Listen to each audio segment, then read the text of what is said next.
Ho ho ha ha and Merry Frostiverse. Welcome to the Voice of the Realm Frostivus edition. That's right, guys. We set up a few decorations. We have our Frostivus treant ready to go. You know, we got nice and cozy in here with a little campfire behind us. That was cold. It was really cold in here, to be honest. You know, Now I'm wearing short sleeve. in the Malaysian, winters. Oof. As technically we're in the northern hemisphere. I don't even think it's winter. It is winter, right? Because winter starts the 21st of November. I think It is winter. Yeah, it's really cold. So Very cold. we had to take down the other well, we didn't actually take down any decorations. We just put up a bunch of stuff, and yeah, we're getting ready to go here as it is playoff time. So we wanted to spruce things up a little bit. Yeah, indeed. Before the playoffs, though, we do have one single best of one that will lead us into them. This is the tiebreaker game between Omega Gaming and 4 Zoomers. And this tiebreaker will essentially decide who plays against Quincy Crew and who plays against Infamous. Yeah, that's right. This is the only time we actually had in the group stage. If you look at the points, you might go, what are you talking about? You have like 4 ties. Yeah. But no, actually, that was for ESL 1 Thailand. For this event, actually, it's just NASA, but the tiebreaker rules were going to be a little bit different, and we didn't have the need for any tiebreakers except for this one, best of 1, and this will decide first seed. Yeah, because how it worked was that first it was decided by head-to-head results, then second it was decided by number of wins, so number of 2-0s, right, as opposed to 1-1s, and then finally it was a tiebreaker. So in the case of Omega and 4 Zoomers, it was the special situation that their head-to-head was a tie, their number of wins was equal, and now they have to go through the tiebreaker. It's kind of insane, actually. Yeah, so this is a pretty rare outcome, all things considering, because, they did play 11 matches and 10 that weren't against one another. And then, of course, it came down to their head-to-head, which was a draw. So now we're finally going to get to settle it. And I do believe we do still have a stand-in for Omega, though. Yes, we do. Omega will be playing with someone called Noah. Hmm. All right. He was recommended by Aorco to Panda because he is a rather courageous player. Right? They're actually considering between 3 stand-ins of the region, Tao, which we've seen previously on Beast Coast, PP as well, and then finally Noah. Tao hits creeps too much, according to Panda. PP is going to get a bit too afraid of Gunner, because Gunner is one of the best mid laners in North America. And when they asked Noah, he said, I don't care who this guy is, I'm going to destroy him. So that was the right attitude they were looking for, because that's what Dark Mago says too as well. Interesting. Yeah, we'll see how it goes here. This is best of 1, so they got to leave it all on the field. Already Zoomers, they like their circles, so they're going to go with the Dark Willow Bloodseeker and Snap Clock Mag for the Omega Gaming lineup. I'm curious if they're going to consider the Juggernaut here in this phase. What, for Omega? Yeah. Could be a Juggernaut pick. You have a lot of options though with the Magnus. You could also opt for the PA, which Mingate likes a bit more. Oh, you're right. It's not banned. The Spectre. I mean, if you look at Zoomers, Zoomers have been banning all cores all the time. Yep. Yep. As, Mainly carries as well. 4 carries and 1 Dark Mago hero. And like, oh wait, no, Dark Mago's not playing on Omega. Yeah, that's right. Wait a second. Wait, we don't need to ban the Kuka. Hooray! But they still did it, unfortunately. Yeah. Yeah, that was a bit of a mistake there. Especially because they knew that Dark Mago was not playing. But anyway, Magnus can still be combined with the PA, which I kind of like here because she has a fair lane against Bloodseeker and in general is pretty decent against Bloodseeker. The problem with the PA though is that Rupture can stop you in the mid game, so Bloodseeker can be a deterrent. Whereas heroes like you mentioned, actually Juggernaut suffers from the same issue, right? The best heroes to deal with the Bloodseeker are either things like Drow, which of course has been banned, or the Sven, which also has been banned. So you're starting to struggle a bit. The only other hero I've seen that can deal with Bloodseeker pretty decently is the Chaos Knight, because he has enough HP to tank that Rupture, and he also wins that lane. And Chaos Knight plus Magnus is not too bad of an option. We've been seeing a bit of CK, but not in the safe lane. Usually he's always in the off lane. Yeah, but this time since you have the Empower, I can see you playing it at the safe lane reliably. But they say 4 Zoomer starts with Dark Willow Bloodseeker, an opening we've never seen by them before. I'm expecting some sort of strat, to be honest. Yeah, it's playoff time. This is going to depend on who they want to face. I'm sure they would rather face Infamous here than Quincy Crew, I think is what both teams are probably thinking of right now. Well, Omega just wants to 2-0 Infamous because they got 2-0'd by Infamous in the group stages. So to them, it's more of a revenge story than it is like revenge. Yeah, because Infamous apparently made a meme in their Facebook page as well after they beat Omega, because they always beat Omega because they're the one team that can always beat Omega, right? And Omega is not having that. They're very upsetty spaghetti. They're very upset. I understand. That happens from time to time here. Yeah. Omega then. There's They the will PA pick I was the talking PA. about. Okay. Yeah. It's a bit dangerous against the Bloodseeker, but like I said, still a decent hero. The lane you win anyway, which is the Bloodseeker's biggest asset. And since you can go into the jungle as well because you have a Magnus, it's not that bad. Zoomers, of course, predicted this because otherwise they wouldn't have picked the Winter Wyvern. So very smart Winter Wyvern pick here to try to save him. Very strong against PA, particularly also not only the Cold Embrace, but also the Winter's Curse is great against PA mid game. Oh, yeah. Oh, yeah. It's great against her pretty much at any stage of the game, to be honest, isn't it? Winter's Yes. Curse is just, I mean, obviously it's great against any hero that is mainly a right-clicker. Especially if you have any passives that'll increase your right-click damage, you are going to be hurting quite a bit. Yeah, but once you get the BKB, that's what I was Oh, referring yeah, to yeah. mid game. Once you get the BKB, you become immune to that because you don't want the PA to be the main target due to Blur. You want someone else to be the main target, as you mentioned, her just murdering her teammate, right? Not really effective if she gets BKB. It still could be effective, though. As far as I remember, if she can activate BKB and then still walk into it, or either it's that, or if she's already BKB'd, she will still get taunted, I believe. No, that's what I'm telling you. BKB makes you immune to the taunt. You can only be the main target with BKB. Huh, interesting. I changed that a while ago. I always thought you could walk into it if you were BKB'd. Well, you could before you could, not now. 'Cause now the taunted enemies are can be magic immune. Yeah, ever since they changed it, so Winter Wyvern can deal damage in her ultimate. But you can still target her. That's what I'm saying though. She's not You could useful. always target someone through BKB, though. You could always target Yeah, her. That's no, what that I'm was saying. You always a part still of the can old do too. that, but you can't get taunted with BKB. Okay. TB is the option by 4 Zoomers. It's a Simon Boy hero. Yeah, Sandboy hero, decent against Phantom, good against the Empowered Magnus. I mean, overall, it's a good pick. The only problem with TB is that you do have to go to for MKB at some point, which is not the greatest itemization for you. Obviously, TB rather go for other items, but it's fine. It will do. And the great armor helps you sustain against PA. And also the great thing about TB versus PA is that you have similar tempos. TB usually suffers from the early mid game where they can just crush him, right? But in this case, since PA needs like 3 items realistically to get online, you can't really rely on trying to out-tempo a TB, even with a Magnus. So in this case, even if they play Desolator quick and go Desolator BKB and skip the Battle Fury completely because you have a Magnus, you're still going to have a bit of trouble trying to out-tempo the TB because he farms fast too. There's going to be some crazy-ass team fights already here. Yeah. Both drafts are looking really, really strong. Nice, well-rounded drafts for both sides. You got decent pickoff as well. I think the Zoomers could use a little bit more pickoff. Right now, it's Bloodseeker is going to hope to rupture them, and they're going to have to hope to cancel a TP with a Bramble or something like that. Yeah, you don't have great TP cancels. I mean, with the Winter's Curse maybe, right? But then you're setting up. Right? That could be quite the commitment, though, right? Because I mean, could you imagine Omega fully want to disengage from a fight? Everyone just starts TP, and you got to decide Mag, PA, or their offlaner. No, it's a tough one. It's a tough one. Storm. Storm, Okay, that's okay, the pickup much better, potential we're yeah. lacking, and also a great counter to PA because you deal so much magical damage. Yep. It's usually capable of avoiding her daggers. It's pretty good. I wonder, it's pretty good. What do you think the build will be? Do you think it'll be Orchid or just straight Bloodstone here for Gunner? I would Kinda like I think the Orchid. I like the Orchid, right? I feel like that's almost necessary against But I the see a PA. justification for the Bloodstone because the game is going to be a bit slow. So I would be okay with either or. But I think the Orchid's a bit better. It's just that if Okay. you build Orchid, you're very weak to the RP and you're just vulnerable to that.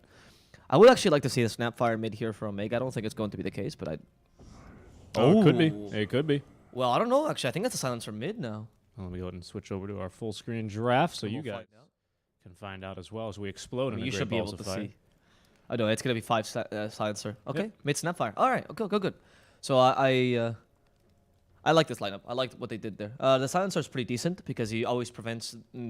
So for Zoomers, if you look at their draft, like, oh yeah, they have great team fight, but not quite great team fight. They have great counter initiation, terrorize, Winter's Curse, all these abilities. Thunder even is a counter initiation abilities. Yes, you can use them to initiate, but then you need a follow up. It's very much like Naga Siren's ultimate. It's okay as initiation. It's great as counter initiation. And silencer is particularly amazing at stopping these weak initiation tactics and also counter initiation tactics. So it's a really smart pick here. In addition to, of course, Snapfire should win her lane against a Storm. I'm slightly siding for Omega here, actually. I think their lineup is really solid. I think this last silencer pick really brings them home. I think it can be either game. I think it's 50-50, to be honest, in the draft. But I do maybe 55-45 in favor of Omega. I think it's going to be tough. I think it's going to depend a lot on what Gunner decides to go for. I think now all of a sudden with a silencer, a Yule, sorry, not a Yule's, make that an Orchid is all of a sudden more Yeah, tempting. You gotta go. No. You gotta go Bloodstone BKB this game. Bloodstone BKB against a silencer. Yeah, because you can't. Yeah, 'cause then you If just you die to silence him and global. try to kill him, he just Glimmer Capes. Yeah. You can't jump the silencer that easily as a Storm because he just Glimmer Capes and saves himself. You have to go for defensive items this game. It's going to be an interesting game for Zoomers. I think Zoomers can win this, but they have to play a really spectacular game to win this. I don't know how much they care about winning this either. Oh, that's a good question. I would assume they do. Right? But maybe they just want to fight against Quincy sooner. You don't know. Because a lot of these teams, they don't care so much about the prize pool. It's more about the honor kind of situation. So they want to win the tournament. I'm sure they still care about the prize pool, though. It's a pretty big prize pool for the region. I mean, it is. I'm not saying it's not, but I don't know. For Zoomers. They zoom. They want to They don't level need up. money. They want to level up their battle pass. That's why. Millennials took away all their money. Why do they Millennials took care? all the money. That's right. Why do they care about money anymore? All right, we got to throw to a rhyme here.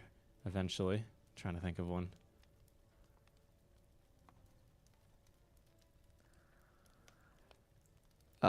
Thank you for enjoying our set, and happy holidays. Please follow us on Twitch if you haven't done so in the past days.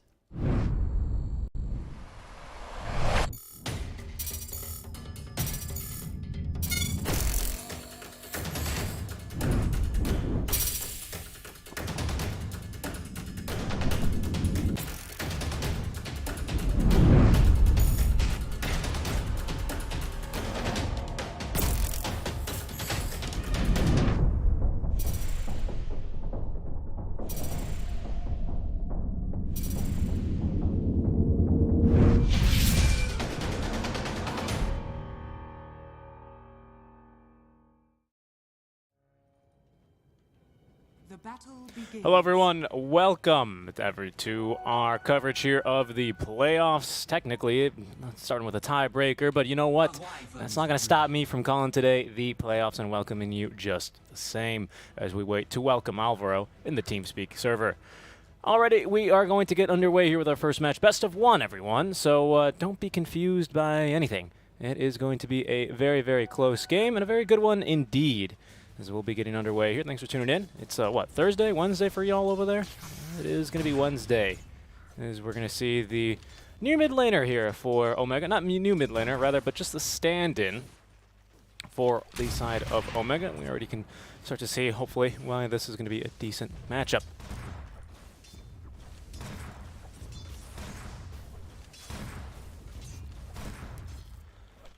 Our PA is going to have a decent time. Zero on the Bloodseeker here. Really showing quite a diverse hero pool. I haven't really seen the Zoomers draft limited in any way by their offlane or really anything here. It's been a really good, meshing time here for the Zoomers with Zero, hasn't it? Like I was just saying, I haven't really seen him play only one type of hero. They've been able to pick him quite a diverse amount of heroes there, haven't they?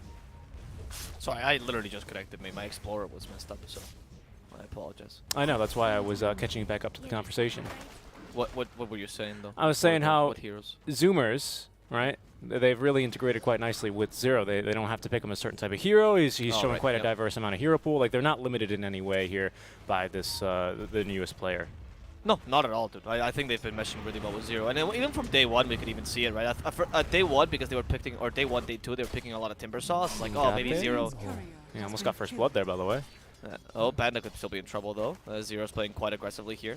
But no, it's fine for now. Blood right from Mingate. They're just trying to divert the attention to the Bloodseeker, you know? It's like a shark. You throw blood everywhere, and they get confused. They don't know where to go. It's exactly how a shark behaves. Normally you throw, blood at a shark, and he goes, why did you throw blood at me? Zero, he's going to throw some blood at Mingate, however, for a first blood. No, it's true. Blood right. Yeah. I guess it does throw blood at them. See, so Mingate might be the shark. Who knows? He could be. The Bolivian shark. The great land, the shark of Bolivia. Killing Mingate. Good start for them. I don't think the PA is one of the better laners against Bloodseeker. She just does okay compared to things like CK or Sven, for example, who can tech it better. But I did mention earlier that one of the advantages of PA, of course, is that she could go jungle halfway through. So it's not that big a deal. Especially with the mag, yeah. Yeah, with the mag. But also, just going to say, you might get some early points in Blur if you want to. And you can just go farm jungle safely with Blur, right? I think we're going to have to see him go into the jungle. I just don't think Silencer is that great of a lane support. I mean, he does bring you a lot of kill potential, and sometimes in certain lanes, a lot of damage, right? Yeah. But, I mean, his best slow is only going to be 18% when max, right? That doesn't really leave you a whole lot of room for kills or anything really defensive, right, against a Bloodseeker especially. Yeah, the problem is that the Bloodseeker is a hero that also heals a bunch in the lane. That's one of his assets. Oh, Mingate in trouble again. Yeah. Can they kill him? He doesn't have... Oh, he has 1 point in Blur now, so a bit of evasion. No, he should be fine. Panda's okay, just barely. Oh, no! The damage from Ocean, that's I'm level 2 Shadow Realm. They had vision on Okay. him there. I'm surprised. I'm quite surprised. Well, he went in a kind of a straight line, was trying to go through the trees, didn't Yep. get there in time.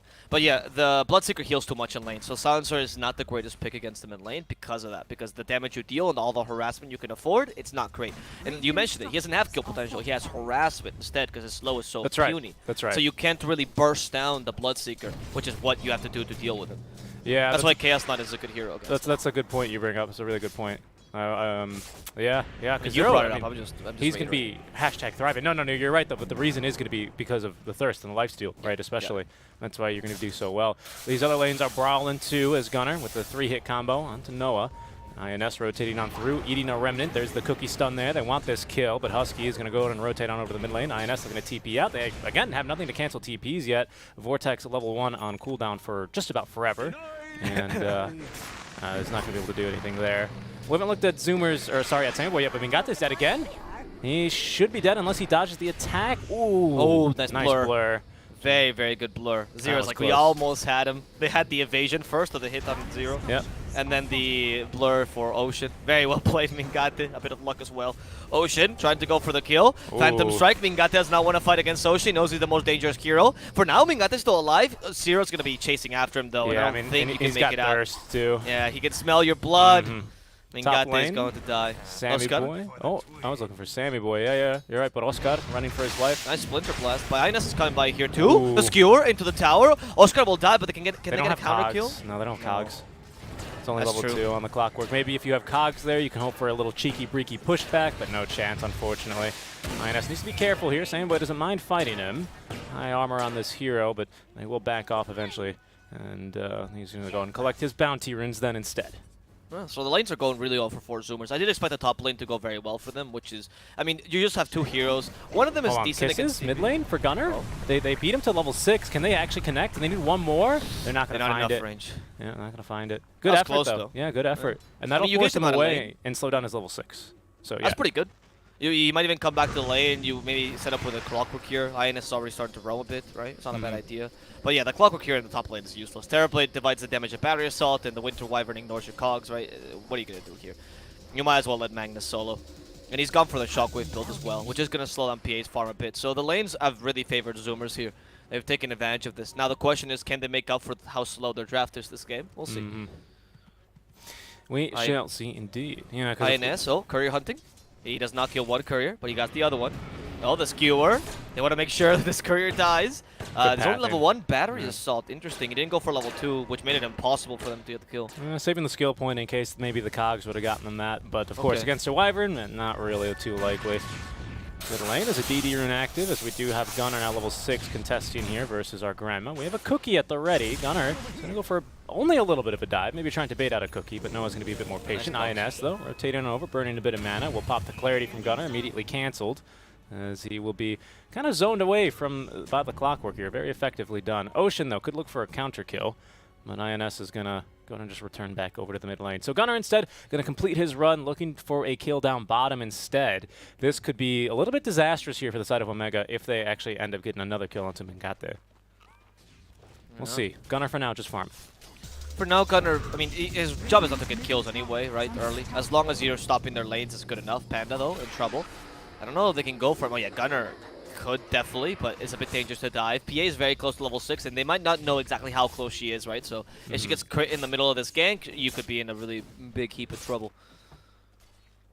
Mingate is below the Terrorblade considerably, though, but I'm assuming the Magnus will help her recover eventually. If only Oscar can max him power soon, because right now he has 2-2-1 as a build, just to secure the lane. Oh, nice little kill on Winter Wyvern. Yeah, she was looking to farm the wave, just farm and soak experience, right? Because top lane, Sammy Boy already in the jungle, and laning against the Magnus is a little bit dangerous to your health. Oh, she was trying to de-ward, actually, as well. Oh, she was sitting mid for a while, though. Trying to de-ward is what got her killed, though. Yeah. That was good. They're preserving their vision this mid lane. I really like how Noah's playing this high ground, to be honest. He's really preserving the high ground. Before, he surprised Gunnar with a double damage rune. Now he surprises the Winter Wyvern with that Mortimer's Kisses. He's playing this well.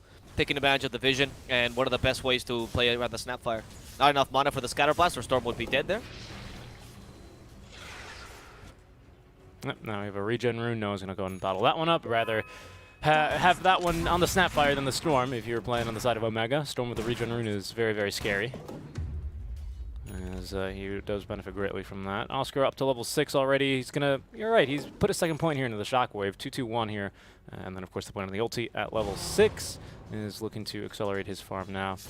Sammy Boy already farming away in the jungle. He's got, oh nice, he found an Iron Talon. His team was able to spawn one of those, luckily, and he'll be able to make great use of that. Mingate is going to eat the first Rupture down bottom from Zero right as soon as he hits level 6. Rotations coming, though.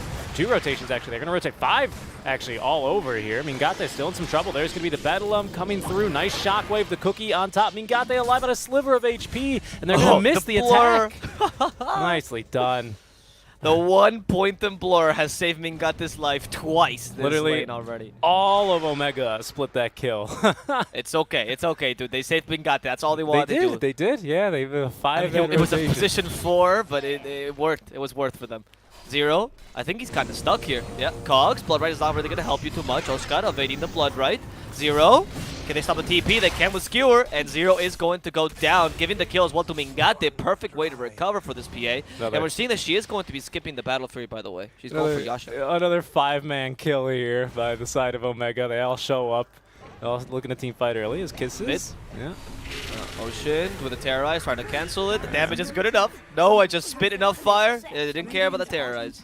Now Oscar is going to be able to scare away Sammy Boy, who was looking to farm in his jungle, maybe looking to get a 10-minute bounty or in a little cheeky, breaky 10-minute bounty. But thus far, in terms of net worth, it's actually going to be our mid lane Snapfire.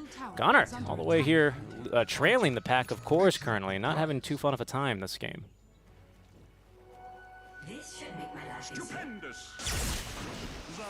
So he's going to make a very aggressive jump. Thought it was just a Snapfire. Gunnar, what's going on here? You going to be okay? Oh, maybe it was a bait.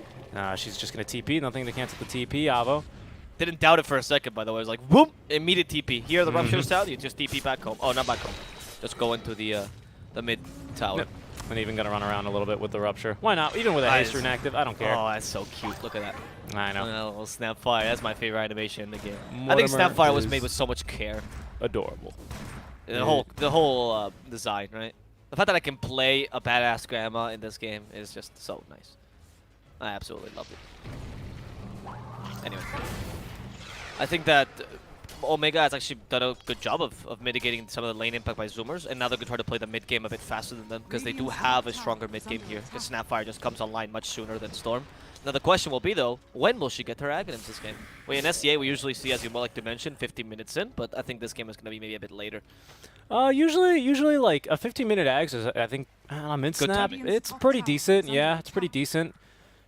I've seen, that's pretty darn fast. What's her GPM here currently? She's rocking solid 400 GPM, already 800 in the bank. Still needs a little bit more.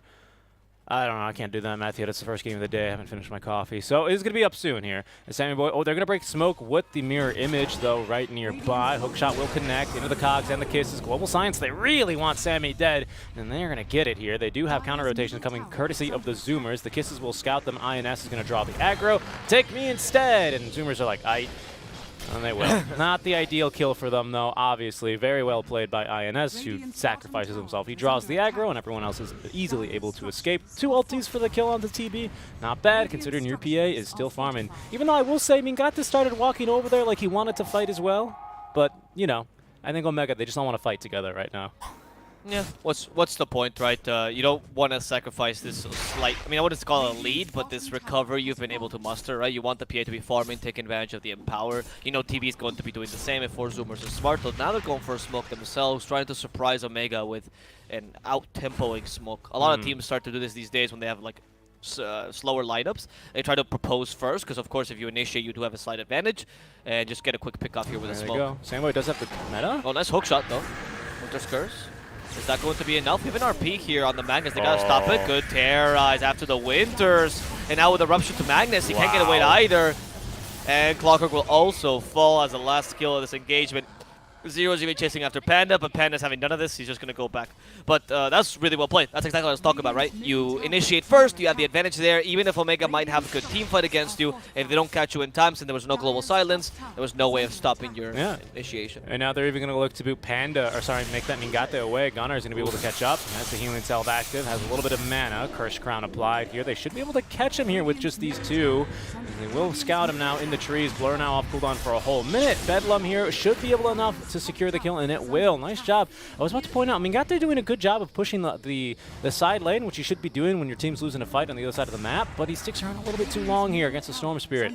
Curse Crown applied to INS, who's hoping to catch up to Gunnar. He's got a hook shot here in 1 second. Cookie as well to try and get him a bit closer. Gunnar bobbing and weaving, serpentining, as he will be able to dodge the hook shot, but into the creep wave goes INS now underneath the tower. They were hoping that would land as the kiss is raining down onto Zero instead. He's going to turn around, silence for a bit here, but still managing to lifesteal quite a bit off of INS, as now Omega will be forced back. That play by the Clockwork is the kind of desperation play where you realize you hook shot to the target that's not killable, and then you kind of try to make something out of that hook shot, and you battery assault whatever's coming next to you, and you just die, right? It's unfortunate. I tried to use the Mortimer's Kiss effectively, couldn't really. Zero though in the top lane. I don't know if they can kill this. They have RP. Never mind. Yep, they committed. And there's no TPs. They know the Storm is out of mana, so they couldn't join immediately. And they also knew that his TP should still be on cooldown because he used it earlier to try to get the kill on Mingate. So, well played here by Omega, playing around the enemy timings. Regardless though, 3k lead for 4 Zoomers. They're doing really well off this early game, and the Terrorblade should be out farming the PA for the next 15 minutes. So, looking a bit scary for Omega in that sense. Yeah, we do have, of course, the Empower now max, so PA at least does have that benefit, but going straight into the Deso now after the Yasha. As I see Panda getting assaulted by Ocean, he will die here. Bedlam, not before getting a little bit of a last word out, quite literally. Mid lane, they want a kill onto Gunnar. They're not going to find it. However, now INS will be ruptured up. Into the cogs goes Gunnar. Yule sceptered up is Noah, but the crit dodged, I think. I think Gunnar took the damage. I apologize. Gunnar took the damage. Not enough damage, unfortunately, on our PA to kill him. Really, really close, though. Maybe with a Deso, he'd be dead there. Getting the crit on the dagger, but he's going to live for now. Alright, well, for now, Omega needs to manage to find those items in the PA so they can take a much more consistent fight. We need the BKB, that's probably the point of inflection this game. Zoomers are not going to let that happen, of course. As Husky's already playing aggressively. They have this combo, the setup of the Winter's Curse into Terrorize. We've seen this before. Okay. Global Silence done, though, so they have that ready.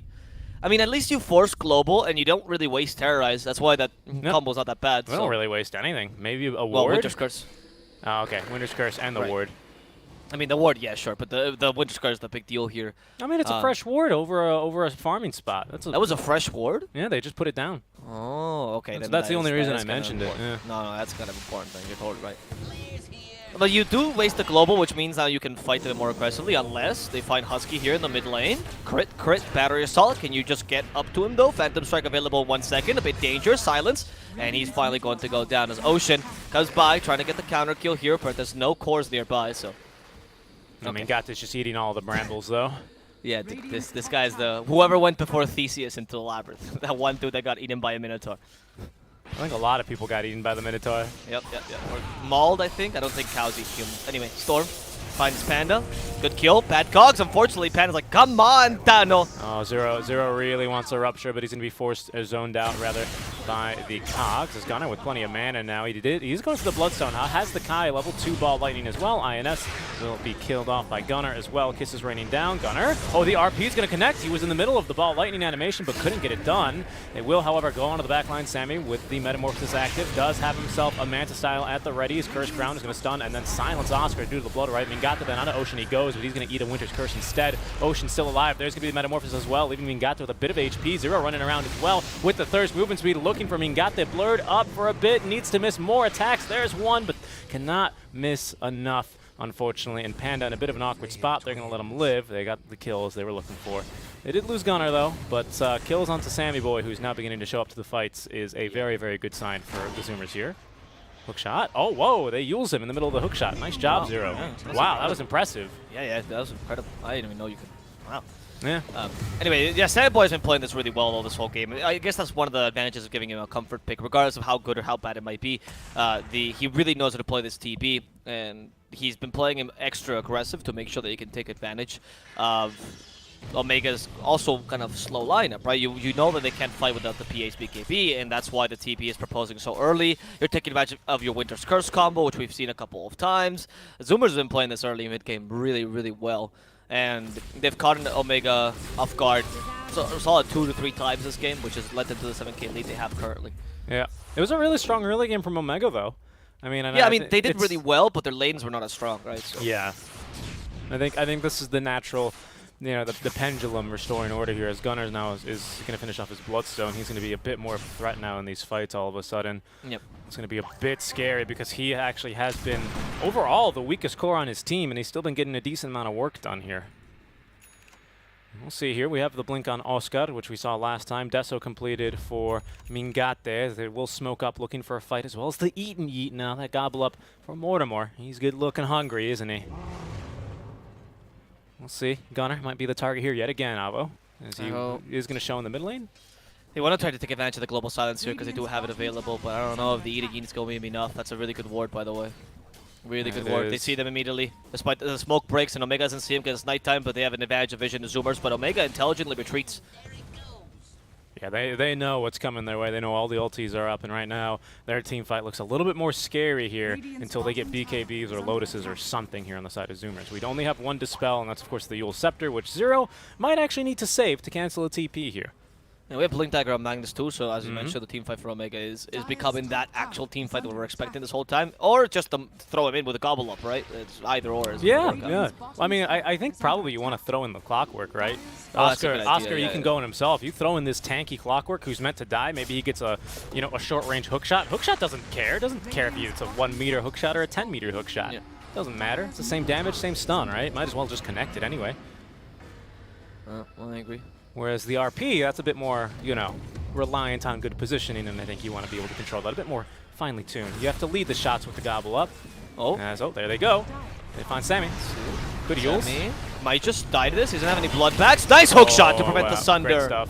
But the Rupture does stop INS. They want to continue this. The Global Science has been used to prevent the Sunder, of course. The Cold Embrace might condemn Zero or might save him. We'll see in a second. The Terrorize hits Mingate. He avoids the Phantom Strike, and the RP catches the Willow. As in the backline trying to deal with the Storm, who has killed Panda.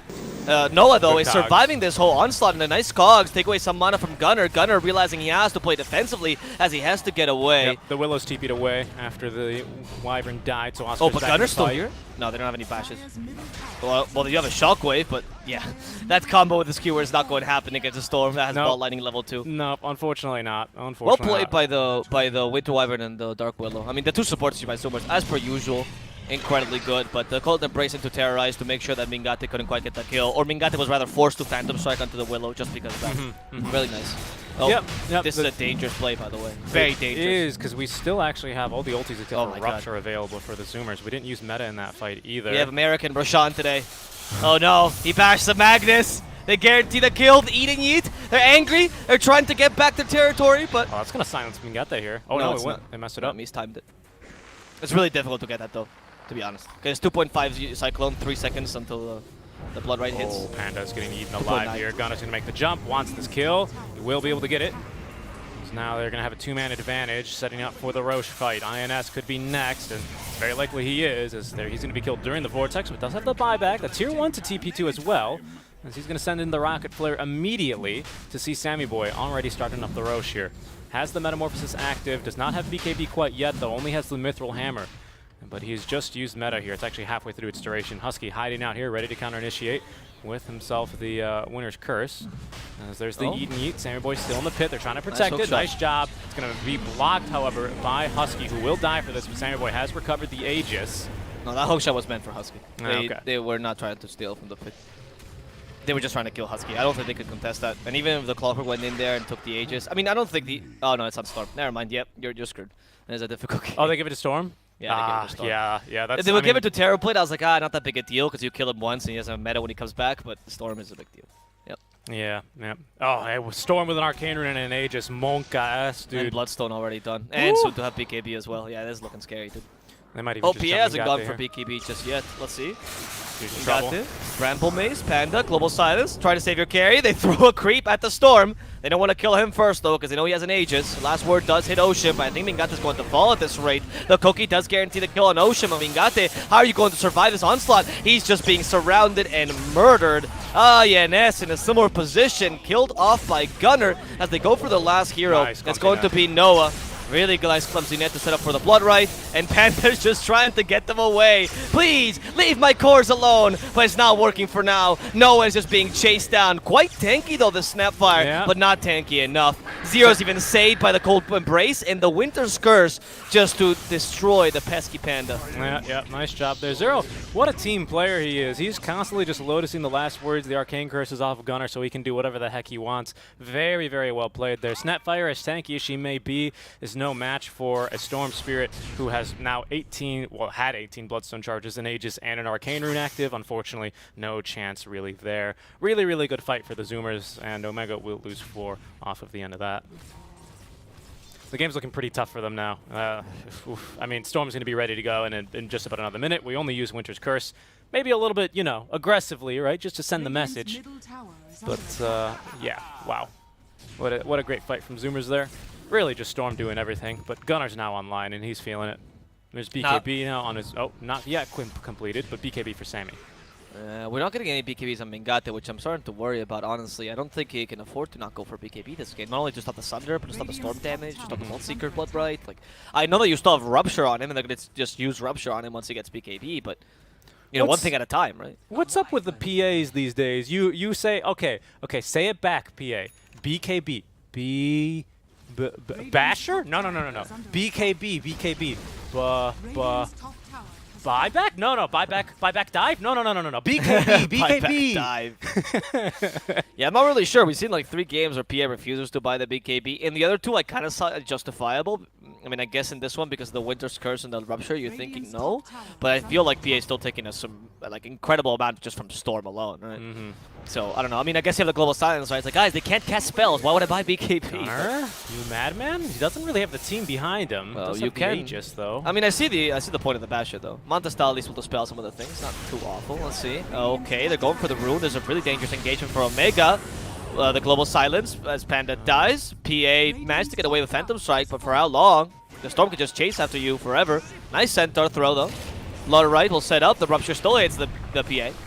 And just because you don't get BKB doesn't mean they won't use the Rupture on you. Great hook shot, but INS there. I think he's still going to die. Look, he's going to TP out. In the middle of the Bramble Maze. Yeah, no, unfortunately that's not going to work out, and they're still actually chasing down Noah. Zero, though, you do not have enough damage for the Snapfire. She is too tanky for you, sir. Now you're in a really difficult position. Yeah, especially without Global Silence there, unfortunately. I think maybe Panda was hoping they could turn that into a fight, but the positioning from Zoomers was just a little bit too good. You know, if they were grouped up, maybe we would have seen Oscar blink in, go for an RP, and then maybe, you know, with the cleave damage off of the Empower, PA can look to turn the game. But, you know, Zoomers, they're not falling for that one. They were really spread out quite nicely, and unfortunately that Global doesn't turn into anything, really. It's a bit tough now, as you're saying. BKB fully completed on Storm. He didn't even need to use it in that engagement. Sammy Boy neither needing to use his BKB. And now the supports are starting to get a bit farmed here as well, as we see our Willow nearing the farm of our offlane Mag. Oof, that's bad.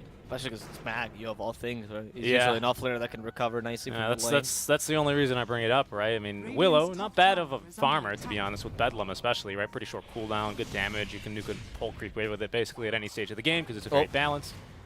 No, sorry. They went for the cookie combo. They're going to sally out. Yeah. They smoked up. They saw it was an illusion, though, immediately. Zero could be a target. I don't think they want Zero. They need to kill the Storm. Storm is a real big issue. Storm is like, yeah, sure, I'll kill you. I'll kill you, Ines. They throw the Magnus. They have an RP here as well to continue this. They're premising Gunner for now. Can they kill him, though? Yes, they can. In the backlines, however, they also catch Panda. And with a cookie, they might almost set up. Nice Yules Scepter to avoid the cookie stun, but Zero, I think he got forced up offensively there. Was it? Who forced up him? I believe... I think it was his teammate. It was Ocean. Yeah, it was Ocean. Ocean. Yeah, it's a bit rough. He turned around to Yules the PA, and then in that little duration, right, because Dota's got a turn rate and he doesn't have phase boots, so he got forced back in the hands of the enemy team. Really unfortunate there for the Zoomers, who end up actually losing their Aegis immediately. They don't have hook shot, so I think it's going to be fine. I mean, their Aegis. Yeah. Yeah. Oh, like at the beginning of the engagement, you mean? Like they didn't have it then? Well, no, they lost it when they literally as soon as the RP came out, the age just expired and got. Oh, reclaimed. right. That's what you mean with lost. Yeah. Okay, okay. I wasn't understanding. I guess it anything got else there. reclaimed. Yeah, they didn't Yeah, really. it got They didn't really lose it. It got reclaimed. Yeah, but they calculated that properly though. That's why they went for that play. That was a good play on the Storm. Let's see. Ocean in trouble as PA joins in. Ming got it, and they come. Oh. Winter's Curse though, and Clockwork's like, please, please. See I you saved you later. so many times. He has to go for Ghost Scepter against his own teammate. Yeah, it's Ming not got gonna save you from it. the Bedlam either. Is going to be able to at least get the kill though. Can he get away though? As now Gunnar wants to punish him. Mingot's like, well, this was not the best of plays. No, If it only wasn't. I had some magic immunity to TP away. Global Silence try to help him out. No need for magic immunity like this. He does TP, but the clumsy Nick catches him, and Mingote will die because of this. Yeah. Noah tried to use the Mortimer's Kiss to give him more space. It didn't work out. Panda is going to TP successfully at least, and Noah at least will be able to make it out. But I mean, I understand the value of Global Silence. I get the point of the Basher, but please just at some point go for the magic immunity.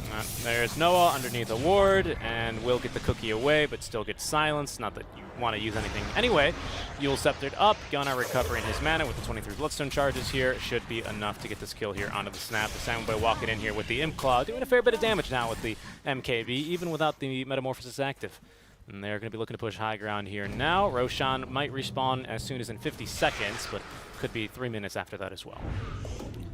Alright, Zoomers up. There's the reflection here. Nope, not gonna work. Metamorphosis, at least it pushed these towers now. Zoomers, if you can take one lane of Raxus would be ideal, but I don't know. They're coming back in 10 seconds. You don't have that much time. Maybe they just tried to take the tier 3 and back off like that. I don't think Yeah. you need to risk anything here if you're Zoomers. You have a pretty solid late game.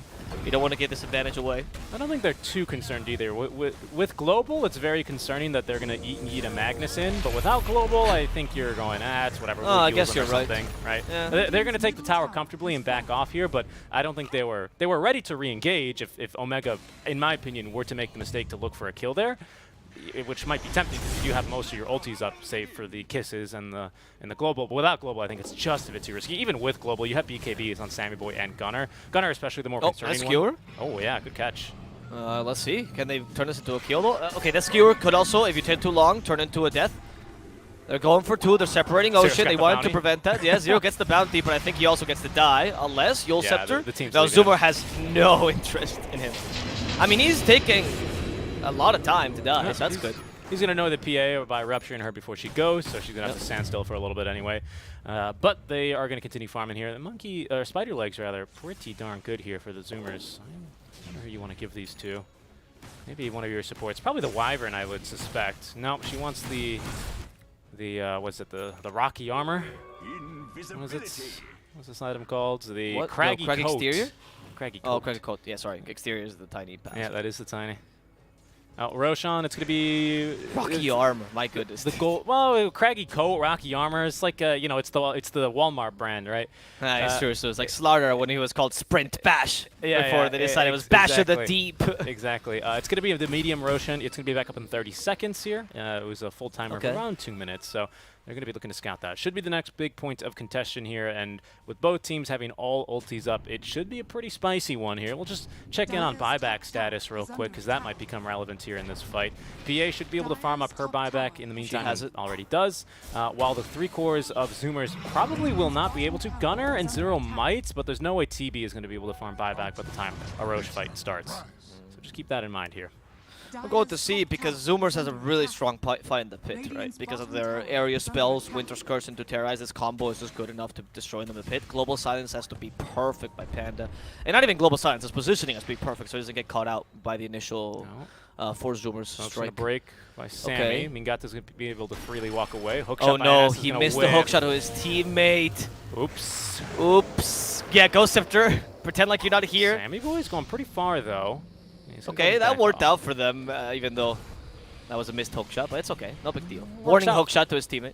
Yeah, I guess so. There's 30 seconds now where Zoomers don't have to worry about a hookshot into the Roche pit, but I don't think that's enough for you to safely go on Roche. You still have to worry about Global Silence, though, so in That's what RP. I'm saying. Yeah, that's what I'm saying. I don't think that's Do they have a enough. smoke? It does help a little bit, and that'll ease the odds of at least Sammy Boy, who goes immediately into the pit, Oh, has the buff of the Solar Cresses.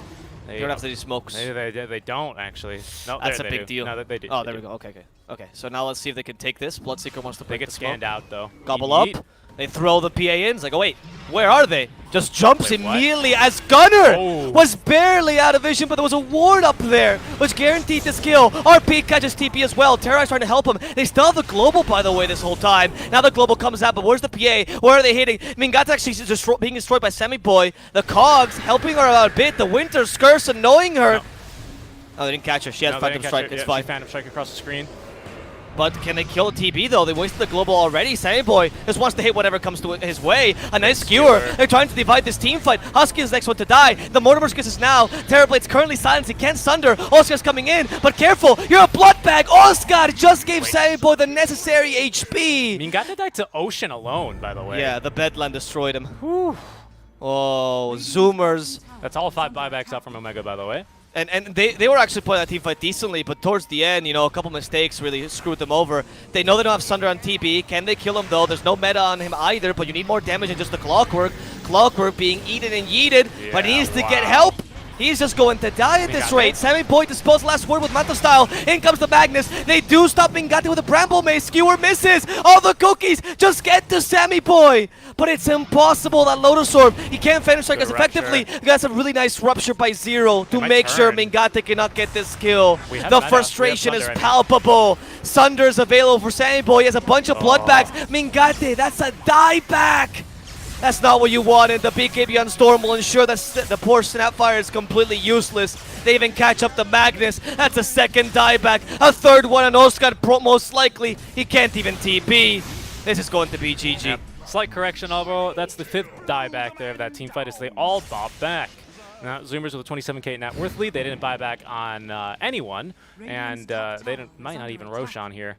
They might finish him off, but nope, Sammy Boy immediately down he goes into the bottom lane, and the GG will be dropped. Omega, unfortunately, they had a really good fight there at the end. Is going to drop his items. He's a true SA player here, and it's going to be Zoomers winning the best-of-1 tiebreaker here. They're going to secure top seed here. Then first place in the group stage goes to them. Very well played. Yep, very, very well played here by Zoomers. I think they... Like, the lineups were relatively equal, much to the chagrin of many people, but it was more how they played the early mid game that gave them the advantage. They took advantage of this combo of the Winter's Curse plus Terrorites very early.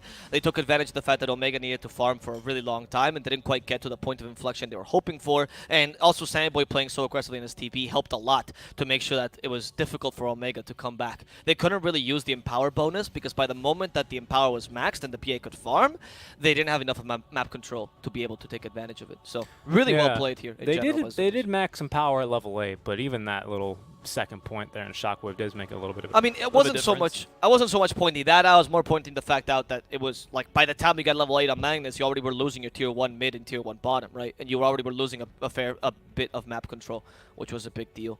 It was more that 4 Zoomers played that well rather than the quote-unquote Shockwave build. Yep. That's going to be the best of 1 then, as Omega. I mean, it's okay. They're not eliminated. They just have a different opponent to face then, and maybe it's the opponent they wanted anyway.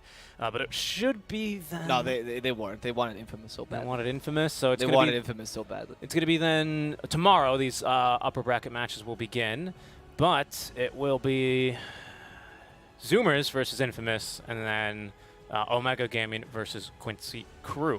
Well, that's for tomorrow, though, isn't it, Avo? Yes, it is. Today we have the lower bracket matches, and we're starting with a really exciting one, which is going to be Thunder Predator versus Eagle Boys. And this is literally for all the marbles, right? We get to decide finally, did Thunder Predator make the right choice by kicking out Frank, or was Frank right all along? We'll see. Frank Lloyd right indeed, guys. We're going to be going to a short break, but the Zoomers are going to win this best-of-1 tiebreaker series. When we come back, the matchup. The first elimination game of the tournament. Very exciting times. We'll see you soon.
Hello, and welcome back to The Voice of the Realm Frostivus Edition. Yes, we are Frostivus. Well, for all, it's so frosty. So frosty. It's Here in Malaysia, where we currently reside, it is Yeah. currently 26 degrees, which is the coldest it'll ever get in this country. probably is something like the 26. You I know, did check. it's also 5 in the morning, so that's quite literally as cold as it'll be. But we decided, let's do cold. So we put up a fake fir tree, made a real Frostivus tree. Treant. What are you talking about? Trees. And Goodness, I hate we got our fire in the background to get nice and cozy here. So thanks for tuning in, guys. First game already done. It was best of one. So Zoomer's taking that one quite nicely indeed. Pretty strong game out from them, and I think they've earned their top slot. I mean, I think it's still unsettled, because Dark Mago wasn't there. But in that game that they played, it was pretty convincing. I think Zoomers played an incredibly good game, though. I think Omega did not play as well as they could have. So saying that, completely ignoring the fact they had a stand-in is not fair, right, to them. But at the same time, Zoomers played a really good game, right? So they should be happy with that performance. I agree. And now we have the actual playoffs. So exciting. That's correct. So exciting. Our first playoff match here. A bit of a... You're really building this one up, having some history here. Oh, I absolutely love this matchup because, it recently... Well, actually, before the tournament happened, maybe 5 days ago, there was a bunch of shuffling happening in SA, right? Mm-hmm. And one of the Eagle Boys is literally the shuffle team. That was, by the way, a whole month ago. Oh, my goodness. I know. I know you, right? I don't have any concept of time anymore. I know. Dude. We've been doing this tournament. This is the third week, 21st day. Yeah, I know. Okay, anyway. I've just wanted to... Yeah. So that shuffle... Because you said 5 days ago, and I went... 5 days before the tournament started, shuffle. The shuffle happened, and as many people know, Faker and Mr. Jeans have swapped places. So Faker went to Eco Boys, and Mr. Jeans went to Infamous, right? But that was an okay shuffle because, as far as the teams talked or what they said, is that Faker was already the rumors, of course, because I'm not giving you any inside information. That would be really rude. I'm not going to share any personal things. But the rumors say that Faker already had the offer from Team Eco Boys to play with Timado. He was considering it, and also Infamous was looking for a change of pace. So it was a good change for both teams, and you can see now that both teams are kind of working well with each other. In the case of Thunder Predator, though, this squad has been together for a much longer time than Infamous. They've been together since the start of the DBC. This is a squad that failed to qualify for 2 majors. I'm not doing this to flame them. I mean, this is a squad that stayed together despite failing to qualify for 2 majors. In the third major of the season, which is the one where they finally managed to qualify, they were at the risk of losing their sponsor and literally losing all of their jobs. And they still stuck together, made no changes, which is why the change to Frank was so surprising. I also... When I spoke to them, because they would talk to me when they were trying to qualify for the second major, I did not help them very much. But they were a team of just friends. They loved talking to each other. They spent a lot of time with each other. They were not sad. I mean, they were sad of not qualifying, but there was no blame game going on, which is why the surprise of Frank being, leaving the team. And they changed him for Sacred, which many people consider a downgrade because, of course, Sacred has less competitive experience than Frank. Frank is considered one of the best offlaners in the region. And according to some of the communications between the team, the Thunder Predator org has stated there was no bad blood. But Frank and Eagle Boys have said other things sometimes. This is also a different Eagle Boys roster, isn't it? Because the old Eagle Boys roster got picked up by Infamous, I believe. Or it was old Eagle Boys got picked up by Infinity. Infinity, thank you. By Infinity. Yes, both Inf. The other Inf. Yeah. Yes, that's right. I remember we were talking about that in the Infinity versus Infamous matchup, which is why I confused the two. Yes. And Eagle Boys, surprisingly, from the players I've talked to that played with Eagle Boys, it's a team owned by Timado's father, which is Egorco, right? Mm-hmm. Or that's his in-gamer name. Obviously, that's not his name. Nobody's called like that in Peru. And Egorco is apparently a really disciplined man. So a lot of people have gone through him, especially the newer players, have really enjoyed the experience of being in a team which has the discipline and the character to really motivate them to play better. Which is why this lineup of a lot of the best players in Peru just maybe needed this kind of disciplined voice. Oh, I see. Also, Timado even said in this team, and I kid you not, in one of his streams, he said, I finally found my team. Because Timado was claiming that the reason why he was losing a lot, not because of his teammates, of course, but because the teams he was playing in did not understand how he looked at the game or how he drafted. And finally, he said that this team shares his vision of Dota. Interesting.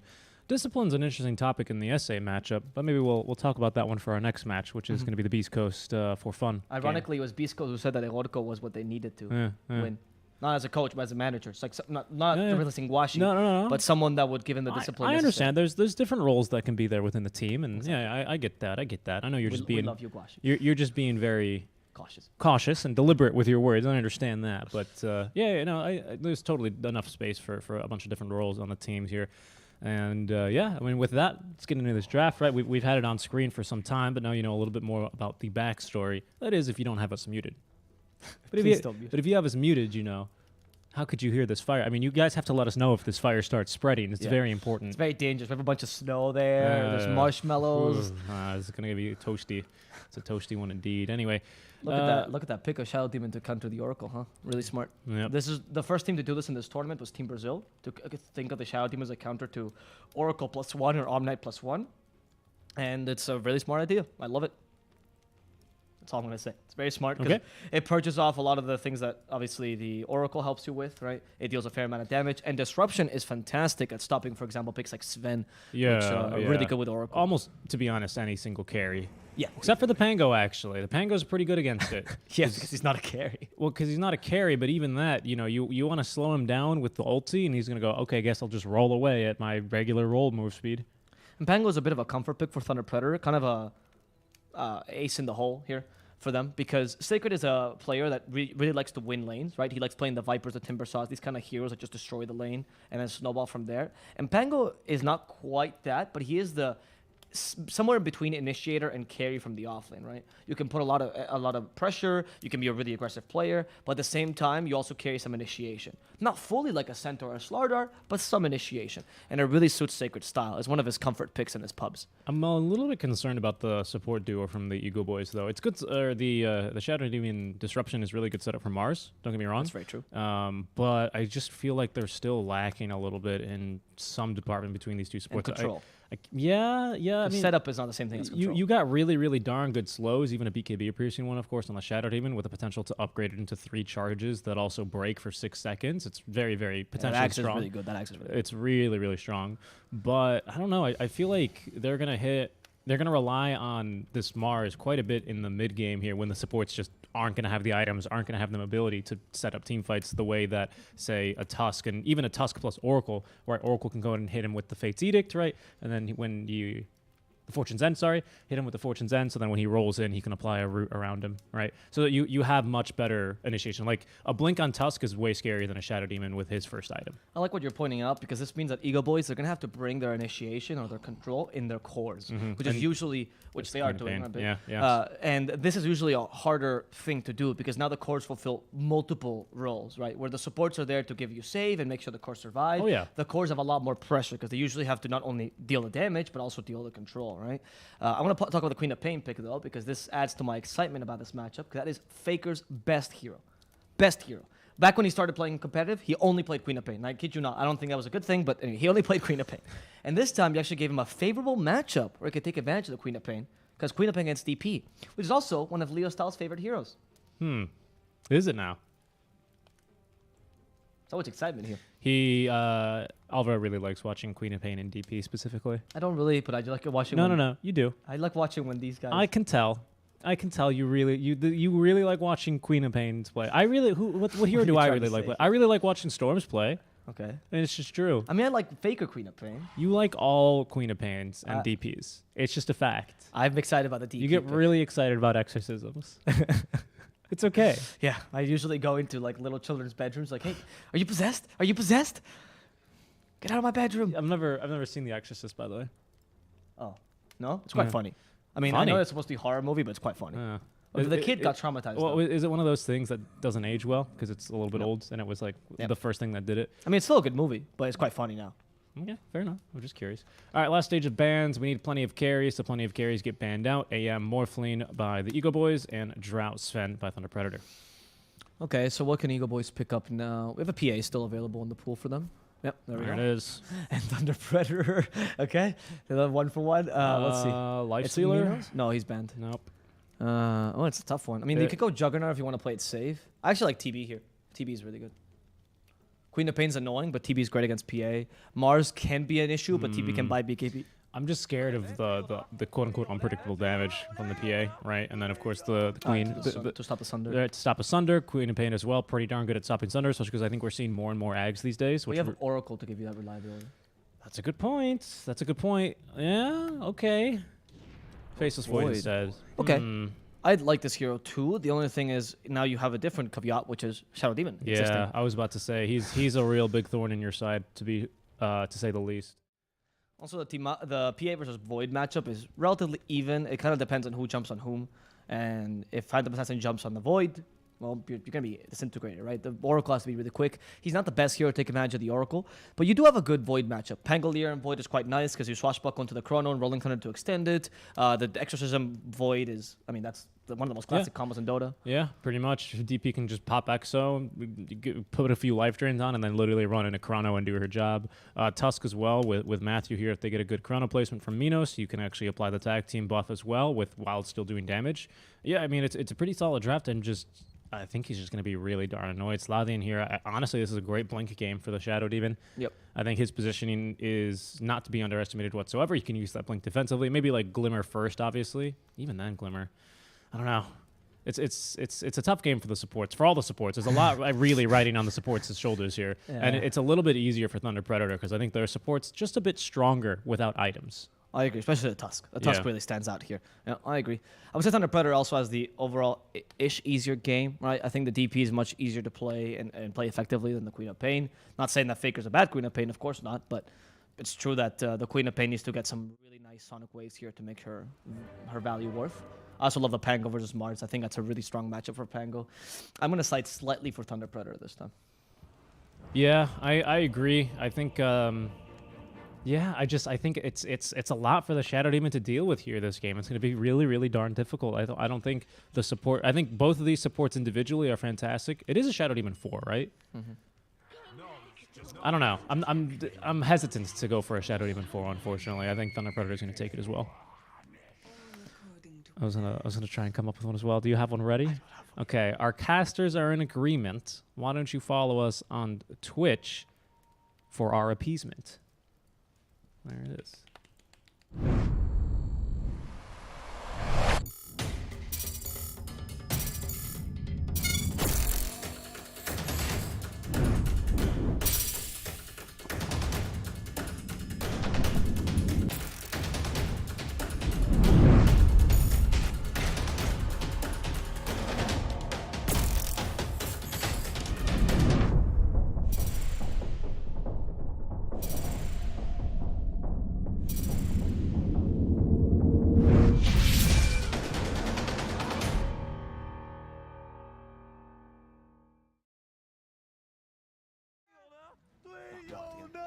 Welcome back, everyone. You're getting a taste of the brand new caster voice lines. Well, not brand new, but the new caster voice lines here for the winter season. As we're getting underway with our first playoff game, elimination starting in the lower bracket here already. Thunder Predator versus the Eagle Boys. Seeking Strike and Apple Plus on the call here with you guys. Hopefully you enjoy the coverage here. It should be a pretty interesting one. I think these two teams, really, to be honest, all the playoff matches are going to be really, really darn good. Yeah, I'm very excited for the playoffs. I think this is when the real Dota starts, to be honest, because these teams cannot make any mistakes any longer, especially the lower bracket teams, right? You lose one game, you're out of the game, you're out of the tournament. So that's kind of how it works here. This is a particularly exciting matchup, of course. A lot riding on this matchup. Let's see who is going to be able to take it.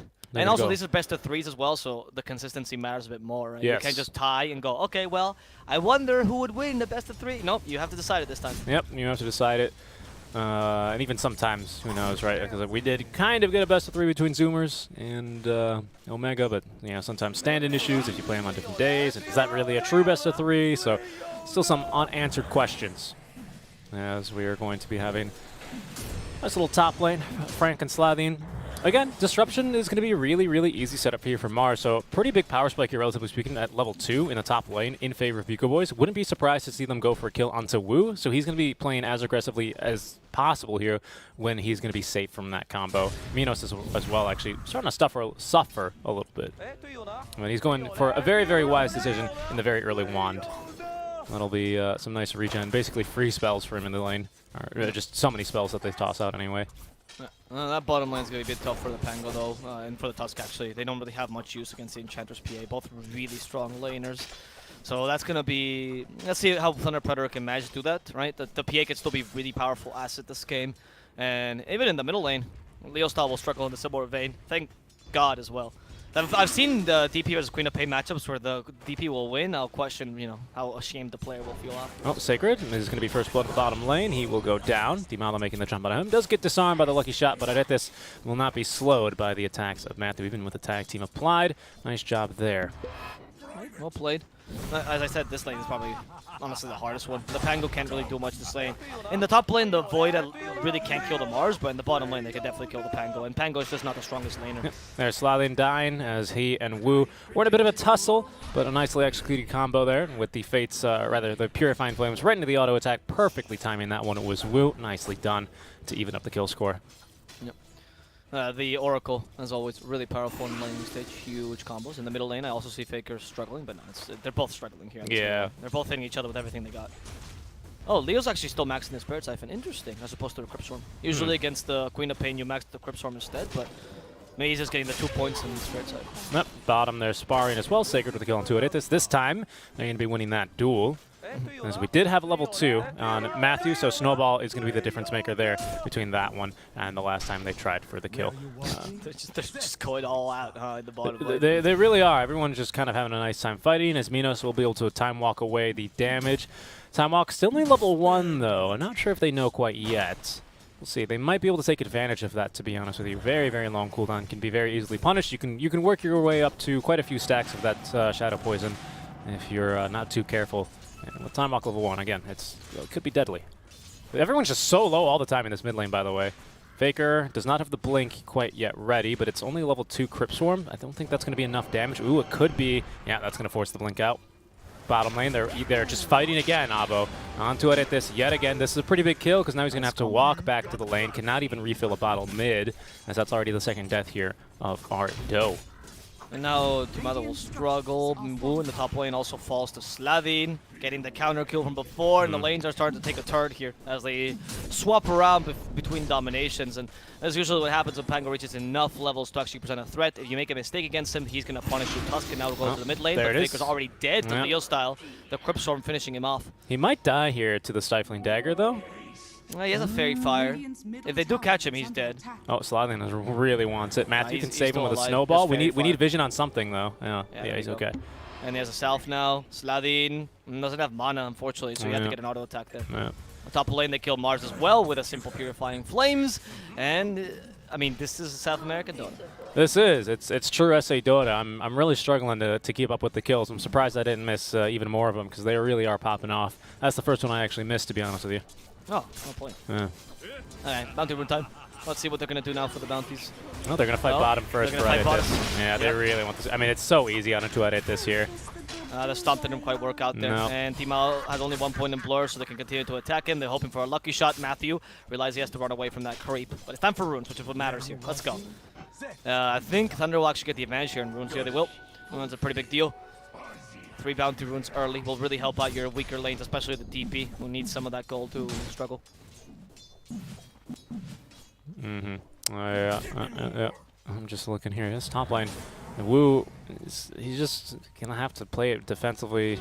I don't know. It's so difficult. It's kind of difficult here in this top lane to get much done. Your real kill potential is gonna come from the disruption into the spear, unless the Fortune's End comes out and it's not not a very good use of it. Yeah, exactly. Because then they can always just dispel, and a route onto Mars really shuts them down quite early on. We're approaching level 6 in the mid lane, and now we have it here for Leo style. Faker's going to be a bit behind because of the death he took, however. Does have the 2 supports nearby, as if they want to gank, but Leo style with this ward is going to be able to stay out at this, and Mr. Stomp's walking on over, and that'll also give him some decent information as to when Slavin comes over. Leo's like, well, guys, there's a Centaur in my lane. I think Enchantress is nearby. Yeah, probably. He has Exo. He knows he can fight this Rune. If they contest it, he just pops Exo. Yeah, now it's difficult. Faker needs to be very, very careful here because they can dispel off the what's it called, the Shadow Strike here. Yep. So the reason why the supports rotate is actually to defend the lane, because once you get level 6 on Death Prophet, you can pop the Exorcism and just try to either kill the Queen of Pain or take the tower, right? So the supports are there, you prevent that from happening. It's a good rotation. You waste time if you don't get a kill, but it's whatever. Top lane, we're seeing an attempt with Disruption. They catch the Oracle, much easier kill. Even the creeps are helping him out there. Wow. As Wu will fall. He was going to be dead anyway, though. Sacred trying to go for the kill here on Aretes as well. Near the bottom lane. Sacred just chasing after Aretes. Can he juke him? No. He cannot. That was a It good was not effort. even an attempt. No, it's a bit difficult, right? But You have to go into the crevice here. Mhm. That's how you have to juke him. But even then, that you just have to come out and pray that Pan goes and kill you like a swashbuckle or something. It was an impossible way to. Yeah, he was going to be Avoid. dead. The good news is that she runs all the way so far away from the bottom lane and gives a little bit more space here to Tiemado, who now has level 6 and the Ring of Health. Going back now for the Power Treads. I reckon it's a Battle Fury game here. What do you think? For our Phantom Assassin? I don't know if he's gonna go. Oh yeah, Battle Fury for sure. It has to with the Ring of Health. You can't really do much else this game. No, in fact, he might not even live, as they are going to go on to him now. We don't Tag have team. shards, but the tag team very strong here. Swashbuckle level 3, but still has a bit of a cooldown there, so he's able to close the gap and go for the kill. As Leo style diving a little bit here against Faker. Mr. Stomps. Oh, whoa, Leo. Whoa, dodged that one. All right, gamer. However, now he's going to be in a bit of trouble as they do have the disruption. Ooh, My Frank goodness. rotating on through. 4-man rotation here early on, courtesy of But bottom. Frank. And going for Tiemado as an exchange kill. And this Wow. ends up benefiting Thunder because, yes, they do lose the Death Prophet mid, but because of these rotations, they guarantee a kill down bottom to the enemy carry, who's also trying to farm Battle Fury. I'm wondering if Minos will also opt for the Battle Fury build on Void, or he'll try to go for the into MKB, try to kill this PA. Because he could out-tempo the PA if they keep putting the pressure down bottom. Sacred's playing this really well. Yeah, Minos already into the jungle here. He's going to be getting the first out of Mask of Madness, so he's going to be looking for his Chronos to be a little bit more impactful. As, whoa, Adetis, you are in a bad spot here, my friend. He is immediately dead. Trying to push the tier 1 tower. It's going to allow Faker to lay into it with the DD rune for a bit, but still half HP. It's a big win here if you can take the DP's tower first. She's going to come back with Exo. They're going to TP the Oracle over as well. Can they make a kill happen here? The entire bottom lane is on over. You cannot disjoint Fortune's End, but Faker's going to blink an extra early. But you can dispel the double damage, which would want to get rid You of, can. right? There. Right. That's quite nice there. All right, so Thunder, slight lead for them. Not really a big deal here. It kind of depends on the mid game. That's where things are really going to pop off. For now, Faker's holding his ground here in the middle lane. Leo style once it came out, he's just like, okay, tank my Spirit Siphon. I know you don't have Blink ready. And if you blink defensively, Tusk might be there waiting for you, which is why Faker's playing like this. Yeah, They don't know where Matthew is. sometimes you just got to eat it. Luckily, you know, Quap not the tankiest hero, so the Spirit Siphon, of course, damages all equally, but does not really, you know, do as much as it would against a strength hero in that regard. Yeah, especially doesn't heal the Death Prophet as much, which is a big Yep. deal, right? We actually didn't go for the full Shadow Strike build, by the way, on Faker. He actually went for Scream of Pain build, try to stabilize the mid game a bit more, which is this is the safer build, even against a DP. They find Wu, who breaks the smoke. Is tanking the smoke gank, but Mars at the top lane is in trouble thanks to the Chrono. There's 2 kills going on at once. They kill Mars first, as now Wu will suffer the consequences. Fate Seedic not going to help him too much, as Faker is done with this Oracle, and just Sonic Waves in his face. Pure damage is very strong in this game, and that's going to be then the voice lines coming out. Our first volley of voice lines right now, right around the 10-minute mark. Minos, as you said, already used the Chronos here, but he's going to show up anyways. They can actually cancel the Tempest there with a snowball. Whoa, Minos, you are a madman. He's going to be in the middle of 3. They don't have a Mr. Stomps, though, so they're actually confident in fighting this as Leo Style is going to rotate on over. Nice. There's going to be the That was kill then onto Faker. It's Adetis in some trouble. Mask of Madness activated for Minos as the shards block him out, but will allow Leo Style to secure a... Actually, not a double kill, as Minos gets the first. And now bottom, Tiemado in trouble against Sacred. We have a Swashbuckle in a second. Yeah, no chance you're living there. Good effort, but good job there on the Rolling Thunder out from Sacred, who is going to make it 3 kills here across basically the entire map in favor of Thunder Predator. I was trying to juke that nicely. Didn't really work out for him, unfortunately. But he was trying to juke that, so that He was trying, but, you know, it's kind of difficult when you're so close. Exorcism by Leo. We'll see here as they go for the tower.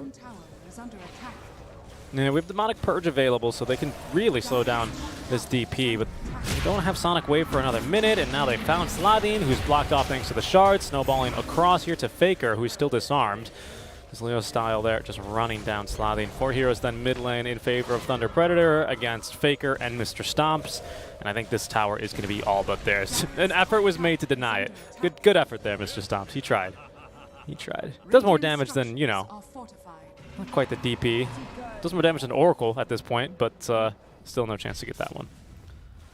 Yeah, well, it's still a lead for Thunder. Now they swapped lanes completely, as you see the Void going to the bottom lane. He knows he can kind of match the PA, especially if they gank him with the Pangolier, who has the Rolling Thunder ready, by the way. Timado. Oh, here comes the Mars. This could be a surprise gank by Frank. I think they saw They him. could be able to play this, but the Pango's still really strong. Nice Phantom Strike to avoid the first bout of Rolling Thunder, and Matthew's already dead thanks to that Arena of Blood. Sacred soon to lose the Magic Immunity. Still playing this aggressively, hoping to kill Timado. Timado about to go down. The Oracle comes here, but Minos gathers that kill first. As Aretes has now been rooted. He's in trouble as well. Woom guarantees that kill, but Minos has no time walk for 7 seconds. We have Sonic Wave. We also have Spear, and Minos will fall because of the burst magical damage. So carry for carry as it stands right now, but Frank wants to turn this into a third kill as well.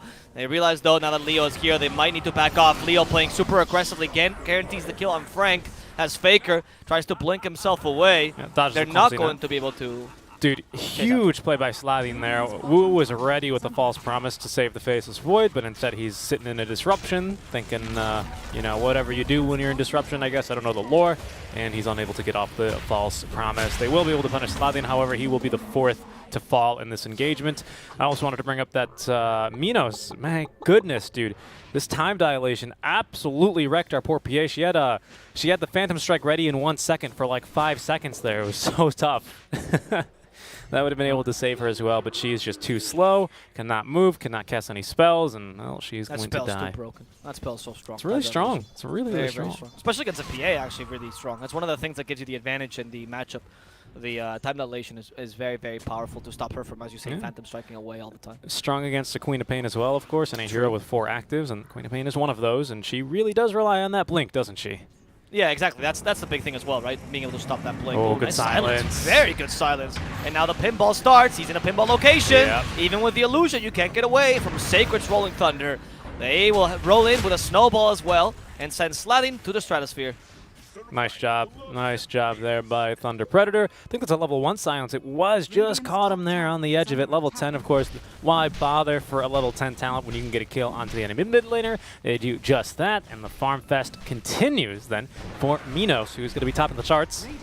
Nice farm for him overall with the Mask of Madness. Going next into the SNY. Just building stats. Just some stats, Abo. Just some stats for the Void. Let's see if Timado will also be targeted here. And the smokes are breaking. The smokes are breaking. Timado, though, his legs might be breaking as well. Look at that. So easy. They just root him for permanently there. Yeah, Waller's Punch to set up the roots, and well, he's got no chance. And it is also like, oh no, I showed up in there. I showed up in there. I'm doesn't just have in position untouchable. 5. Oh no, I can't walk between these ice shards. Why? Level 4 tag team to kill the poor Aretes. It's not like he had untouchable, man. He's level 5. Oh goodness. I mean, it's not like that skill has such a huge cooldown. They just want him to feel pain. Yeah, I guess you're right.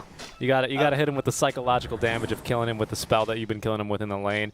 Award here onto Slatting as the Swashbuckle will pick up the kills there, I believe. Yes, it did. Sacred there, wasting a bit of mana in timeout from Slatting, who does not get the kill. Well, level 4, Shadow Poison decided not to even put a single point here into the Soul Catcher. No, top lane Faker is Oh yeah. Die. Yeah, that Chrono. Minos like, what are you doing? Who do you think you are? Standing in front of me like that. And in a similar position, Slatting is the next kill. Can't even disrupt himself there. Man, someone stop this Pangolier. Sacred is popping off. I mean, what someone stopped Thunder Oh, Predator. No. Oh, Another no, ice shard. Oh, they don't have anyone to Phantom Strike to. There's the creep wave. Oh my goodness. Oh, no, Timado. I don't think he couldn't even Phantom Strike to that. If you check the cast range, it ended about here, and the creep just walking a straight line. Doesn't have level 15 yet, so he doesn't have the extra cast range. So, I mean, Phantom Strike is strong still, but not that strong.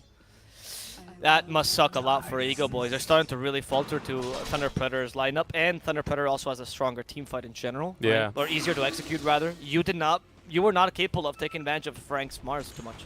This is going disastrously for Ego Boys thus far.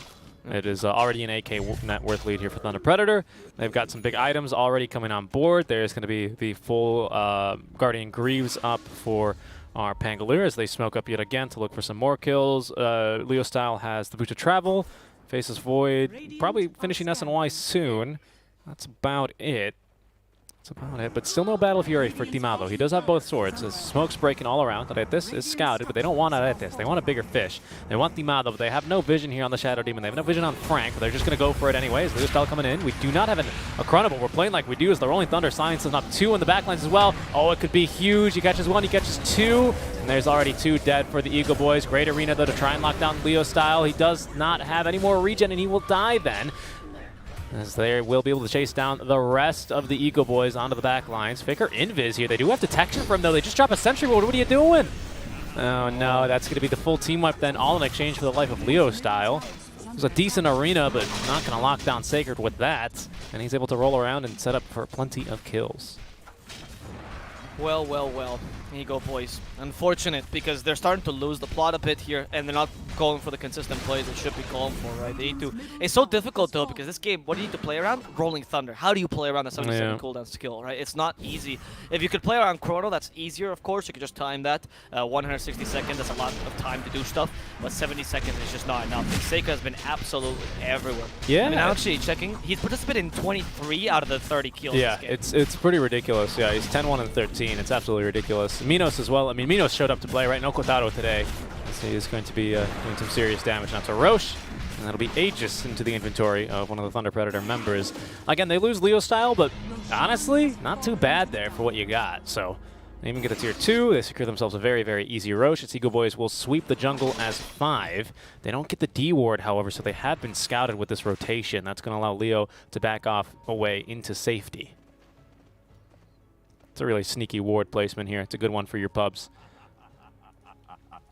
As the wards from Eagle Boys will scout the supports, make that Matthew and Sacred, rather, rotating through the river. They're gearing up for a fight bottom. If Minos were to show up, this would be disastrous for Eagle Boys. And they do have a tier 1 to rotate too. 1's been scouted, 2's been scouted. They know Dimado is here. Minos, though, just continuing to farm for now. Sacred going to kick it off here with the Rolling Thunder. Onto Frank he goes. The silence as well. He's unable to get the spear off. Still silence as the arena not doing anything here. There's already the kill onto Dimado as Frank will be next. Already 2 cores dead as Minos will show up. Here's Slotted, but they just call it. You know what? I kind of got to say that's the right call. In this game, if you keep on fighting, you get a bit distressed. You're going to start to lose all the composure you had in the beginning of the game, when you were drafting, when you were playing, and it's clear that you're losing your composure in the plays that you're making. So you better call the GG early, you rally up again, you know, you take a deep breath, you talk to your teammates, you go, all right, guys, what went wrong? Besides partially the draft, right? In the next game, they ban the Pango. Please ban the Pango, because that's Sacred best hero. You could just tell here, obviously, how great he played it. I mean, not pick the Mars and not ban the Pango, right? That's another issue.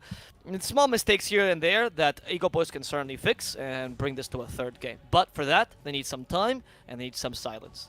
Yep, I agree. I agree. The mental game here is going to be a bit different now that we are in the playoffs, right? During group stage, it's very, very easy to go, you know, it's just a group stage. It's okay. We'll win the next one, right? But now it's a little bit more real for the teams here who, especially here in the lower bracket, right? So you're right. That space and time to breathe is definitely very, very important.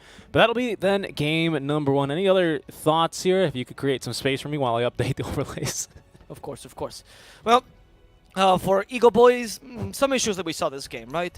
You gave Faker a supposedly game-winning matchup, but he didn't destroy the lane because the rotations were not really that great. For all the supports here that you had, it seems like Eagle Boys support rotations, which are usually really impactful, because they didn't have any aggressive support rotations, because Shadow Demon and Shadows can't really do that. They were quite the opposite, right? If you look at teams like Zoomers, for example, who likes playing defensive supports a lot on Husky, they will always be ready with a TP to save their mid laner. That is not quite what happened on the Eagle Boys roster, because they are just not used to playing these kind of supports as much, right? That kind of brought them back a bit.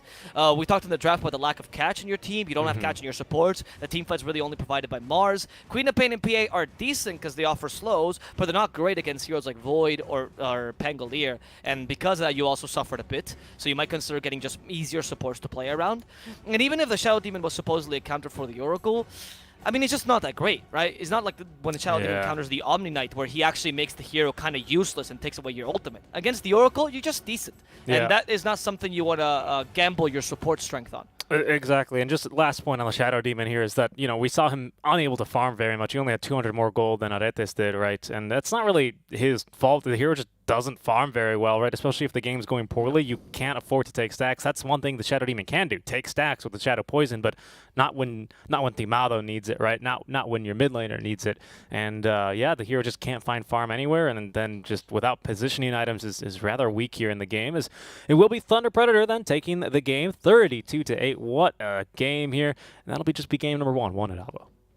Yes, it will just be game number 1. There's a chance for Eagle Boys to still come back into this tournament. Will they be able to accomplish this? Because this next game is the elimination game for them. If they lose it, they're completely out. And honestly, I'm kind of hoping for a third game just because I want to see more of these Yeah, games. life on the line here. We'll see how it goes as we're going into game tip number 2 in a bit, guys. We'll see you then.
Hello, hello, and welcome back to The Voice of the Realm, Frostivos Edition.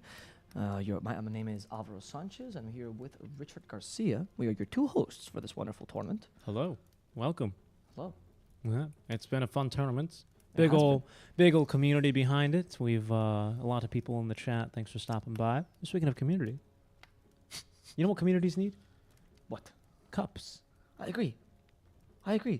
Every time I go to a community, they always have plates and knives, but never cups. Never cups. And you know Never what? cups. Epol set out to strive to fix that.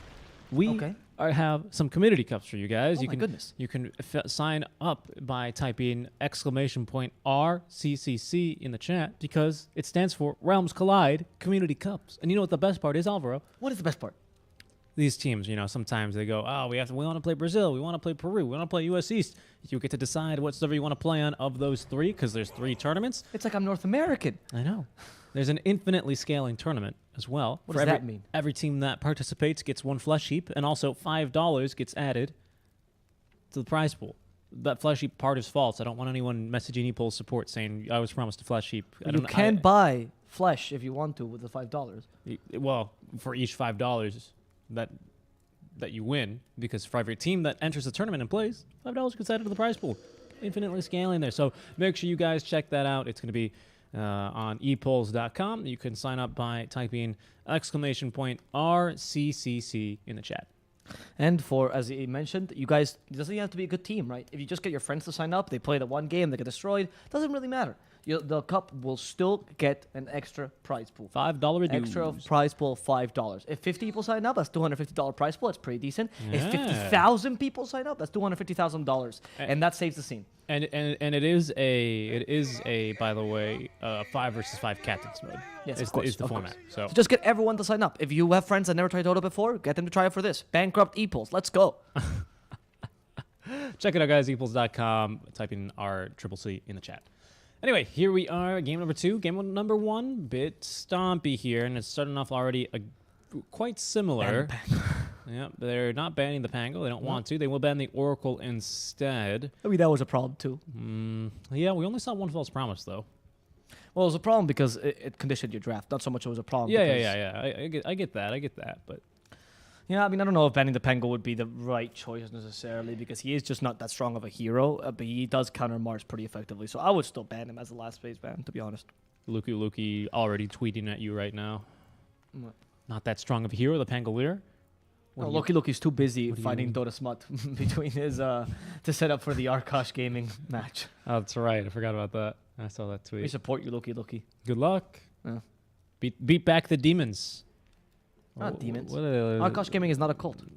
No, that's right. It's not a cult. It's not a cult. They only sacrifice people. No, it's right. Well, because it cleanses them. They cleanses cleanse them. people. That's not a cult. They're not a cult. Not a cult. Drink the Kool-Aid. Awaken. Drink the Kool-Aid. Awaken. Oh, you know what? That's crazy. There's a fire noise, but there ain't no fire. How did that happen? How did that happen? Whoa, what a second. Oh no, our fire ran out of battery. I mean, logs. Oh, no. Oh, no. Let me... There it is. Oh, nice. Thank you. Oh my goodness. There Thank it God. is. He's back. Oh, no. oh, no. I caught it. It's okay. Don't worry. It's all right. That was all part. That was a bit. That was on purpose. I was wondering where that fire was coming from. See, the problem is it was a nitrogen fire. I think nitrogen burns clear, actually. But now I introduced oxygen by blowing on it, even though you breathe out carbon dioxide. Don't think about it too Also, much. You breathe out a bunch of things. Well, Mainly nitrogen, actually. Oh. Fun fact. Well, A bit of also carbon dioxide and a bit of oxygen. I Your blow lungs on the aren't that fire, perfect. and I started it. I am a fire starter. What can I say? All right, but no fire starters here thus far. No Yeah. Huskar, No Lena, 'cause she's been banned. Lena. She's almost always exclusively a first phase But ban. Pango has made it through, so I kind of question if Thunder was going to try this again. The thing is, if Ego Boy's letting the Pango through, it's because they have a plan to deal with it, right? Like, Timado is not that cocky of a boy. He will try to counter the Pango. So maybe they're thinking of picking up like Grimstroke 4 together with the Mars, quick counter Pango. Maybe they're thinking the Mars can go mid this time, or even 4, and then you're going to pick up a Bloodseeker instead, which would also counter the Pango. In fact, if I was Thunder and I was thinking about Pango, I'd definitely ban the Bloodseeker here, because that makes your game unplayable. Yeah. Yes, of Yeah. course, because rupture into rolling equals I'm sad Death. and die. Yeah, so essentially what you have to do when you have up against a Bloodseeker is try to rush that Lincoln as soon as possible to be just at least a bit better, because you really cannot fight the team fights properly. It's not just Rolling Thunder. You always think of the Rolling Thunder, but Swashbuckle also moves you. Shield Crash also moves you. You're a really weak hero to begin with. Bloodright destroys you. Like, Yeah, it's a tough one. it's just not a fun time overall. So definitely a very well worth ban here. If they're considering the Pango, of course. I don't know. Thunder's taking their time because they're like, should we really take the bait and just Pango them again? Because there's also psychological games, right? You think, does Eagle Boys actually have an answer, or are they just posturing and pretending like they have Yeah, one? because the scary part is you have no information on that lane either, right? Because or on the Pango's lane, because Mars Undying is going to be there off. Well, maybe you're going to be against the Undie probably. Yeah. But But the you're not going to be Mars, against the Mars. yeah, you don't know about the safe lane matchup. And even then, there's so much flex potential. Eagle Boys could even copy Infamous and run the Undying as the 3 here. I had a feeling they were going to go with the Spectre because of the Viper ban. I'm surprised they picked their safe laner now, but I like it. I like the They want to move. secure before Eagle Boys might also take it. Though Yeah. Spectre, the difficulty is that you're pretty bad against both Undying and Mars. Both these heroes counter you quite It's hard. true. It's true. Normally you pick the Spectre with an Undying and a Mars, and I think that's why Thunder Predator maybe decided to snatch it away from the Ego Boys. We'll see how they respond. It's still a strong pick, don't get me wrong, but these are like more like soft counters. Mars can always deal with a Spectre at any point in the game. There's the Mars Phoenix as well, really Yep. good against Spectre in general, because Spectre's not usually a BKB buyer, so you always get crushed by that arena. And the Undying with a Tombstone prevents your Desolate from coming out. so Yeah, that's a big deal. and Eagle Boys really stacking on the things that they need to attack, which Thunder Predator don't do very well right now. Tiny famously, no Oh, yeah, it's agility true, it's gain. very true. DP, pretty bad at attacking in general, not the best attack speed. And of course the Spectre, she literally has a passive rather that makes her crappy attack speed not so bad.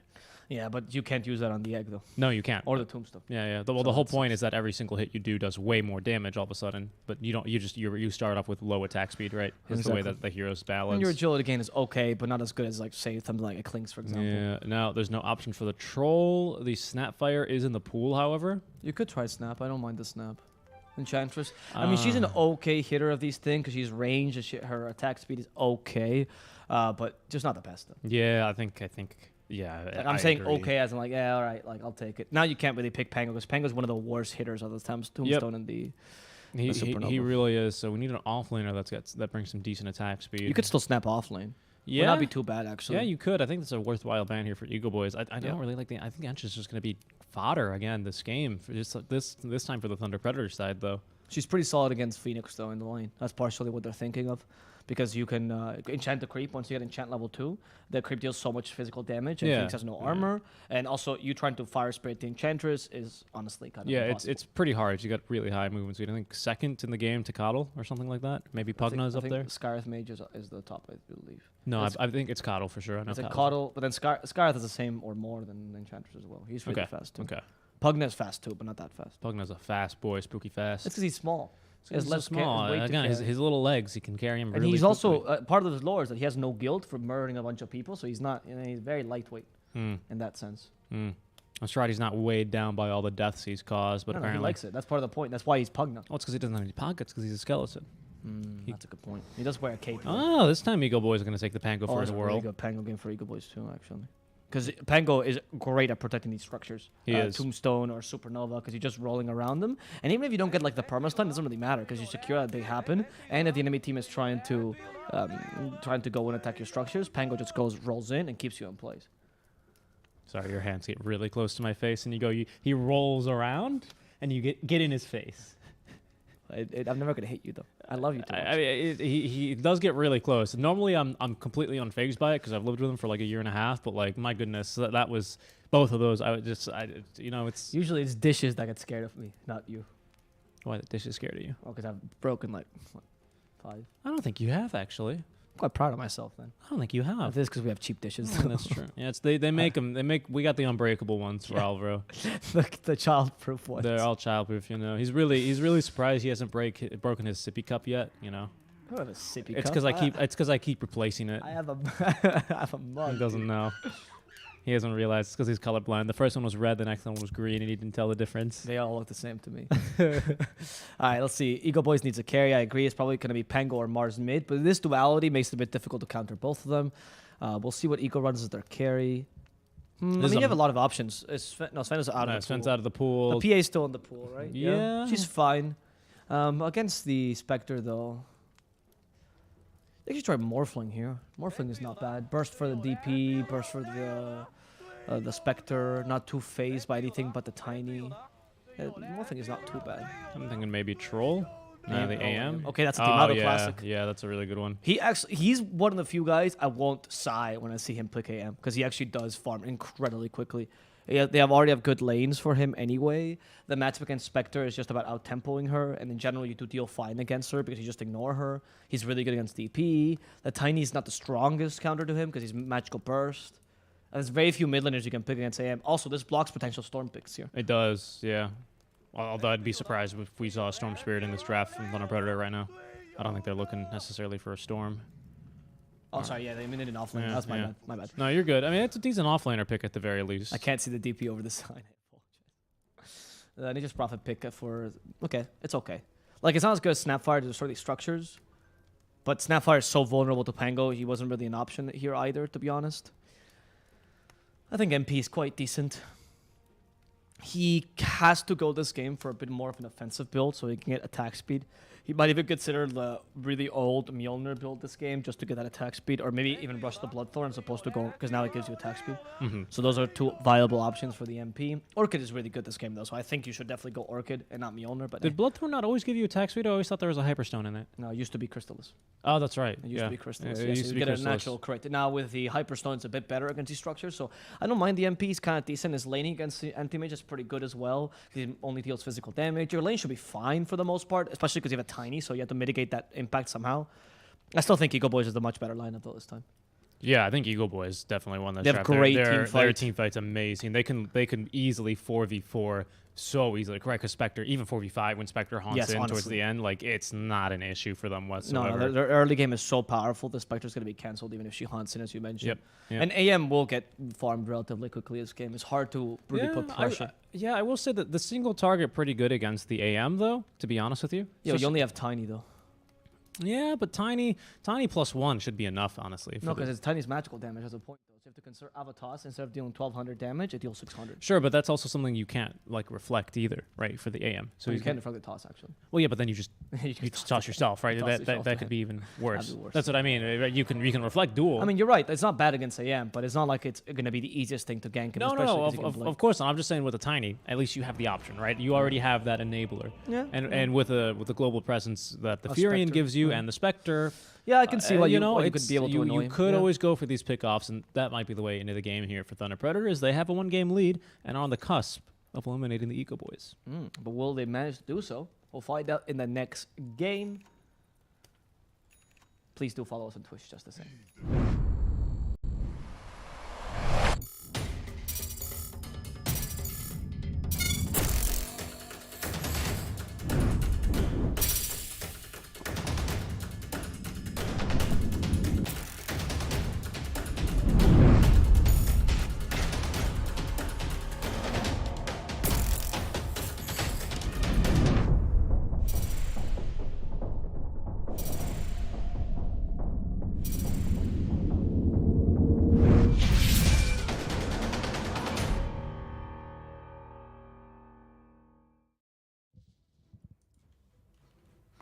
Welcome back, everyone. Playoffs, elimination series, lower bracket, all caps. You know, here we are. Alva plus Seeker Strike here on the call with you guys. Eagle Boys maybe going to be eliminated here by the roster of Thunder Predator. Really solid draft this time out from the Eagle Boys. As I think this time Frank, even though he doesn't have as great as a setup that the Shadow Demon provided him, I think he's going to have a much easier time with the arenas this game. They're going to be much more impactful. Yeah, of course, out of the question. I think there's a much easier draft to execute for Eagle Boys in general. Their team fight is incredibly strong. Also, this is the lineup that they love executing, by the way. This kind of mid-game oriented lineup. The lanes are probably the toughest part for them, because unlike Pango versus DP is the easiest lane in the world, despite you being able to disjoint that Spirit Siphon. It's not great, because you can just Crypt Storm him anyway. The bottom lane is also going to be a bit tough against the AM, depends on what the Tiny does. But overall, though, Eagle Boys has the stronger mid-game, so they can just stabilize them. Yes, they do. Yes, they do. We'll just check in here quite a few things, and now we're all settled away. Yeah, We'll see. The AM pick is, I mean, it's real scary, though, for the side of Thunder Predator. They don't have the best catch for him, and yeah, Eagle Boys, I think you were saying they can stabilize very, very nicely here. Yep, we'll see. Because the question, of course, with an AM is how far can Thunder Predator take this before your AM comes online? That's the big issue here. Indeed. Matthew's going to be laning against him, already looking to be as annoying as possible. I think, he doesn't want to block the creep wave, though. They want to get that creep wave as close as Sacred was looking to block with the Treants. Will let one on through, already starting with the Blightstone. Do we have, yep, Ring of Protection on the Undying, not too surprising. No Ring of Protection on the AM, that would really mess with the build, but he's expecting a lot of harass here, so he's going to start off with 2 stacks of the Tangos. Well, he bought himself here. I think that's a wise decision in this game. As I like this, he's going to try his best, but the Furion is a hero that is probably going to be one of the better counters to the Undying, to be honest, in lane at least. Yeah, right. He's one of the few. I wouldn't say it may counter, just he could sustain Undying, right? Not die necessarily, but look at this, I though. mean, already, Aretes just does not care. And this is what Undyings do these days. They actually, they soil their name by just committing suicide against the enemy offlaner. Just banging their head against the offlaner, hoping that he'll just leave the lane. Yeah. And this is the best way to play this matchup. Yeah, and I mean, with 12 strength stolen away from him, 420 max of HP on the NP, it's a pretty scary time to be in this lane, to be honest, especially when Soul Rip cuts off cooldown. Matthew's going to try his best, but I mean, when he's got so much darn HP on the Undying, it feels like every single attack you do just doesn't do anything at all. It's very demoralizing. I totally agree. In the top lane, I also find that Spectre's going to have a bit of a tough time against Phoenix and Mars, but we have spoken about how strong the Enchanters can be against a Phoenix, so we'll see how much Wu can mitigate this. And mid, for now, Pango is quite happy. Considering what his lane is going to be, the early levels are the most important, where you take advantage of the Quelling Blade advantage as a melee hero and try to stop Leo from farming too much. Yeah, it's going to be a bit difficult, but as soon as you get level 6, both these heroes are going to be looking to ult as soon as they get level 6 pretty much in the lane to force each other out, maybe to look to take a tower for the side of the DP, but looking for the pinball kill on the side of Faker.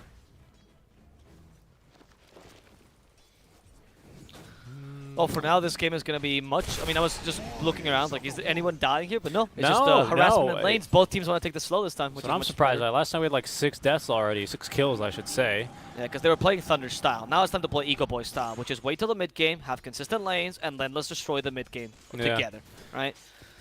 For now, you are getting far on both carries, not too much of a difference. NP, as expected, is giving Anti-Mage a run for his money, but, he's still going to be able to recover in the mid game. It's not really that big a deal as long as his team can create space. It's actually more important that Faker gets money. Look at the amount of deny Sacred has, though. That's quite commendable, to say the least. 10 denies versus the AM. Not bad. More denies than he has last hits himself. As finally, we're going to get first blood. It will be top lane. Slalin with the Icarus dive away is going to allow Frank with the spear to secure the kill. Oh, Slalin wants the courier, and he's going to find it as well. Our little Harpy Stormcrafter has enough mana now for Chain Lightning, but it's not going to be enough damage for the Phoenix, who does pop the healing salve. Okay, so good kill up top, already putting pressure with what I expected was one of the stronger lanes in terms of kill potential. Because down bottom, NP Tiny cannot really kill the AM unless he messes up, right? So that's a huge advantage you have here. Leo Star is also starting to put some more aggression onto the Pangolier, as you can see, trying to run him out of lane. That's why he's 25 to the 12 to 1. Not very great for Pango, unfortunately. Yeah, Faker's like, God, every single time I get close to a creep, I just get sucked to death. Did get a healing salve delivered at the very least, but pretty big creep now, pretty big creep wave onto his tower, I should say. Again, when you disarm creep, they get really confused, so they just stand still. That allows Leo Cell to deny that one quite easily. Matthew is going to die down bottom, caught that one, the decay from Aretes, dealing the final blow as Frank gets another kill here onto Wu. Alright, so Matthew losing his life, not ideal to be honest here. I was not hoping that Matthew would die this early. To Aretes. He's trying to do his best in the lane, but as a Tiny, you're just so limited, and that means you can't really gank the mid lane, unfortunately. But Leo Style is doing a really good job of just harassing Faker, so I guess it doesn't really matter. In fact, Leo Style might get the kill here. Yeah, just with an auto attack. That was easy. Oh, Alright, Leo needs no ganks, dude. Leo will just secure the lane for himself. He does not need a gank. No gank necessary. Just kind of, well, we saw, you swashbuckle? That's a mistake, and immediately was very confident that he could get the kill there. Good awareness. Good awareness there. Top lane, are they fighting? They are. They pin Wu, or make that Minos to a tree. They're going to now try turning onto Frank. They don't have boots, though, on Minos, as Frank really wanted to eat a tree there. Wu almost probably could have killed him if he stuck around or zoned him away from the trees, but that's whatever. This time Leo's still going to be a problem though, and we've spoken about how Thunder really relies on Leo securing that mid lane for them because usually they play around his space making. So it's not too bad here for Thunder Predator, despite the fact they're up against AM. This DP can have a huge impact, and Faker is not the greatest hero at defending tower. Phoenix in trouble? Slady? No, they don't want to kill him. They'd rather secure the bounty room, much more valuable than the Phoenix kill. In fact, we're trying to do the same thing on Aretes, trying to go for the other bounty room, but Matthew sees an opportunity to murder Aretes. We have the Ava toss combo in a second. There we go, Aretes, can he survive it? Doesn't use the combo entirely. Okay, missed a bit of damage there, which actually secures Aretes to get away and get the bounty room. Interesting, Matthew. I don't know about away. We do have 6 charges of the stick yet. Aretes running through the Ancients, trying to get himself denied. There's the toss. You can still die to Ancients in there, but nope, it's going to be Matthew with the kill. So, okay. Lost the Bruna necessarily, I'd say, because he tossed before the Ava, which means that you don't get the full extra damage. When you're up in the air with the toss, or when you're being affected by the toss in general, you do deal 3 times damage with Avalanche. It's a very classic combo. Now it's actually part of the game, by the way. In Dota 1, that was just a bug that they implemented as a feature. You do have... I mean, it's a loss for Thunder, kind of, right? Because you waste some time with the Tiny, but you did at least get the other 3 bounty runes. It could have been 4 bounties, but yeah, it's still a win. It's just a little bit, it's whatever. It happens. Yeah. Woo's poking and prodding as well. I mean, 2 Blightstones already on the side of Thunder Predator this early. Not too surprising given the heroes that are carrying them, but it's just going to be quite an annoying and prickly game. So Leo Styles going to finally make a rotation. Over to the top lane he goes with the Invis rune. Will now just go ahead and break it. Has the Exo, but just has the Spirit Siphon currently onto Frank. Does not want to die of the tier 1 though. And now we'll TP back mid. Oh, TP gets canceled. TP. Nice. That was a bit of a mistake by Leo though. A bit too hasty. He's like, oh, I'm playing so efficiently, guys. Look at me TP. Oh, okay. Spirit of Mars exists. The play there by Leo, I mean, I kind of get it because that's the best lane you can gank right now. AM is a hard lane to gank because you don't really have much support there. But at the same time, you don't really want to push the tower. So that's why you couldn't really pop Exo, because if you do pop the Exorcism there, then you take the most useless tower in the game first, which is not great. You much rather take the mid tower here and put pressure here. Definitely, and Faker's rotation is going to be just as fruitless. In fact, he TPs over to the lane, but Furion just TPs home because it was time for him to go home anyway. He had 12 stacks of decay on him, and he wanted to just heal up. So he's going to go and do that, as there's going to be Leo Style popping the Exo. We do have Rolling Thunder, but Matthew here as well. A ward behind the tower, giving vision on Faker. Is able to run away will be our Phoenix. They're going to turn back now for the tower as Sacred has not rotated in. Avalanche is not going to come out in time. That's Leo Style potentially in a bit of danger. They're going to hit him once and only twice here with the Rolling Boulder, as Matthew will not go down either. Tombstone, however, will be dropped, as they're going to try and focus on this one first. They want the kill onto Matthew. They're going to stop for the Tombstone briefly, as Faker then getting the kill onto that Tiny. Leo Style, though, will be able to right-click down at this. Oh my goodness, already the clumsy net there onto Faker, who's trying to run away. Nice job there with the pathing, with the Haunted. Now from Minos, looking to secure the kill onto Faker. Needs a little bit more, doesn't have enough mana for the Spectral Dagger. As the arena out from Frank, the tower will go down, but Frank is probably going to die here as well. He's TP, not perhaps overestimating how much he's done. No, actually, he's just way too fast. Oh, not fast enough, though. Sacred just TPing on over. And I still even doubt that they can get the kill here, to be honest with you, because, yeah, I don't know. Does Sacred have boots? He does. My goodness. But he was also hit by the spirits when he TP'd already, so he already had reduced attack speed when he started attacking him, and that lost him a lot of DPS. Yeah, Faker laughing. Look at this, Frank absolutely silent. It's like, you took my spot, and I will show you why I deserve it. Yeah, but they actually only kill out hit this there. They do lose the mid-tier 1 tower, and lots of ultis get dropped, but they only kill out hit this for the Tiny, so losing the tier 1 tower, it's not as bad as it could have been there for the Eagle Boys. I think with an AM on your team, you're going to be expected to lose the early game just a little bit, because even a Spectre, as we can see, can have some game impact, whereas the AM is a little bit more limited into what his early game role is. We'll see now, as Thunder Predator has led this early game. Oh, Mana Void just to farm the creep effectively. This means that DP can just go in. She's not really afraid of now being Mana Voided, so Aretes will die for sure. Not looking too good right now for Eagle Boys, not going to lie. I thought they were going to take a more advantage of this lineup, but early they haven't been able to force any team fight, and Thunder Predator is just pushing down their towers. This is the style they excel at. This is exactly how Quincy Crew plays as well. You think you can beat us in team fight? No problem. I'll play you before you even have team fight potential. Yeah, that's the thing, right? I feel like we do still need that first item. For Frank, likely to be the Blink Dagger, might be the Yules, as he is TPing down bottom, has the arena at the ready. There's still no Supernova, though. It's like you're saying, they're willing to fight before the team fight is ready to go. Leo Style pinned to the walls, but he did get the Spirit Siphon off the very least. My goodness, the damage Oh, coming through is just too much, though. They will be able to turn onto one, canceling the TP of Sacred as well. Wu is going to get drive by. Sacred trying his best to TP, but doesn't have the chances. There's Ego Boys. Just a glimpse of how strong their team fight is actually going to turn into here. That's not even with a Supernova yet. And only level 1 Tombstone. It only gets a little bit better from here. And again, Thunder Predator, they get the tower. This time it's a lot more expensive as they lose 2 cores, the mid laner included, and don't get a single kill in return. That is the advantage that you were looking for if you are Ego Boys, right? Try to create space in the map by getting these team fights. You didn't stop them from taking your tower, though, so Thunder also accomplished their objective, but at least you got a team fight that guarantees you a couple very valuable kills. And Timalo's about to complete his Battle Fury. This time he went for a naked Battle Fury. And the standard timing for this is 12 minutes, usually, with boots, obviously. He skipped boots as well. Like, he doesn't even have coffee boots, but he's going to get it around minute 11. Nope. It's really impressive. He's got 2 branches on the Quelling Blade, and goddammit, that's all he needs, Alvaro. That's all he'd need. People said naked Battle Free wasn't naked enough. Timado is really changing this play. Nah, he's not wasting blink. Yeah, he's yeah, ready. That's very smart. Timado? Nope. Matthew's here. Avalanche. Timado's like, please, please, please, leave me alone. Nope. Nice blink. Yep. Oh, sorry, nice stomp there. That's what I meant to say. Good job, Mr. Stomps. But good job also Matthew there preparing for that blink in the middle lane. Faker completely alone. Rolling Thunder Also tries DD. to get away. A DD, and they still keep sucking him off with a Spirit Siphon. Unfortunately, Rolling Thunder, not actually too fast. Much like Thunder, it lags behind the Lightning, right? So it is going to be a bit slower to get away. Yes, indeed. In this case, Lightning is Spirit Siphon. Well, or just, you know, Zeus, who Zeus. actually is hard countered by the Pango because none of his spells actually do anything. Oh, Thunder is hard. Lightning is hard countered by Thunder, dude. Because Thunder tells people Lightning is coming. It's true. Well, actually, that's false, right? Well, another Lightning is hopefully coming because if you miss the first one, you're already dead, right? Yeah, unfortunately, that Lightning is going to hit you first no matter what. Speed of light a bit faster. Let's see if they can catch Matthew. Oh, Matthew's like, nope, I'm not having any of this. Toss him out of the arena. We still have a spear. Doesn't actually hit the wall, though, unfortunately, so he's not going to get stunned. Not that it matters to Faker, who's going to guarantee the kill regardless. Yeah. By the way, another naked item here, kind of, for Faker is he's going to have at least a bottle and a stick, which is actually twice the amount of items that the AM bought, but he now has the full Maelstrom coming his way here.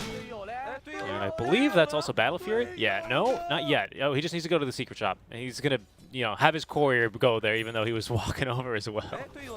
Alright, so Battle Fury 12 minutes in, Maelstrom 12 minutes in, no boots yet on either of the cores, make that the mid lane or the safe laner, but from here the net worth should begin to stabilize and even go into the advantage of Ego Boys. The good news about going for the Battle Fury is that on an AM first is normally a lot of heroes kind of rely on the power treads to switch over to the tread swamp in to get that extra int to play with here. He's going to be in trouble. Good silence. Good silence. I think he's dead now. Yep, the toss should guarantee it. Really good smoke. The lack of map control is making this really difficult for the AM because he can't really farm. I mean, he's still incredibly farm for what it is, honestly, but the lack of map control is starting to hurt him. And you need some rotations from the Pango and from the Mars. Pango, who is, by the way, keeping up the naked idea, and he's going straight for Maelstrom and just javelin. Yep. He just finished that one right as the AM finished the Battle Fury as well. Yeah. No, he just finished it now, literally. He just got to deliver on the courier. I was literally just clicked on him on Javelin. I don't know, but he's got 400 gold. It was in the courier for a while. I remember because I was talking about it. Must have been on the courier then. Yeah. Okay. No, I don't disagree. But I was expecting the boost to come out before he completely finished it, but okay. Yeah, maybe he was expecting them to be honest. And this should get him boots here. This kill onto Matthew. Oh, or not. This is a really terrible spot. What? Oh, that's what? That shouldn't happen. Doesn't matter, though. He got the kill. It's intended. He meant to do that. Val, please fix. He actually literally just went. That torch is actually a ghostly torch, apparently. I guess so. For me, it's... Yeah, I also have the torch there as well, actually. Okay. Even in the winter terrain, the torch stays. Yeah, that looked weird for me, too, though. But it's very odd. That's all right. It works out as he's going to get the kill, and that'll be now brown boots on the way, as you like to call them. Coffee boots. They're made out of coffee. They're made out of coffee. That's actually why. In Spanish, that's what we call them. I actually don't really know why. That's the color. Oh, nice silence. Mars has the arena boys. Like, should I go up to the high? Nah. No, they have all. Really bad idea. Yeah, they have Supernova though. I mean, they could fight this, but it's a bit dangerous. They could force a fight real easy, and Thunder Predator, I think, they're just going to be looking to disengage here. We here. have anything on Mars? We don't. He's going for Blink first, though. It seems like, not Yules. So, okay. Maybe you wait till Blink on Mars to go for a big team fight like that. Now you just go for pickoffs against easy targets. Like Sacred, for example, who's went for mech first, by the way. Great way to make his team survive, and now Orchid is the second item. Yeah, we'll see if he can survive with this mech, though. As like you said, that smoke ain't coming his way. Sacred, he sniffs something coming as Frank's smoke will break, as all will the trees. Yeah, okay. The mech actually saves him for a while, but the Mana Void will crush him. Mino's like, guys, I walked in here. Where's my team? My team's not helping me. There's so many zombies. They actually commit the supernova. Kind of defensively. Can they destroy it in time, though? Have any stuns to protect it? Avalanche will guarantee that they can destroy this egg. And now both Frank and Itis are in trouble. The Spear of Mars plus the sword will kill Minos, but they spear the wrong target, and this will condemn Itis as well. Not the worst of engagements, to be honest, for Ego Boys, considering what you're trying to accomplish here. You kill 2 cores, and you only lose your offlaner and 2 supports. AM keeps farming. Yeah, you know, I'm going to give it to them. I think this is not that bad of an engagement, but Yeah. of course that's not what you wanted. You wanted a bit of a better fight than that. You know, it's funny because Minos, he probably could have gotten the AM to stick around and then die in that following team fight. Maybe, of course, AM always has Blink.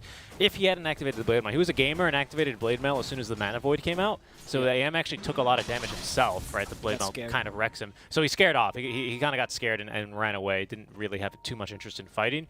But yeah, I think the team fight there from Eagle Boys just not completely together, right? So it's still a win for them, as you say. I do agree with you there, because the AM lives, most importantly, and now he's going to actually overtake the Spectre in terms of farm. But, you know, the team fight works even if it's not perfectly strung together, I suppose. Even if the Phoenix dies, you're not too unhappy with that. That's just your position 4 here this game. Would be sick, though, if he lived, because then he's going to get this vessel even faster, which is definitely going to be necessary to kill this DP, as she is going to be a problem here. You got plenty of strength here. They're chasing down Slavin. And that should be a kill. Doesn't have the Icarus dive, and he is going to be surrounded by treants. That toss actually allowed him to move. Not that it matters, but you know. Okay, why TP there, Slavin? What did you think was going to happen? Did you really think that TP was going to come off? That was the most hopeful TP. You know, Slavin, he's in the spirit of Frostivus. He's keeping his hopes up. He still thinks that Roshan Claus will come by and save him. That's right. That's right. Roshan Claus. You know, this season, or last season, I suppose, right? Roshan was chasing people away and killing them for candy. This season, he can't stop giving the candy away. That's why he was so angry. He needed to have enough candy to give away to all the good boys and girls in Dota 2. Oh no, Frank in the bottom lane. Or maybe not. Do they have any follow-up? No, it's just Frank. Okay, the TP from Undyne is like, hey, I guess I should help my core. Why? Don't complete a TP, please. Yeah. Frank might still die. What just happened? Now Timbalo's like, what is going on? Like, okay, Frank, pause. I need to scream at my off lane. now the admin will go Frank, and ask. you're not on this team anymore. Why did you TP in? Now the admin will literally ask, is there some sort of inconvenience? And then the admin will just write Frank. He almost has Blink Dagger as well, so that's like one of the worst plays you could make there. Yeah, literally, right, because, I mean, how much unreliable gold does he have? He's got a decent amount of unreliable gold, about half of it. There's the G. Can they kill him, though, is the question. Enchant's already used here, the TP route from Slavin, and, yeah, they're just going to toss him back into Sunray range, out of Sunray Frank? range. No, the Sprout crushes really him. good That was a sprout. really good Sprout. Yeah, he's going to die. incredible. Can they counter-initiate? No. No, of course not. They just lost their initiate. Oh, goodness gracious me. Yeah, that was not ideal. Not ideal. A free kill, basically, for the Thunder Predator side. That is the real reason why they kicked off Frank, just well, for this game. Well, you know, and that's unfortunate, right? Yeah, he's the spy, right? He's the imposter, spy. quote unquote. No, of course we're kidding, and I think that's going to be that's the pressure that some players and teams can start to feel. I feel like Frank feels like they need to fight right now, right? Whereas maybe he's not on the same page as his team who go, no, it's okay, we can let the tower go. We'll beat him later with a little bit of team fight, which needs some items. Who knows, right? It could be something completely different. But again, that's not a mistake that I've really seen Frank ever make in the group stage. So I'd be curious to I agree, what the idea was. I don't know. That seems like a miscommunication very clearly to me. Because it didn't seem like a bad play if your team was ready to TP, but clearly his team didn't want it to. Yeah, I mean, because we have Supernova, we got Tombstone, Rolling it was Thunder, an okay fight. you know? I agree. Yeah. Go for Yules on Faker, by the way. Almost completed to dispel that silence. And also look at the little cheesy Rolling Thunder double stun. Oh, yeah. And depending on how fat your hero is, triple stun. Yeah, that's a pretty good one.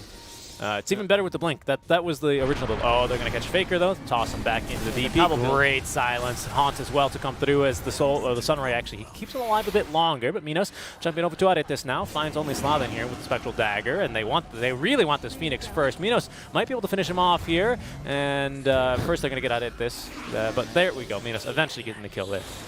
Has to do so much cutting lanes right now, and this also is, joins team fights relatively early. This is getting bad. This is getting bad for Eagle Boys. quick incision about the Pango build. If you look at the history of competitive Pango, one of the first players to actually ever do this was Tabo from Chaos Esports.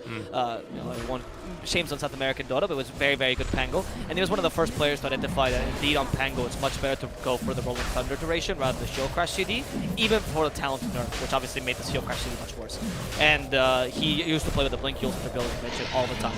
And he popularized that build. We have a Deso? They did that Roche so quickly. I know it was Exo, but still, damn. No, it's just the Exo. Oh no, and So they caught Frank. Frank is gonna die here. Rolling Thunder to try to save his teammate. Oh. The Tombstone's been dropped. They do have a Supernova, but they can't put it up just there. However, the AM is ready to fight. Destroys Timado in a matter of seconds. Sorry, destroys Leo in a matter of seconds. It's Timado who's destroying the enemy team, and now going for the Enchanters. We've all seen what happens here. Don't fall Enchanters too far. This time he does have the creeps to try to cleave off of. He does do that successfully. Wu will finally fall. And now Minos, who has no way of escaping, might lose his Aegis in second life here, but the Blade Mail deters the enemy team from continuing And this. the buyback. And the buyback from Matthew.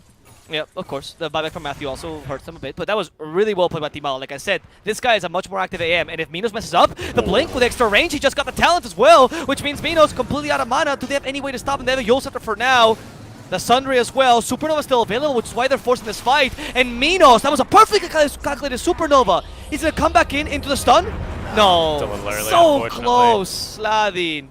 I got way too hyped for that. I thought that was a really good play. And I don't think they were going to be able to kill him. Thunder ready to counter-initiate off the back Oh, of that one. And that's a beautiful avalanche catching 3. Frank Wait, with a Arena? Blink Dagger, though. will be able to catch the Tiny at the very least. Sunray as well. That's not bad. Sladin trying to get into the pit, but Matthew's just going to toss him and kill him. That's going to be at least position 4 for position 4. Faker with another Rolling Thunder dying there to the Spectre. Manta Illusions. And he's going to be able to roll in and find Wu, but he's going to be just TPing out. Yeah, Good, no, the Pango good, is. yeah, good retreat there by Eagle Boys. They get the first life off of the Spectre. They get a few kills onto her teammates as well, and that's why the team fight's so strong. I didn't really think that was going to go well at all for Eagle Boys, but my goodness, they really turned that one together. Yeah, I think that team fight. I got really excited for the Supernova because I thought it could be a follow-up, and it was a really decent Supernova. Thunder Predator was dead. I don't think it was a waste, to be honest, because you might as well use it in that kind of team it fight. was fine, right? yeah. But AM got so much out of that, and when you play with AM, you always play 4-1 anyway, so who cares if your team is getting they need to farmed. protect him. They do need to protect him. Double Yes, silence. Manta, though. He has Manta to spell, but he's just tanking it. He knows he needs to use the mana for the Blink instead. Very smart. In fact, Pango's coming in here. They might be able to counter-initiate. Sacred's in trouble. The Tombstone. Yeah, Sacred can't really fight against this. They try to silence the AM again. Manta style. There's time to dispel, but they have the Haunt. They need to get away. Clumsy net on Minos. Guarantees the kill on Timado. And a secondary one on Frank. A tertiary one perhaps on Sladin, who has no way of escaping the spooky Spectre. Oh no, Thunder Predator. They are too strong right now. Eco Boys. They thought they could take this. This is so darn tanky, but eventually he will die there. He was just sitting in Invis, just out of range there of the Sentry Wood, and that's going to be the, I don't know how to use, with the quarter, that's the quartery kill? It's the 4th kill in that team fight there. Yeah, that was not too great for Eagle Boys. Thought they could turn this around, but the global presence you mentioned in the draft by Thunder really put them ahead. And now you're seeing Thunder starting to take your racks. I mean, AM can win even with 2 lanes of racks down. We have Supernova and an Arena of Blood, though. Okay, there's the Arena. Rolling Thunder, no Oh, he Supernova pushes just him yet. out, though. Oh, yes, he doesn't. Did he just bounce off the Arena wall? That No, was he a weird bounced off bounce. of this. Yeah, it's okay. He's Oh, going to keep okay. rolling, though. As the team for Eagle Boys, they're all up again, ready Run. to fight. We've got a BKB on the way of our DP, though. That's going to show up mid-fight here. Frank and a pinner before that can actually get done. There's the BKB in the inventory. Can they kill her before she gets it off? No! Leo with the BKB. They're going to now drop Supernova. the Supernova and the Tombstone. Can they actually? Well, they need to focus one. They're not going to be able to focus neither, as Sacred Oh will my be stunned goodness. up. He's going to sprout himself, but eventually die to the right click of a Phoenix. Tombstone Zombies giving vision there inside the Sprout. Matthew with the blink will be able to get the kill onto Frank now as Wu. Minos actually on the run. Look at that. A huge kill onto the backliners as Timalo showing up to this fight yet again. We'll be able to get a cleave attack from Wu with a disarm as Minos will be absolutely murdered by Timalo. No Gonna Basher, blink so- onto Wu. No Basher, as you said, so free to TP away. But honestly, you got the cores, and you're happy with that if you're the Eagle Boys. What an exciting match, honestly. Both teams are playing quite well. Thunder Predator making also their typical mistakes. Always Eco Boys, so there's an equal amount of throw by both teams, right? A healthy match, healthy dose of entertainment. And that, as you mentioned, right, the Tombstone Supernova. It's just Thunder Predator just screaming like, "Alguien le pegue!" And they're like, "A qué? A cuál?" Pretty much. You know, back when talents got added into the game, I casted a really amateur match of Dota 2, right, where there's a build where it was Undying 4, Phoenix position 3, Phoenix Russian Ags, and Timado? Oh. What is he? No, never mind. He's just really confident. Yep. Right And Undying, Undying took the talent, of course. That was Tombstone on Death. Because when you actually pull Undying into his Tombstone or into a Supernova, it counts as a death for some reason. That's adorable. So it's good this game, actually, because they just have nothing. Could you imagine 2 Tombstones in a fight? Yeah, and you waste all your talents to destroy the first Supernova, so you Yeah. can't destroy the Tombstone as well. It's really smart. Yeah. It's all these structures, dude. That's too Eagle many. Boys, they're rebuilding Peru one structure at a time. They're just playing a tower defense game here. They really are out here playing tower defense games, just throwing down structures. And so far, it's so good for Eagle Boys. And this completely negates all of my concerns. I think this game is just about back to a level playing field. And I don't just say that because of any net worth or experience. I think, if anything, I would say it's now in Eagle Boys' favor by quite a bit. Yeah, because of their draft, right, and the AM coming online, and now the DP, which has been a pinnacle of the Thunder Predator draft, and in general, Leo style is always a pinnacle of their playstyle, is kind of a secondary hero, because Timado can always destroy him with Mana Void relatively easily. So the DP has to be very careful. The Spectre needs to now step it up, but she does have Basher, so Mina should be able to now deal with the Anti-Mage. Does Anti-Mage have his own Basher? He does, yeah. So they're even. He's the AM is going to deviate a little bit from his build. He's going to go for the Scotty first, while our Minos, As opposed to what? as opposed to finishing off the Bissell. Okay. As opposed to that's because that's what Minos is going to do. Right. You I jumped, understand. you jumped the gun there on my question, my students. Very astute. I apologize, Master. He is very astute. Very astute. He's active listener. Alvaro is. So yeah, he's going to decide to finish that one off first. Okay, I like the choice. I guess because Abyssal Blade is much more valuable on Spectre because you don't have natural mobility or natural blink, whereas on AM you don't really need to do that because you have a blink, literally. You have a blink, you have Tombstone, Zombies help you out in the fight, you have Rolling Thunder, whereas Thunder Predator, unfortunately, they lack that lockdown, right? Your lockdown comes in bursts, whereas Eagle Boys with Arena, with they're just team fight at all, you know, I'll just use the term there, is going to lock him down. I mean, look at this, right? Where is he going? Why even need an Abyssal if you can just pin her to a tree, right? That was adorable. Pango, the most dramatic ending. And it's like watching a see down with the Bergerac there. Leo turned around as if to maybe try and force the counterspell. Maybe then they could have turned. The silence. Yeah, I know. Maybe he was looking to Yules, perhaps. Yeah, that's what sucks, right? With the Manta now, the silence on DP is no longer useful enough to deal with the IAM, and he's been playing really well with his Manta, though. Very patient. Yeah, Frank nearly catching him there. That probably would have been Leo style, either forced to BKB or dying even. Look at Eagle Boy's confidence now. They're like, guys, we finally can play this game properly. Our AM is going to join us. And that's why Team is such a solid AM. He honestly has been a really, like, I think he's fought exactly the right spots. He's made 1 or 2 mistakes of being over-aggressive, but considering the game, it was kind of justified. And he still farmed a ridiculous amount. And now with him being 1 item ahead of the Spectre, which is going to be that Scotty, it's very difficult for Spectre to match him. Yeah, Pango did, by the way, go for the Blink Yules build. I think we already saw that in action, but it's a good one. It's a good one. Thank you for pointing that out, Doka. That's nice. A little homage to Tabo. No, dude, not the Mars Blink Dagger. We're talking about the Pango Blink Dagger. Yeah, I mean, the Mars Blink Dagger is huge, right? This really does help string together their team fight. We saw that immediately after they got the free kill onto one bottom, and then the team tried to push the tier 3. They did have damage to it, and then Frank's like, what if I revealed my Blink Dagger to you right now and destroyed you in a team fight? And he did. And now there's an Eye of Scotty on AM. Pangolier, yes indeed. He's had the Yule Scepter as his first item. Our fellow, I think those are the Brazilian casters, right? Portuguese? Yeah, those are the Portuguese casters, yep. And also one of them used to actually be the coach, I believe, for... Sherlock used to be the coach for Motoka, which is the little bicycle one. I don't know if you guys know, like some of the, I wouldn't call them amateur, semi-pro stacks from the Brazilian scene. Motoka was one of the stronger stacks. They actually, with Mandy used to play with a bunch of players that were new to the scene. Quite an entertaining team. Oh, a little shout out to them. Okay. Oh no, Leo. Nice BKB though in time. Can they burst Timado? I don't think so. They didn't use the Haunt here. Timado, thanks to the illusion, is surviving. There's a Supernova. They can't destroy it in time right now. Finally concentrating on the egg. Matthew's even joining in, but this Rolling Thunder is too strong. Stops them from destroying the egg, and that guarantees the kill on Sacred and on Matthew. For now, it's only been Frank that's fallen for Eagle Boys. The Tombstone has been dropped. And still very active and effective. Timado, or actually no, it's actually Slavin chasing after Leo style, hoping to burn him up. Is he going to accomplish his objectives? He will! This Phoenix guaranteeing the kill into the enemy mid laner, and even Spirit Vesseling Matthew so he can't blink to him. It's okay if he dies. His job has been completed, and Timado actually stops the Spectre from getting away. Minos activates the Blade Mill. Will that be sufficient? Spirit of Mars stopped the Tiny from stopping Timado. They got the buyback out of Leo. Oh yeah, the buyback is too dangerous. They have to get away. Yeah. So much counter-initiating going on in these team fights. Yeah, that was amazing. I mean, the Mana Void initially, I thought that fight was going to go so bad for Ego because the Mana Void did not kill Leo. In fact, it didn't really even get him close. It put him to like a 3rd HP, but he was like, okay, I'll keep fighting.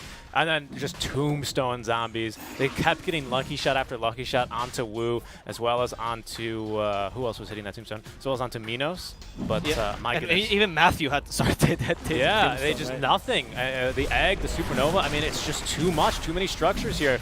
They have both supports dead, however, as they're even getting the kill. Well, they get 2 courier kills there. Matthew with 1 tree toss, the most stonks tree of all time, but in they go. Then with the Arena Blood into the Roche Pit. Frank trying his best here, but the Bash onto the Mallow. That's going to be the silence. He does not have the Manta style either. He's in serious trouble. Finally, the Rolling Thunder to save him, but he still will die. That's huge. That is massive. The Orchid, very impactful, and Faker needs to get away. If that Roshan had bashed you there, you would be dead, Faker. You are so lucky. You should not have done that. That's unnecessary. That's going to then be Aegis and Cheese. Then Thunder He has no Predator buyback either. with a 2nd life. Yeah, he does not. My goodness. The Bash, but as you say, the 2nd Orchid really does him in here. Really, really, really good job there by Sacred. I believe who applies the Orchid onto him. Yeah, it was the Orchid. And in fact, he's double silence after the Bash. He had no chance. He just went in without Manta, or maybe he Manted too early? I'm not too sure. Either way, with 2 silences and a Bash, I think it's really, really difficult for him to jump in without any support. As even the Arena of Blood dropped, didn't really help out too much there. Luckily, Frank is going to live, but they will lose for the 2nd time, actually. Aegis this game into the hands of not Leo Style. This time it's onto Minos. I think it was onto Minos last time as well, actually, but he's got the cheese on Leo Style. Okay. No, Cheese is much better for a DP. If you kill him and he comes back and there's no ghost, like, okay. Yeah, why that's a am I good alive? point. That's a good point. You feel very useless there. And Minos with the Aegis is going to be kind of unkillable. But what they've been doing, Ego Boys, anyway, is ignoring Minos until the end of the team fight because it doesn't deal too much damage. And I think they're going to just continue to do that anyway. For how much longer can they afford to do that, though? It's going to be Butterfly on Spectre. Pretty soon it's going to be too big, isn't it? I think that'll be the turning point. Oh, well, without Dimado, yeah, they can initiate Oh, wow. Ego Boys out of their base. Yeah, they BKB want activated by the Faker. Pango. Can he get away regardless as Rolling Thunder? No. But no, they just catch him. That was not the place to be. Without Sacred. He doesn't have Sorry, buyback without Faker. either. I mean, He doesn't have buyback. Not a 10-second BKB. I mean, besides the fact that he doesn't have buyback, no one has buyback in the game, actually, except for the Phoenix. oh no. Timado's back. They have Supernova and Arena Blood. They might just have to let these racks go, honestly. I would not waste the team fight here. You really cannot afford to lose another team fight because that could be game here. That could be, yeah, it really hangs with the balance. And Thunder Predator, they want to force one, of course, popping the ulti, not leaving off the high ground. Fortify has been used already, but the Siege Wagon's still alive, is going to be able to break that backdoor defense. We do have our AM pushing in the mid lane here, trying to do whatever he can, as, well, that's not going to be enough, unfortunately. They can go straight to bottom, proceed directly to bottom, do not touch mid lane, because, of course, you don't have the tier 2 there. And with the tower already on half HP, they should be able to make pretty quick work of this one. Sacred says walking is for losers as Wu nearly dies to the Spirit Vessel. There's the Yule Scepter to cancel the Phoenix Supernova, or to cancel the Icarus Dive, and the silence as well. They even double silence him, but it's well worth it to make sure he does not get that Supernova off, forces him to buy back as the Exorcism now has ended. AM cutting the bottom wave and pushing the tier 2 as well, but they have now lost a lane and a half of the barracks and both melee Raxes as well. Yeah, so Look they at this. import, essentially the lane of bears. Who Shard. cares about the ranged one? One shard purchase for Timado. Yep, he just started queued in his inventory. We'll get it. That's going to boost his DPS by a lot. I got to say, though, I think that was the right play by Eagle Boys. If you fight that Yes. without your full roster. Okay, well, now you don't do this. Please, after making that play. Frank, what is the plan here? Tombstone? Are they really going to fight? Timado's running in. He's not level 25 just yet. A Tombstone's getting destroyed, though. We don't have the Supernova right now. That's a Tombstone gone, which is a big reason why you won these team fights. Frank the in silence. trouble. He's going to die at this rate. Rolling Thunder does come out. Matthew has died as well. And Timado is here to destroy Leo Style. Has to eat the cheese. Leo Style still in trouble, though, as Rolling Thunder destroys him. The Supernovas finally come out. They want to stop Sacred, but Sacred is going to destroy the egg. No! Slavin gets off right in the last second. With one bash that guarantees the Supernova. Minos is supposed to get away, but it's absolutely impossible. Timado Moonshard, what a god. That won in the team fight. That Timado Moonshard won in the team fight. Dance, dude. You deserve it. Everyone doing a nice old dance after that one. Like to see the fight recap, please give it to me, Dota. But my goodness, it was not only the bash, it was more the lucky shot. It was honestly the lucky shots. Just kept destroying them. But not towards the end, though, because they both had big AB. No. Minos. Oh, it's true. one Minos hit. didn't. Yep, Oh, no, you're totally he right. was lucky shot basically back to back, and that team fight had no chance. Yeah, no, it was lucky shot. And Bash helping, of course. Everything it was very crucial in that team fight. But my goodness gracious, Was it a good one there for AM to show up to? Now they can equalize here 2 barracks to 2 barracks. They cannot go for the Megas either. Maybe they're expecting them to have buyback, but the only one with buyback right now is going to be Minos. It's a pretty scary buyback overall, but with their AM now 25, we did go for the Mana Void cooldown. Very strong this game against the walking bomb that DP is. Might be able to end the game here. Oh, really? We'll see. I mean, 30 seconds. I don't know if 30 seconds is enough for you to push this hard. And you don't have a leveler, by the way. The thing is, Eco Boys feel confident because they just want to team fight with all their ultis, and by the time that the DP is back, they're going to have all their ultis again. Exactly. So that's why you think you should just leave, yeah. That's why I think they should stay. They're going to have all their ultis again. I mean, I think Yeah, this is but a so safe will play. Thunder, though. Yeah, but they had all their ultis last stack, too.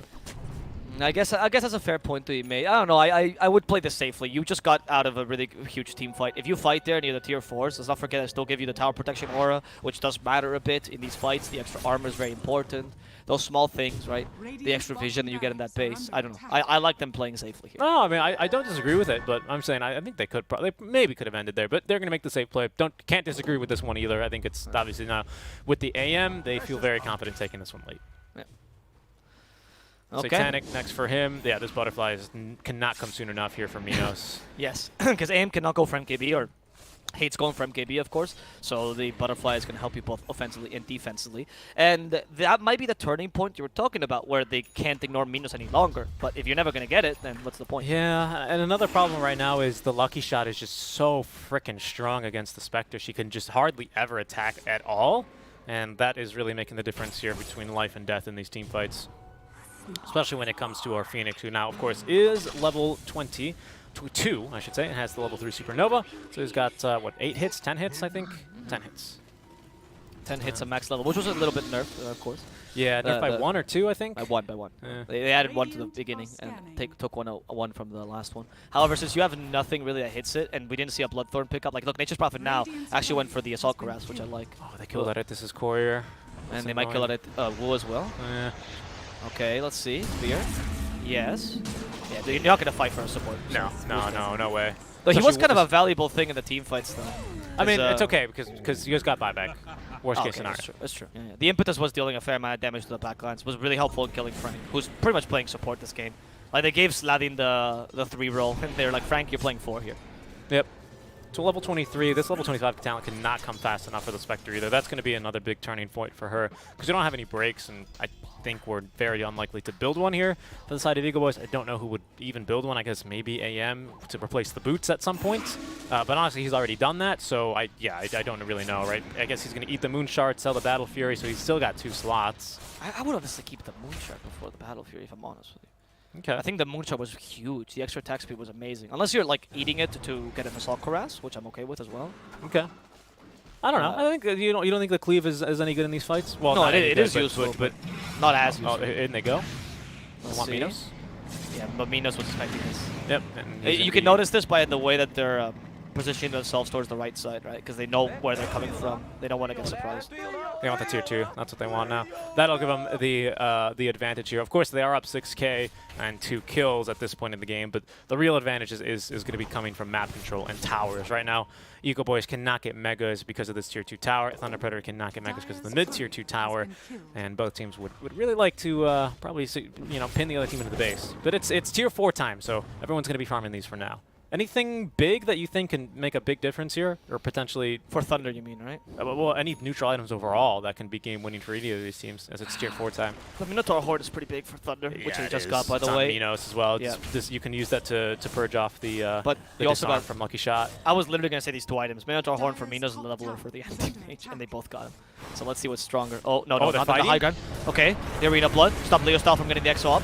But Hunt, Frank, has been kind of left Leo's behind. just getting murdered. They dropped the Tombstone as well. Yeah, Leo's going to get destroyed by Timado. Oh, no! Oh, no. What just happened? Mass disconnects everywhere. Was that the server, or did It's Peru? it's the Half of Peru server. lost internet. Half of Peru lost internet. Thank God Eagle Boys has Oh. 2 sides to their house. One in one province, one in a different one. That could not have been at a worse time. That really could not. Oh, And no, the that's thing going is, to tilt him so much when they come back. it sucks for everyone here, unfortunately. I mean, it sucks. I mean, particularly for Thunder, though. I mean, just for everyone, though, doesn't it? Yeah, Like, but Thunder's every- going to lose the team fight right now. That's what I'm saying. Yeah, they are. Oh, right. my goodness. They also yields an illusion, by the way, for the AM, so the real AM is still healing the Enchanters. Not that this matters too much. Yeah, But they you- got the important kill out of the way, right? Okay, so this idea of a fight for Thunder was very, very dangerous. Now that I can look at it more normally, you see that Nature's Prophet was hoping to TP in, you're hoping to haunt in as well. Like, that was a very dangerous team fight to take, because NP will definitely come late to that team fight, no matter what. This is just tough here. Well, we'll see It how sucks. it breaks down. I think Wu's gonna die and they're gonna let this go. There's no point. Wu and Matthew will die. See, like, so this team fight is good in one sense because it's low committal team fight in the sense that Spectre and Nature's Prophet are safe if they see this isn't going to go bad. But I question if it's even possible to win this team fight at all if they're not going to be there from the start, right? The Haunt, I get. You Haunt in, that's useful. But the Nature's Prophet, teleportation does take a couple seconds. Yeah. And those seconds are very valuable in a team fight. Oh, that one We also hurts. have Ags, by the way. Who did we give Ags to this game? I Pango? would say Phoenix. Oh, Phoenix? Yeah, I don't think Pango's gone For for the the Rolling extra hits? Thunder. Yeah, for the extra hits, and then for the once tombstone combo? Undying gets 20, you drop 2 tombstones. It's They a gave it to really. Pango. I disagree with that, to be Okay. honest. I think Tombstone is actually Courage. wrecking. It's really wrecking Thunder Predator right now, and it is kind of a meme strat. But you almost have the level 20 on Undying. The extra Supernova hits are good as well because you already have disarms, and Thunder Predator already have troubles dispatching of the buildings. Plus, it lets you build another building. Like, I don't know. I Don't think let your this- memes be dreams, dude. I don't let appreciate your memes be dreams. I think this is real. We didn't go for the right talents here for the Pango one to be No, good. but you do have the extra chances to lucky shot now, and you've already known Yeah, multiple times how and the valuable bash. that is. Sure. Yeah, Okay. exactly. We'll see here. They're gonna Rolling force the Thunder. issue. Yep, well, silence on Timao now that it matters. He has Aegis. He's preserving that Manta style.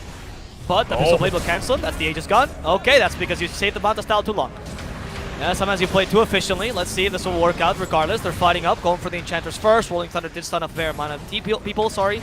But they're only killing the supports for There's now. Matthew. Finally, Timado going in for Minos is a real big target. A very valuable one. Mana Void has been used. Minos is in the low ground. Timado blinks to him. He has the Abyssal Blade as well. Minos has no Aegis. They even charge the Supernova. And Minos is forced to use the Minotaur Horn, but it doesn't last long enough.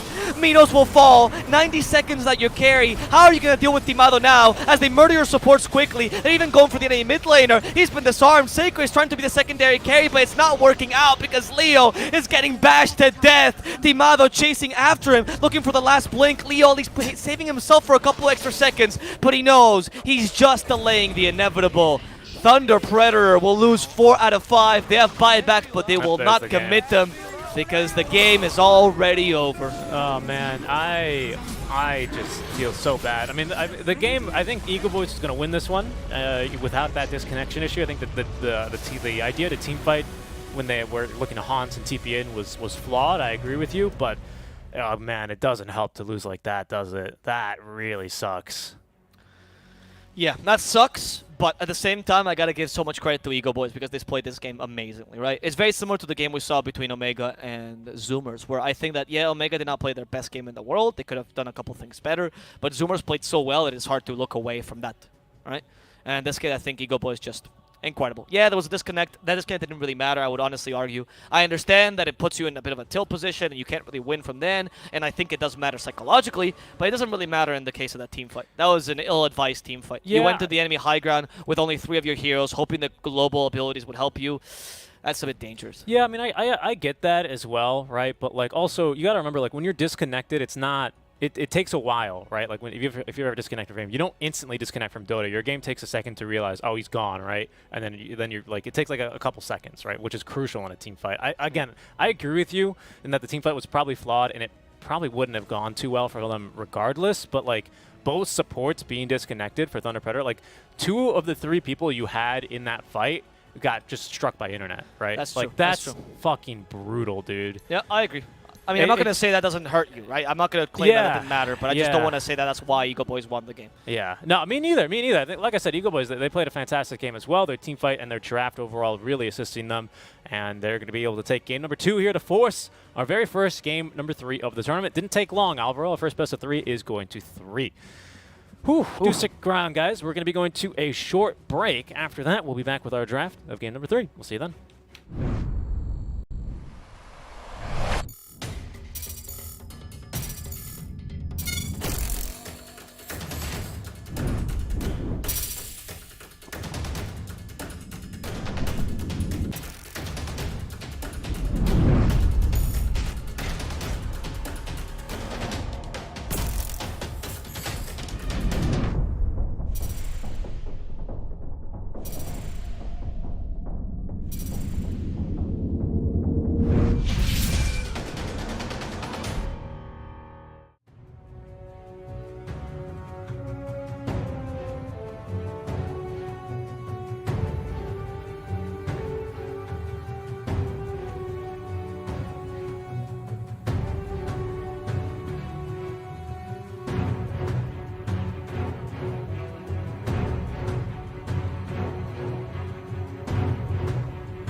Hello, hello, and welcome back to The Voice of the Realm. We are here for the third time today between Eagle Boys and Thunder Predator, as we are ready to start this first match of This- the lower bracket play. This is actually now the fourth time I think the camera's seen us, right? Now the 'Cause- third time between Eagle Boys and Thunder. Oh, okay. If you listen to my full sentence, you damn active listener, Normally I tune you out, to be honest. So, most people do. did you say something? in the chat too. Sorry, what? I see comments in the chat like, why are you so mean to Seek and Strike? This is not the Christmas. Oh, shit. This is It's the not. It's not spirit. Christmas, first of all. No, it's true. This is not the Frostivus spirit. It's Frostivus. Yes, Not the indeed. Frostivus spirit. Frostivus is in the air, everyone. Can't you see it? It's here. It's there. It's everywhere. It's quite literally here. It's quite literally here. It's there. It's under there. And we also have a draft over here. We do. What do you? I'm coming. Over here. I mean, you know where the draft is. That was. Could you imagine we put the draft over our face? I'm sure actually people would love that much better. Yeah, that would be much better. Yeah, I would they'd probably that too. enjoy that. Game number 3, I think both teams probably needing to take a breather after that one, especially Thunder. Just sucks to not to lose because of the disconnect, but I think like that's going to play into it no matter what. Still a tough game regardless. They made a couple misplays towards the mid game. Timado played a much more aggressive anti-mage. And particularly, especially because Thunder plays so well with the anti-mage as well. It's one of their stellar picks as well for Minos. It's very clearly, there's a glaring difference in the style between Timado and Minos. And so that also brings some questions like, well, we usually play the anti-mage. You're not that successful, you know, and these doubts start growing in the team, especially when you're about to be eliminated. If it was old Thunder, I wouldn't worry about it. But this is the Thunder which just kicked a player or just got rid of a player or whatever you want to say, exchanged the player left. So they're not as good friends or they're not as I mean, consistent. speaking of the kick, right? Frank had a lot better game that time around as well. He played really well. Really made use of the Blink Dagger. He redeemed himself. His death tier 2 was near the bottom tier 2 was pretty silly. I think overall didn't accomplish anything. Gave him a free kill. They still got the tower, but then they pushed high ground. Maybe it was all a bait. That was the master plan. Well, the more the game went on, the more I realized that Frank was actually trying to play support and not off lane. Genuinely, I'm not even trying to flame him. Like, he was trying to play that. It made more sense that he would dead lane, but that play still didn't make any sense. Like, it made more sense that he would go to the dead lane because he considered himself a less valuable hero than Phoenix. Yeah, I mean, I And get Phoenix that. can't really dead lane. I mean, I get that, but also like he TP'd in, so it's Well, like I don't disagree with you. Like, it was not a good play. I'm just saying that it kind of makes more sense in the logic he was thinking of. yeah. I mean, sure. It's Yeah? still a questionable play. Like if a support TP'd in there, I wouldn't have changed my mind, right? Like I understand what you're saying. He's more willing to do that because that's his play style. But even if it is, I think that's still the wrong move. Yeah, Even if it's the right correct play style for the game overall. I agree. I'm just trying to justify the mentality behind it. Interesting. Okay. Thunder Predator going for the Snapfire together with Ayo and Sven. Interesting. Let's go, boys. They pick up Frank's probably best hero, honestly. No, Beastmaster's his best hero. Second best hero, which is the Axe. He really loves this. In Peru, they have a phrase whenever they pick up a hero that usually gets banned, and they call him El Prohibido, the forbidden one. Or the prohibited, if you want to translate it 1-to-1. But yours sounds a lot better. No, not in this context. In this context, the connotation is the forbidden one. Another Centaur picked by Thunder. Interesting choice. We have not seen Centaur at all. I think this is their... Well, first of all, Thunder Predator, now they finally have a Tombstone and an Egg Hitter, but also in case the fight's going south, they can just choose to run away. Not anymore if there's an Invoker. Yeah, they're ready for with this. a great Tornado. They're ready for this combo. That's a really good insta-pick, of course, of Ego Boys. Also one of Faker's best heroes. Probably second to Queen of Pain. I actually like his Invoker more than his Queen of Pain. We saw him go Quastic Zord, and honestly, there's a chance for you to do it this game as well. We saw Gunner go Quastic. Was it Gunner? Yes, 100%. For some reason, you think everyone in this tournament is Gunner.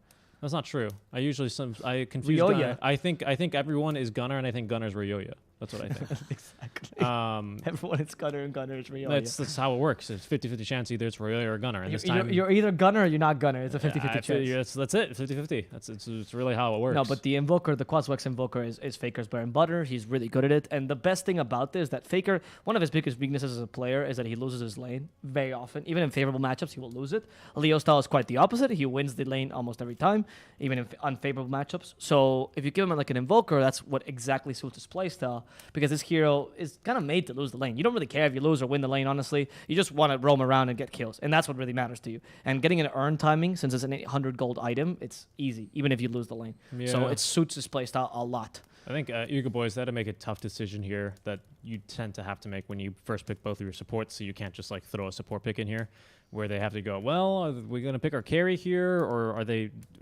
who they probably have an idea of already? So that their calculation is, are they going to ban our carry, or are they more likely to ban the Invoker if we pick, whichever one here? So they decide it's the Invoker. So Of course. So it's going to be just probably expected to be super counter-picked as well. And with last pick overall, Thunder Predator have a decent advantage here in this draft overall, I would say. We'll see they still need themselves a mid laner themselves. I mean, regardless of the hero, how good the hero is here, which is really good, the Invoker here, Faker has a hero pool of 5 heroes, and Timado is 30, more or less. So, you know, which one do you think is going to get more likely to get banned here? I think they're much more afraid of Faker getting banned. And now they banned 2 more of Timado's heroes. He still has a couple more. Void is a possibility here. Oh, no, he's not. He's got banned. Yeah, both Voids as well. Both Voids, yes. I don't think you could AM here again. I wouldn't like the AM, not against a Sven. You could Juggernaut, but I don't love that matchup against Sven. Sometimes it works out if you outfarm him. You could try to out-tempo them with the control. Oh, he's got PA. Oh, PA is good idea. Yeah. Morphling. Yeah, Morphling is the better pick. I was really grasping at straws my picks. I think Morphling is the better pick. You burst down the IO, which is quite effective. You turn to Sven, and you can use a Stormhammer against him. Still a useful skill, even if you don't have the Ags, of course. You can even go Ags this game if you want to get Devil's Tombstone, or even the Ags on Sven, so it's not bad. And you're generally a pretty decent hero against Sven, for the most part, because you try to kite him as much as possible. And when you're full strength and he's dealing so much damage to you, you just push him back. I like the Morphling pick. What do Thunder pick here to try and wrap this one up? I mean, you could afford to go Snapfire mid and go for AA. Yeah? That's your 4 AA, which kind of sucks. Yeah, you could. You could try for that. If you really want to counter the Morphling. Puck. Oh, that's El Prohibido for Leo, dude. He never picks this hero any longer. But he's an incredible Puck, dude. This Puck is like bonkers. I've seen Leo do things that shouldn't be legal in this game. He's always been really good on Puck. Ever since he started playing Dota, that was his best hero. It shouldn't be legal. He is stealing your tax information as he speaks. You, the viewer. Yes, you. Yes. Leo jaunts, and all of a sudden, poof! All your bank is gone. Sorry.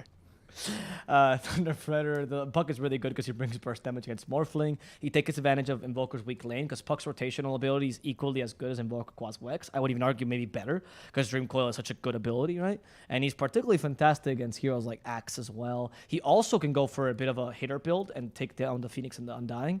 That's a really solid pickup here. I think actually Thunder won this draft.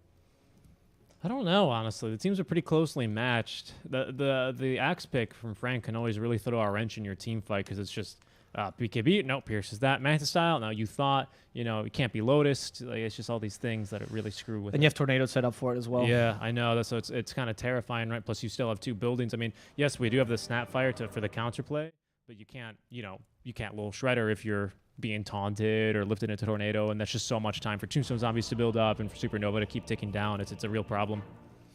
All right, Richie. So we're getting into the game. So who do you think is going to win? Is it going to be Thunder Predator or Ego Boys? Shall I remind you that you can follow us on Twitch if you like all of our toys.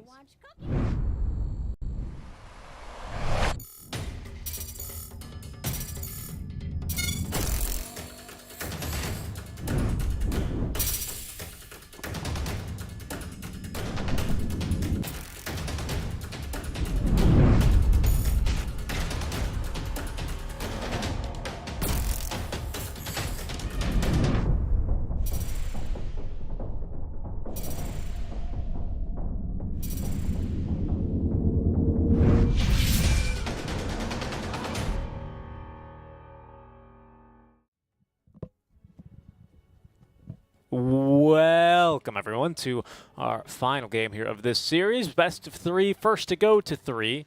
Vas a caer suado. As we do have ourselves some in-jokes in the Spanish community here in a game number 3 between our 2 teams. Should be a very, very fun one indeed as we are about to get underway. We got some big old picks, lots of great old team fight. Most likely the Quas Wex here on the Invoker from Faker. And I don't know. It's going to be tough. I mean, the thing is, Thunder Predator, they do rotate like millions of times better than the Eagle Boys. You have Reload, you've got Stampede, a Puck. All right, sorry. You mean the draft-wise, right? Like not as a team. What? When you say they well, because some teams rotate better than others as a team.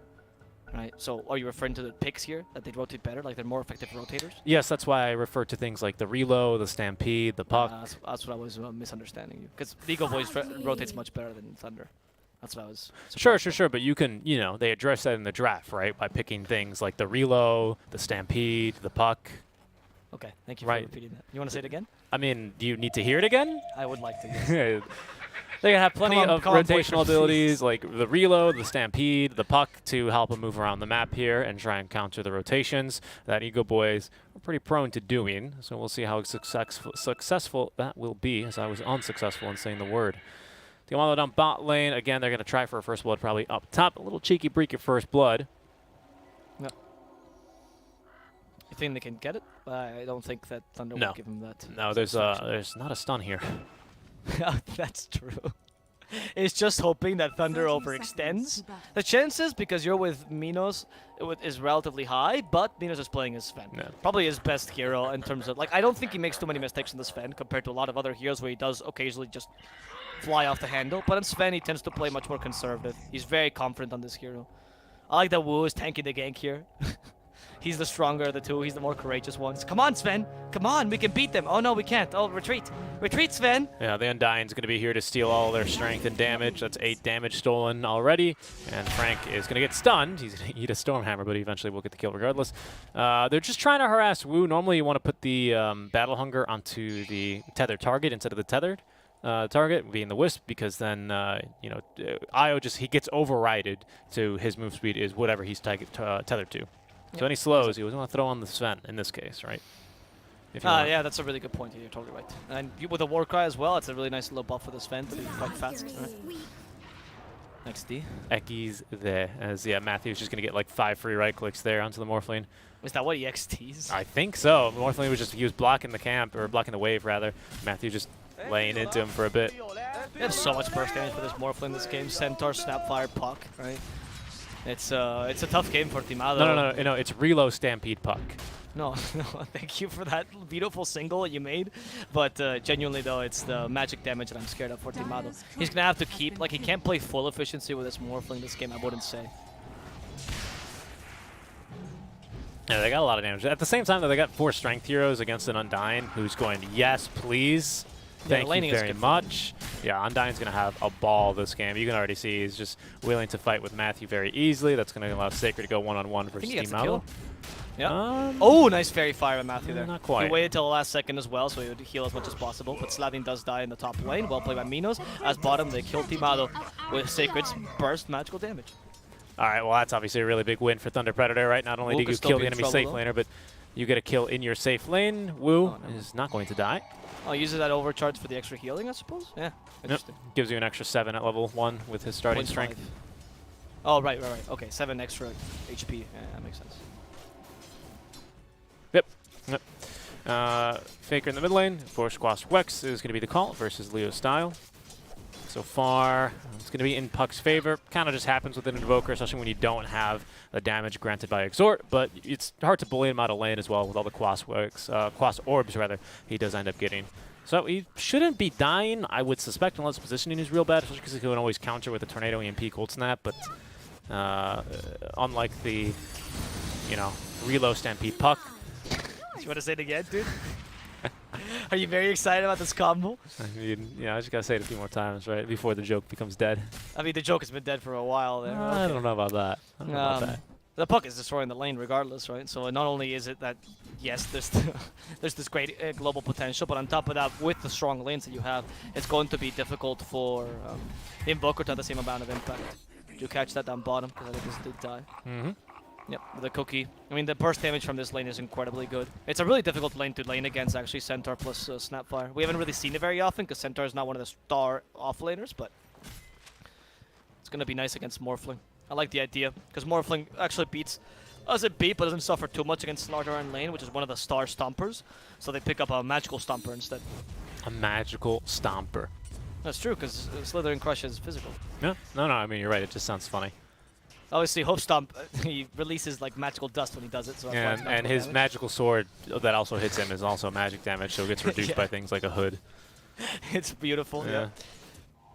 Yeah, that's a really dumb Centaur, right? He can't even like actually hit you with the access to hit himself every single time. It just seems a bit inconsistent, right? Because then you have something that I think should be magical, which is the Anchor Smash, which is physical, As maybe in trouble. Leo style, no, he's going to be okay. Faker stealing plenty of mana. Leo needs to get back. Nice job there on the phase shift and the jaunt to get out of time. To get out of Wu harm's way. might die to the Battle Hunger here. Sladin instead is the target. Wu healing up thanks to the overcharge, and Sladin will fall to Minos. Well played. I'd argue that Anchor Smash should be physical because, you know, anchors are made out of metal. And metal is a physical thing. Nice job, Leo. Just easily picking up the kill there on the Faker. Faker really overestimating how much damage he could do there. Of course, you know, Puck just runs circles around every single hero in the game almost, especially ranged heroes with slow projectile speed such as the Invoker is down bottom. And at this, as well, is going to take a death. Okay, so we're back to Thunder's game, right? This is Yeah, how we Thunder likes really to play. are. I mean, not only is 0-6, which is, I didn't even realize, but it's entirely Thunder's game, but this is the kind of style that Thunder likes to play. And usually, if Ego Boys was matching them up properly, they would have a low GPM game where Thunder just runs at you constantly, much like Quincy likes to do, and they farm in between, right? But in this game, because they're the only ones getting kills, it's not even a low GPM game. It's only a low GPM game for Ego Boys. And Frank at the top lane could suffer. They're ignoring the spirits completely. It's only level 1 spirits, which the attack speed slow is not. It's 80. It's a bit, but not much Yeah. damage though.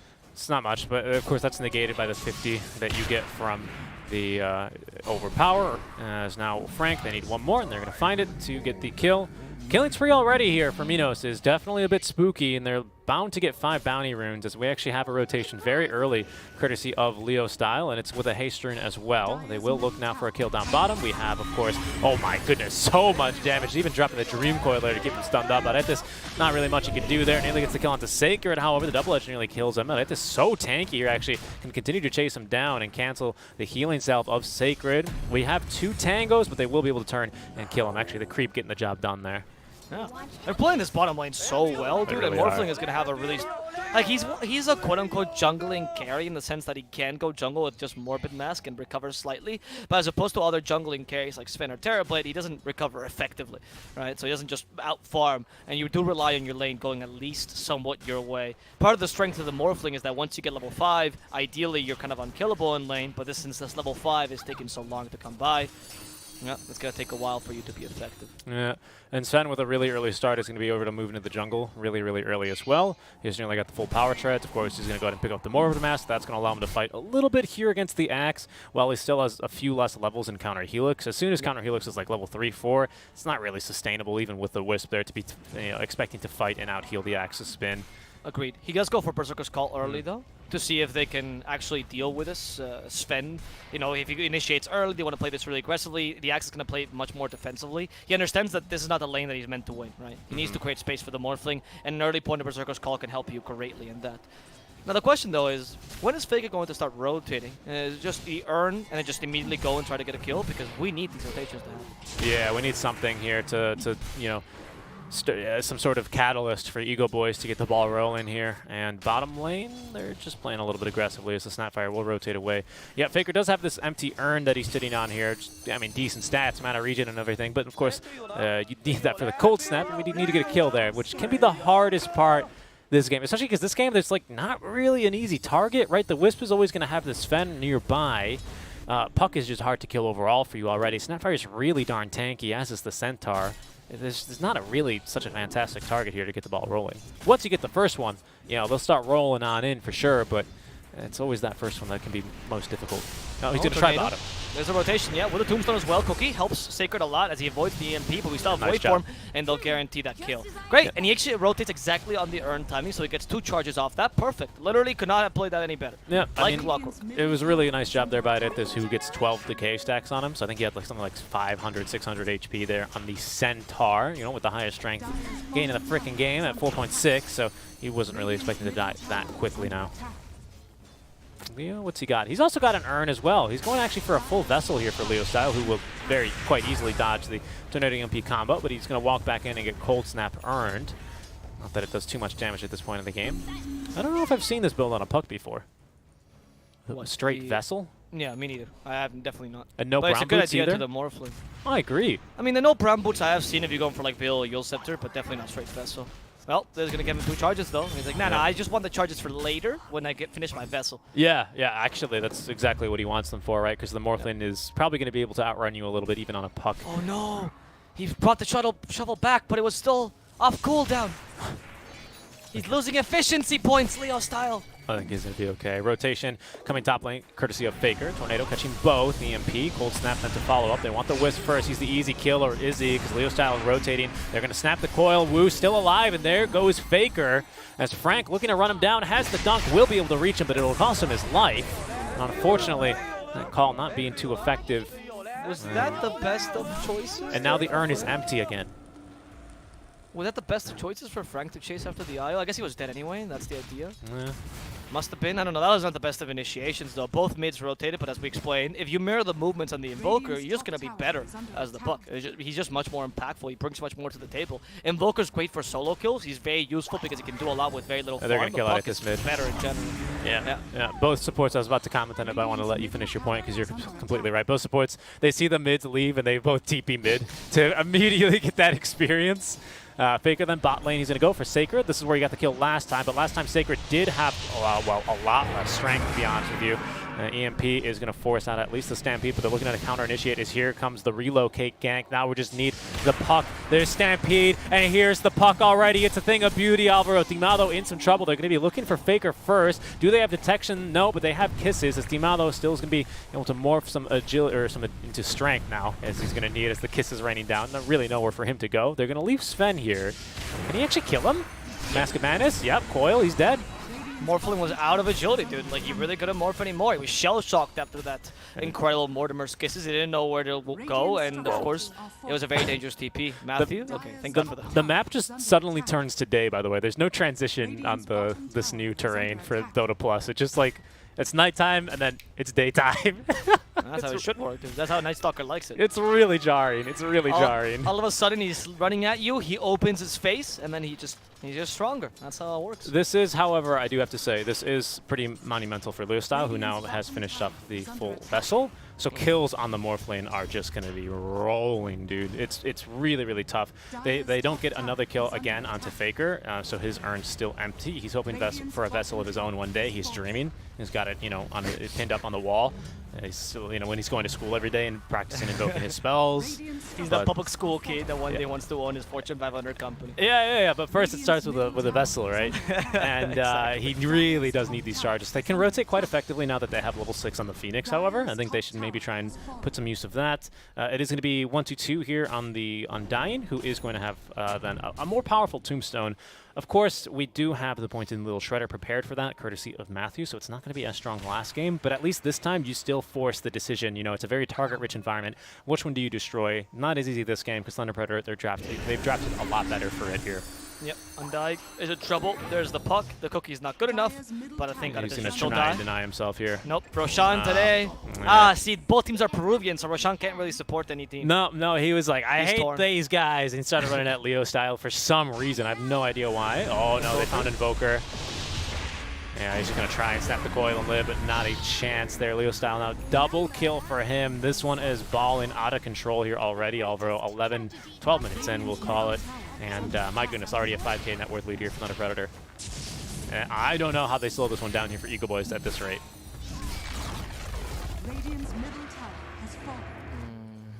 I'm not sure either, to be honest. Ego Boys, look at their builds, right? They're trying to max the Tombstone as soon as possible to try to get that team fight going, right? They're trying to get Timado as well for the Sancha and Yasha for that mid-game team fight. The Invoker's dreaming of the Vessel. Yeah. The Axe himself is just trying to rush that Blink Dagger. They're itemizing correctly for what is a completely lost early game, though. The problem is that unlike the other game where you had a really solid carry that you can rely on in the late game, this time the Sven versus Morphling, it's relatively even matchup. So it's not that easy, especially because in the case of Thunder Predator, you have really solid team fight for late game as well. Stampede for the bottom lane here. Leo Style with the Vessel applied. They're going to reload Vinos as well. He's going to slap him in the face immediately. They have the Dream Coil in a few seconds if they need it, but he's going to be able to escape. Nice job, Timalo. That's impressive. That's very impressive. Hit him with the silence. And stick, and he's going to rotate top lane instead. That was Stampede, Reload, and Puck all used, and they didn't get the kill. Matthew then with the Cookie trying to live, and Leo Style should be able to scare him away. Oh, the coil completely whiffs there. That was shocking. I don't know how that one missed, and all of a sudden, Leo Style's Vessel is now empty. He's going to need to get a kill onto that to reset it, as that'll be pretty important overall.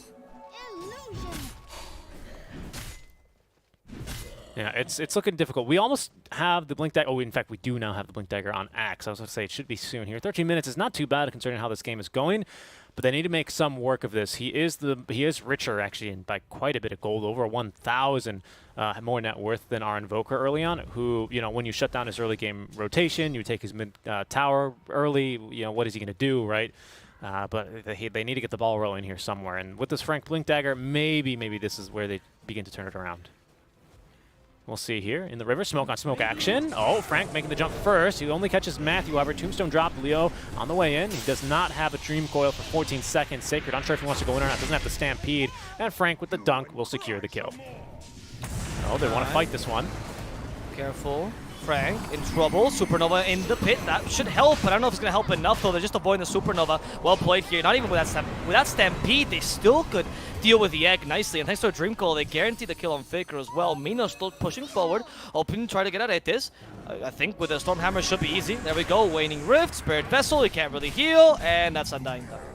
3 kills for the 1. They did buy back on that, but Matthew definitely recognizing that, hey, we are super strong right now as 5. Let's just kind of run at them, boys. They kind of just used everything in that team fight as well, and that opens up Roshan to the taking, as we still have the God Strength ready to go. No DD rune, so Osprog not favoring, you know, the wind's not blowing in either direction here in terms of their favor. But Thunder Predator, man, they really are just amped up this game, aren't they? I love that buyback. I really do. I really like that buyback out from Matthew. Oh, they're going to catch Team Aldo as well. With the Vessel, the Hoof Stomp as well. He's not really healing for as much, but they're going to be able to scare him off just as easy, as he was hoping to probably just farm there, at least secure the bounty. Unable to do either. They cannot contest Roche, and that's probably going to be then Aegis for Minos. Will eventually finish the job there. God Strength needed the full duration of God Strength, so he's not really going to be looking to fight here for a while. But oh no, another coil mid lane, and they're going to snap this one. Oh, the tornado, but unfortunately they got it in the middle of the call. That's at least going to burn all of the mana. But now Minos is going to be returning into the fight. Wu as well, as they get the kill at least onto the Centaur. They might be able to go for more. Blink put on cooldown here on the Axe, though, is not going to allow him to counter initiate, as they are going to be pinging him like mad. The Morphling jumping in. There's going to be another Axe call onto onto Minos, but Wu's going to be able to save him. Oh no, Leo, he tried to jump in onto the puck, but if he got it phase shift, he dodges the cookie at the very least. It's a bit too fast, and here's Slaven from the side here, who has the Supernova in 1 second. And is just going to be able to heal everyone back up. A lot of Saber rattling there in the mid lane, but everyone just has a lot of sustain, to be honest. So yeah, both sides not really gaining much ground there. The kill onto the Centaur is a nice one at the very least. It is indeed, but it's not sufficient, right? You want to kill the puck, you want to kill the Sven. Those are your biggest threats. Centaur, as you mentioned, nice for a pickoff, but not nice for one of those team fights in general. We do have the slight points of inflection now on Eagle Boys in general, but I don't know if that's going to be enough. Let's see how this Blink Dagger shows on Axe. Oh, they have a sentry here. They must know. Berserker's call. Ooh, Frank, not quite the exact positioning. Tornado set up, but that's only a support dude, and they have the hoof stomp ready. Frank, way too aggressive with that positioning. Will be punished for it. Yeah, Dream Coil onto 2. They have the dust, of course, for Faker. Supernova has been used. Can they destroy it in time? It seems like it's easy for them. At the Stormhammer, they guarantee the kill on Faker and also murder Aretes in cold blood. And here come the voice lines. Thunder Predator are really, really confident now in this game. I mean, this is kind of the problem of kind of going for the 2 issues that Thunder Predator had last game, right? You first picked the You first picked the Phoenix and the Undying, right? And they obviously Thunder Predator know. Yeah, we had some pretty big issues dealing with that last time. Let's go ahead and make sure that we don't do the same here. Dimalo is going to get up the straight game, but it's not going to save him. There's so much damage, and that completes the team wipe. Now Leo style, beyond, or just regular godlike here at 9-0-9, however, is going to be just one hell of a game out from Thunder Predator this time around Alvaro. They've completely turned it around from game number 2. It's like game number 1 again, right? Yeah, it's it really just like they're playing their style. They're dominating from the early game. They're playing faster than Eagle Boys, and it's just that the natural Thunder Predator style counters the natural Eagle Boys style. Eagle Boys always plays the mid game, and Thunder Predator plays the early game-ish to snowball potential, right? Like, yes, Sven might look like he's not that kind of hero, but with an Io, it changes how the Sven works and the dynamic of this game, as he's been able to join in team fights without much risk, right? And even went for an S and Y to fight earlier. So, oh, actually, look at this Van build. He's going for a quit right after. Interesting. Yep. Yeah, this is an interesting build. Does have the BKB delivered now, so he still has that defensive utility. That makes sense. But yeah, no Echo Saber, no Ags, so it's slightly different build for Rushing sure here. damage. Yeah, you just want stats and damage, right? Because of course stats is going to increase your base damage, which is going to be amped by your crit. As there is going to be Sacred being jumped by Frank, Leo style, with another 2-man coil, easily dodging the EMP. They want to kill the Slavian, and down he goes. Adetis drops the tombstone already, but look at this Faker with the reload back in. They have him easily. There's the Stampede. Now we need the puck to do the damage here, and there it is. Frank is dead. Adetis to follow, and the GG will be called. Well, okay. That was a really hardcore GG there by Eagle Boys. They understood that this game was lost. They played against the best form of Thunder Predator, and they unfortunately could not defeat it. Eagle Boys still goes pretty far in this tournament, though. They should be quite proud of this tournament because they did a really good job for a team that, and I kid you not, this is not an exaggeration, formed an hour before the tournament started. They had great showings in the group stages. They didn't manage to make it into winners, but was very close to it. Was tied with almost everyone in terms of points. And Thunder Predator just defeated them at 2-1. So great performance by Eagle Boys. Well-deserved spot here in the playoffs, but unfortunately someone has to win, and that's going to be the Thunder Predator team. Yeah, and I mean, 2 really solid games out of Thunder Predator. The 2 games that they won, right? They just did absolutely amazing here as well. Just played their draft from the beginning. You know, I feel like they do well in the sort of, not quite madness, but these really early skirmishing lineups, right? That enjoy going for kills, because that allows Leo style to, if he gets a good hero right in the mid lane, to rotate incredibly effectively. Because it's really obvious if if there's a mid missing and ganking, if all of a sudden the enemies are playing way more aggressively, right? You're like, what could be happening here?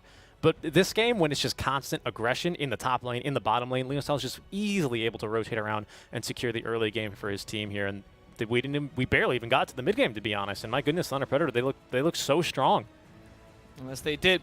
And with this, Thunder manages to make it to the next phase. Well, they will be duking it out against either, either Omega Gaming or Queen Secret. So, sorry, no, against 4 Zoomers or Infamous. That's correct. So still a difficult match up ahead. We'll see how that works out. And we have one more match for today, don't we, Mr. Seek and Strike? We absolutely do, Mr. Avo Plus. And that is going to be a big one here of 2 teams that maybe people suspected to be in the lower bracket, but not to be playing each other.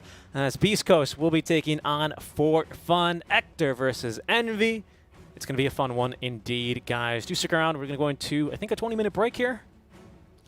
Yes, it should be, but we might have something prepared for this break. So just stay tuned. We might. We might. We're going to try our best. Stay tuned. Stay tuned. Don't quite leave. Yeah, well, we'll be back in a bit, guys. Thanks for tuning in. You're watching Realms Collide 2, the playoff stage now. The darkness burns, as Thunder Predator are going to be the first to eliminate Eagle Boys out of the tournament. We'll be back after a short break.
1.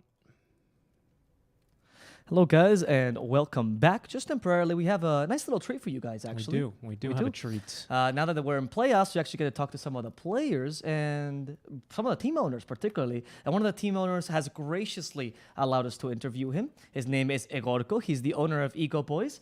They just got eliminated, but they also had a really impressive performance this tournament. Hello, Egorko. Hello, ¿Cómo Gorko. estás? You're live on air. Hello, how are you? We're doing well.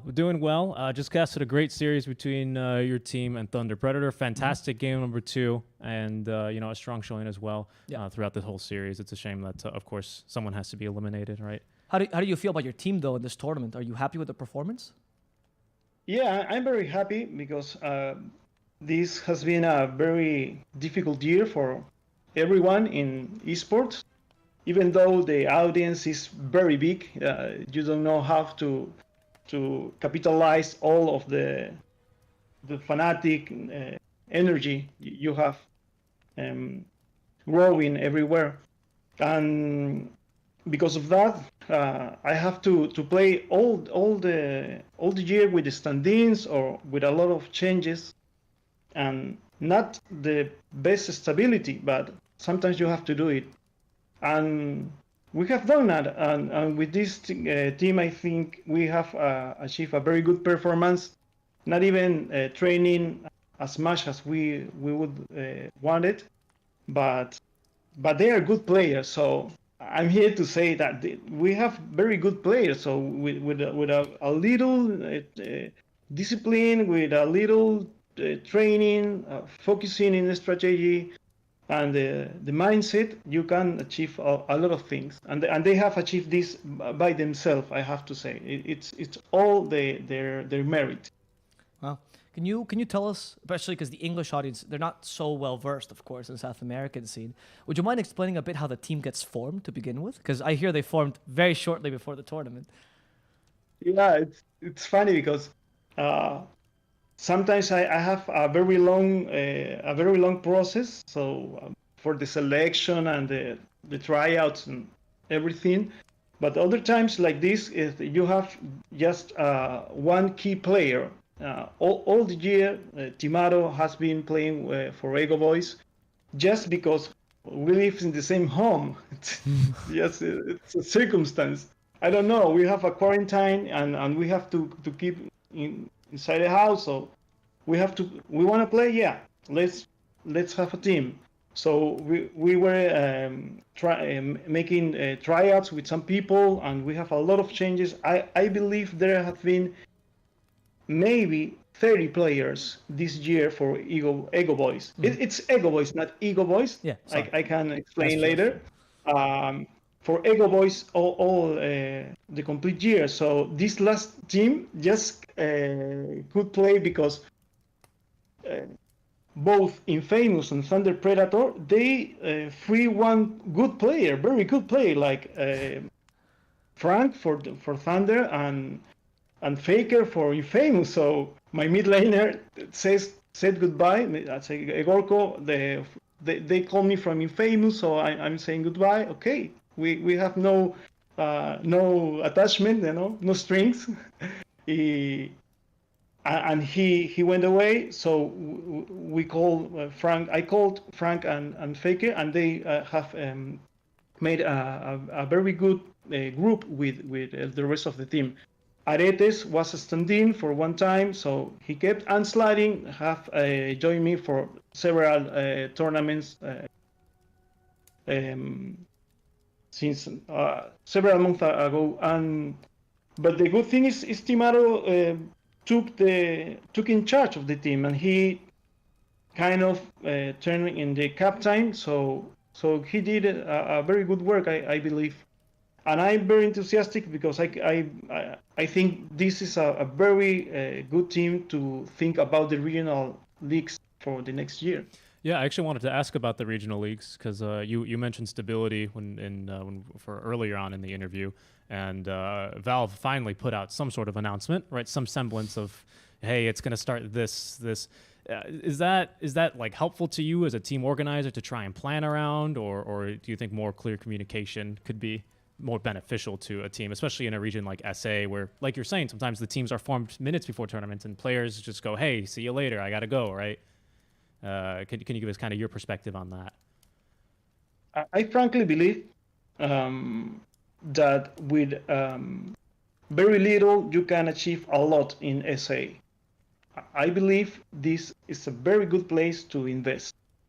I believe Valve have the means to make this region giant, because we don't have a big cost. We have a very lower cost in relation of the other regions. I understand when NIP has to say we can sustain a Dota 2 team, Right, Nip because our saying, plays are very expensive, very expensive. Our house is very expensive. But here in Brazil, Peru, Argentina, Bolivia, Ecuador, you don't have the same expenses, and the people has a lot of commitment, because they put aside even their own studies to be Dota 2 players, and they play the whole day. A lot of people in LAN cafes, and with the quarantine did the same problem. You can imagine. So I believe we can do a lot with a little effort from Valve, because you can see I believe this is the best tournament I have participated inside the region. that's right, it's 4D. I have to congratulate everyone in 4D, because they have done a great job. But they achieved this because in between, among other things, because Valve support them.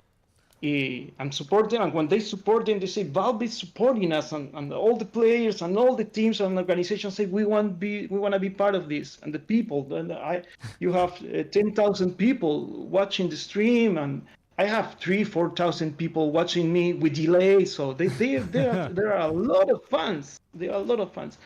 So I have to say we have a big opportunity here. I would love if they hear this. Gorko, we really appreciate you coming on the English stream, but I got a message from the Spanish stream, and they're requesting your presence as well. You've been summoned. Everyone wants you today. Gorko, thank you very much for coming by and telling us a bit of your story. You'd be welcome any other time, of course, and a very good luck with your stream, Gorko. Un saludo muy fuerte, un abrazo. Gracias, Gorko. Adiós. Abrazos. Gracias a ustedes. Okay. All right. So they should be changing him soon. And all right, they'll go ahead and drag him out. We'll go ahead and let you go, Gorko. Thank you very much for your time. Thanks for stopping by. Yes. And yeah. Now we will wait. Actually, Oh. The idea is that we're now getting the Thunder people. Okay. Theoretically, The Thunder people. the 2 players from Thunder. We're getting Thor himself. I'm trying to. Okay. We're it's a little bit on the fly here, you know. It's a little bit on the fly. Right now, the producer, he's taking his 5-minute bathroom break, so it's just us 2 running the show here. But He yeah, keeps saying that he can't go to the bathroom because he's not getting any food. I'm gonna ignore his text. I don't believe it. I mean, we've given him plenty of bread and water. Yeah, I Plenty gave of him bread like and water. 1 piece of bread last week. Right? I think so. I Have think you, have you fed him this week? no, I left a cracker on the floor, and I was gone the next morning, so I think he took it. I hope he took it. I hope he took it. What ungrateful. I honestly, right? Okay. Hopefully we get Thunder in. Oh, okay. Thunder didn't want to wait too long. Oh, they're already gone. They're already partying and celebrating. Okay. Already partying and celebrating. We apologize for that. We're trying to coordinate with 4T to get these things. In all honesty, we're trying to do our best here. It's really just us 2 for the most of the broadcast. This fake slave producer does not really exist. Sorry. No, to we'll let break you that know a little illusion. secret. It's me. I'm the slave. I'm the slave producer. He is the slave producer. But we did get an interview with Gorko, which is very nice. We appreciate it. We might get Thunder a bit later in the tournament. 4T is being kind enough to, of course, lend us some of their assets so that we can also do them, because they're the main stream for this tournament. It's not the English stream, much to our chagrin, of course. Of course. But very happy to see them. Very happy to see them do so well, though. Yeah, I'm a big fan of 4T. And just to touch on a point, obviously we had to let Gorko go, so we had to cut this interview off. I was like, what is touching my leg? It is very wet. And I went, oh, it's your hand. Shut up. And I'm gonna interpret that wrong. and he was great to have. But what he was talking about there, I think, was really fascinating there towards the end. Just stability in the scene, what you can invest in for a little bit, really goes a long way, in especially in the SA scene, even the American scene as well to some degree, right? But especially in SAC as well is kind of unique in that regard. But it's really good to see some SATOs like 4D put on tournaments like this with relatively large prize pools, especially I think biggest, like you said, for an SA organizer thus far, right? $75,000. Biggest for any SA organizer, biggest for any SA league, if you don't count the quote-unquote American leagues, right? Right, So- right. Well, this is a SA organizer though, Yeah, right? exactly. So that's what it's big, and that's one of the things that 4D just puts a lot of money into this region. I can actually say, and they've allowed me to say that on stream, the guys who work for 4D right now, they don't make money. They don't have salaries. They make money off some contracts, but they're all doing this not necessarily pro bono, but they're literally investing everything they have. They're literally being paid in room and board. Right? That's what they're getting right now. So unfortunately for the SA scene, we still don't have an organizer that can properly pay each and every one of their casters, but it does show the commitment that everyone in that group has. Because 4D is not some sort of capitalist TO that comes in, is like, oh, I want to invest money, I come from Mafia, haha. They're a TO that has grown from the local scene in Peru.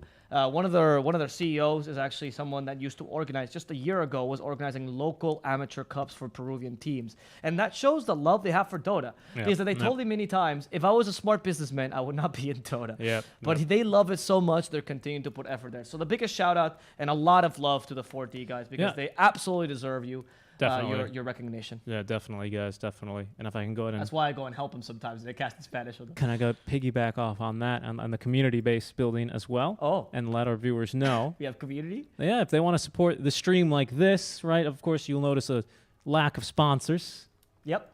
except for Eeples. Except for Eeples, which are also the guys running the tournament or the English broadcast. That is right. And that's saying us. it's a sponsor is not entirely correct. Yeah, I would It's like agree. saying BTS sponsors themselves. Of course, yeah, that's true. That's true, right? But if you want to join this community, you can join a 4D Community Cup. Sorry, make that a Realms Collide Community Cup. And we'll have links in the chat for those. You can type !RCCC to get the links. There's one for NA. There's one for Brazil. There's one for the Peru server region. So you get to sign up on whichever one is going to be best for you. $5 for every single active team in the tournament will be added to each individual prize pool. So, sign up with your group of 5 friends and get playing there in your respective server region. Once again, !RCCC in the chat for that command to appear and to get the links. So you guys understand what this means. If 25 people sign up, you'll get $125 prize pool, which is pretty decent. If 50 people sign up, we're already getting up to $250 prize pool. If we get 50,000 people to sign up, that's $250,000 prize pool. You can get 5 million people to sign up and we beat TI. So here's my hashtag bankrupt Eeples. Let's go. I don't care my salary. I want to save the community. Just need to get as many people as possible. I hate to break it to you, sign but you would need more than 5 million people to sign up to break the prize pool at TI. And now I Isn't that realize I didn't wild? invest any of that money. Isn't that wild? Right? When you think about it? It wouldn't even beat the TI prize pool from last year.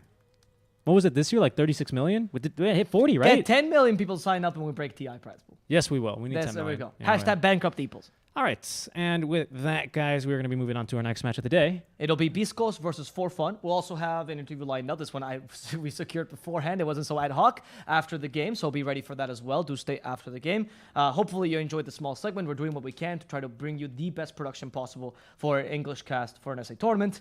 And the 4D guys are also helping us out a lot, not gonna lie.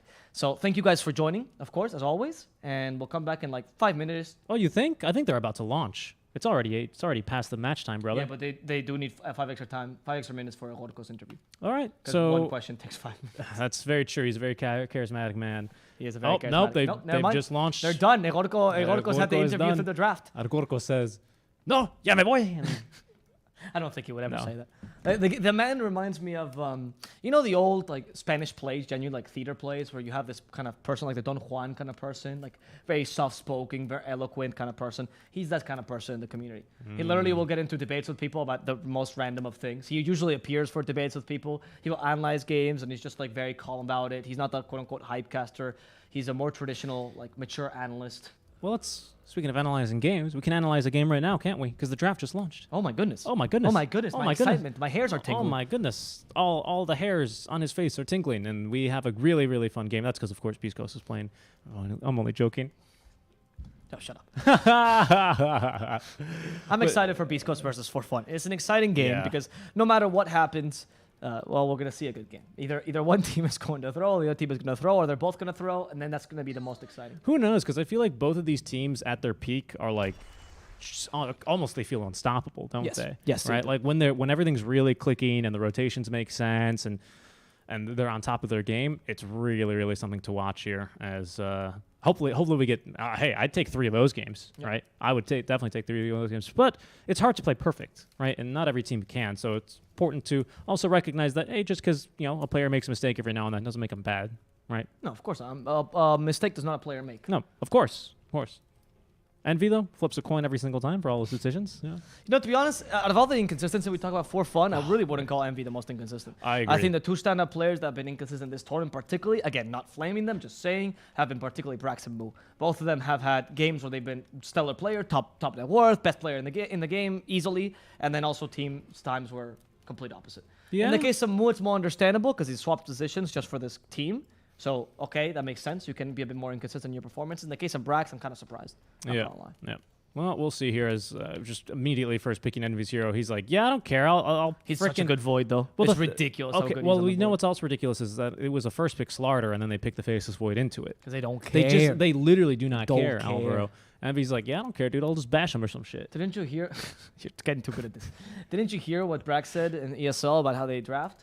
Envy comes in, he has a scroll where he writes down whatever's going to happen, the prophetic Envy, and Yep. that's his tactics, that's his battle plan, right? And then what do you do against the scroll? You can't beat Eternal Envy. You cannot beat a You scroll. cannot beat the prophecy. So you pick Void, whether you pick Slaughter or not. The truth is, you can still counter Slaughter a bit with the support. We have seen this before. Certain supports that do really well against them. Like, yep. for example, A Lich. the Undying Lich as well. Those are the 2 ones that stand out. Even Shadow Demon has been picked a couple of times just to annoy him in lane. Yeah. By Brazil particularly once. Yeah. And there's just a couple of ways to deal with Slaughter that's not necessarily your core. It's okay. He's not a hero that auto wins the lanes, and Void doesn't suffer too much against him. Alvaro, aren't you freezing without your hat on? Oh my goodness. How? Oh my goodness. How dare you? I just noticed myself, to I be just honest. noticed this I just Dialorco noticed intro. because I was like, man, I look like such a dweeb. Oh, wait, Alvaro, put on your hat. You got to join me. There This we is the go. tightest. Okay, so there's the Ench pick. I was hoping that we were going to get just like 3 core picks in a row, so we could get like a very exciting support, draft towards the end.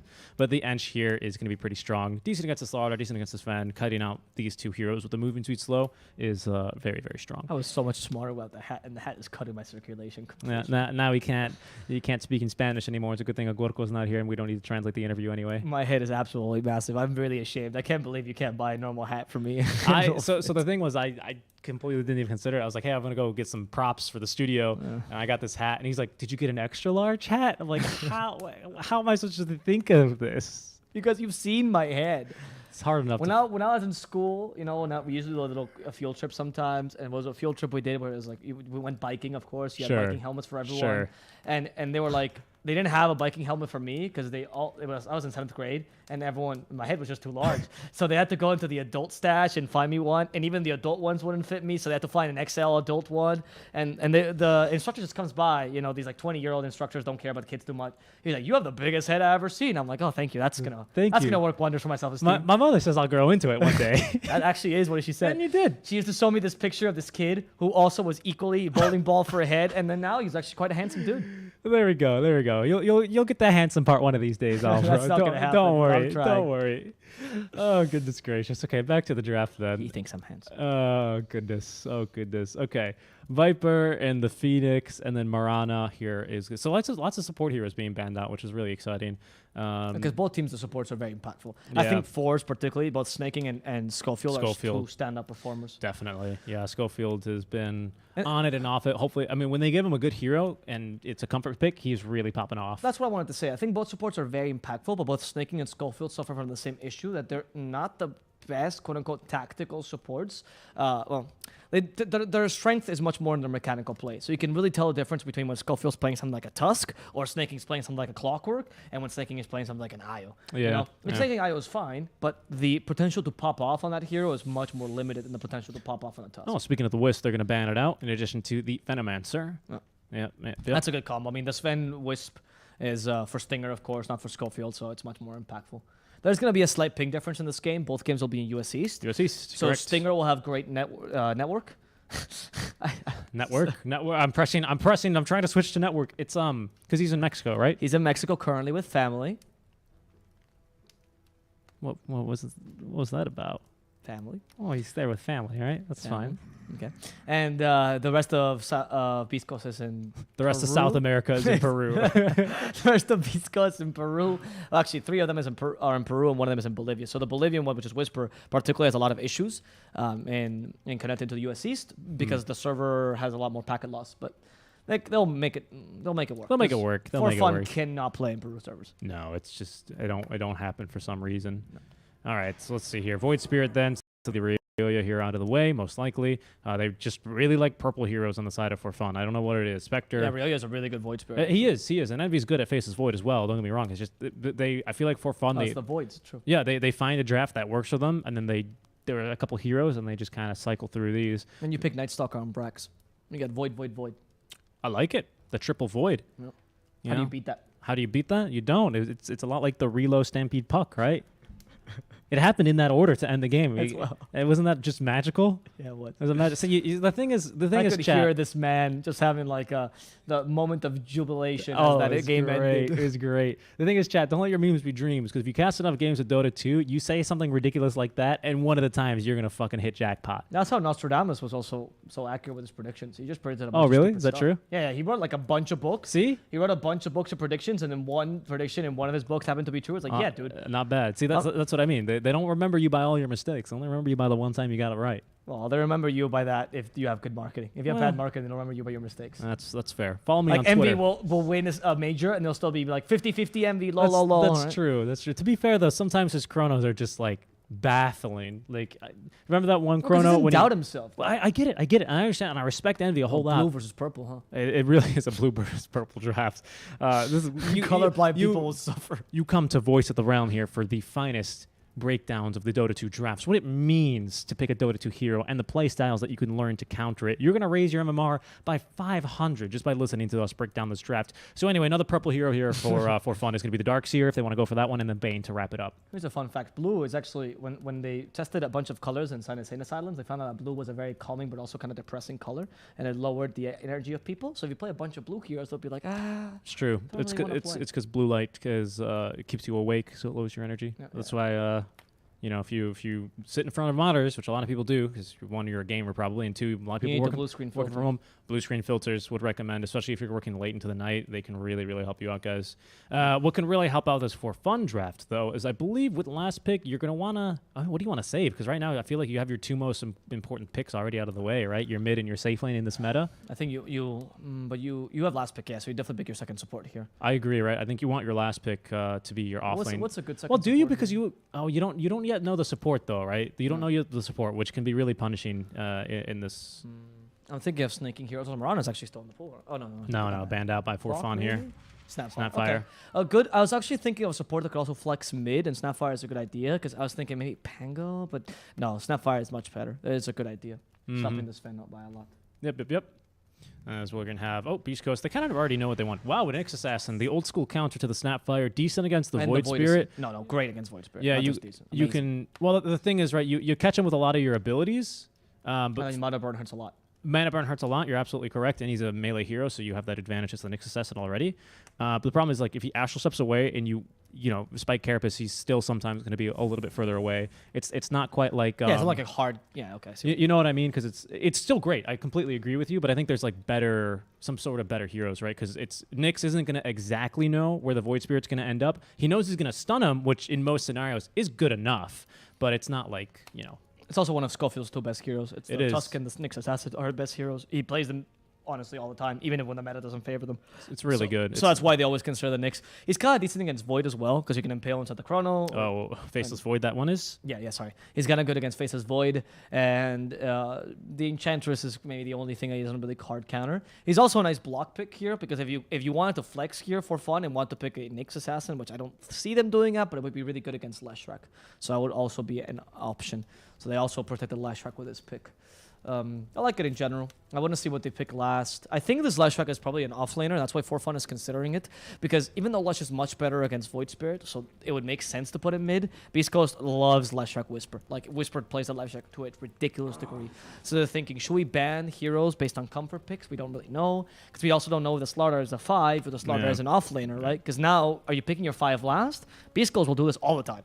Yeah, I think the Chen ban is a wise one as well. It's Yes. pretty decent against the Ench. You just steal her creep, and that kind of sucks. So that's where a lot of Ench early rotations comes from before she really gets damaged with Impetus. It all comes from getting a Centaur Conqueror and just running around the map and participating in ganks. You have a decent setup already with the Snapfire. Go ahead and feed that Centaur a cookie, and then follow up stun, and that's probably a kill already with the Void Spirit. The thing is here for fun, since they haven't revealed their offlaner, you're a bit afraid of flexing the Slaughter as 5. Yeah. Because sometimes Slaughter as 5 is even better than Slaughter 3 just because of how good a lane he gives you, right? If you go for the Sprint and the Slithering Crush build, he actually is a pretty decent hero to deal with a lot of melee offlaners. So you might want to flex it as Beast Coast. The problem is, For Fun has last pick, and they're not going to reveal that lane. You know, Slaughter against Enchanter's Void is not that great, to be honest, because Enchanter's does dispel your Sprint, so that's a big deal. And he's with the Nyx, which is also eh. Yeah, you're right. It's pretty good against the Faceless Void alone, but you can't ignore the Enchantress in that Whereas equation. Nyx Leshrac is actually pretty decent against this lane completely. So Beast Coast is just trying to see right now what is For Fun going to pick. And they're eliminating some of the best off-laners, of course. Mars. I wouldn't be surprised if... No, Beastmaster's already gone. Yep. The Timber's gone already. Timber's gone already. Where Doom's gone. Oh, yeah, but Doom is more of a Beast Coast pick than it is a For Fun pick, to be honest.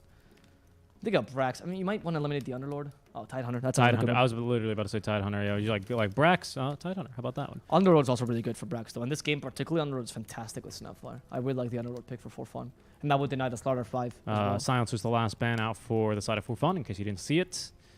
As our Beast Coast then with last pick, they have 9 seconds as well in their reserve time. Position 5 or like off lane or mid? It's hard to tell. It's hard Beast to Coast. tell, right? I mean, if you want to just play this easily, Oracle is really decent here.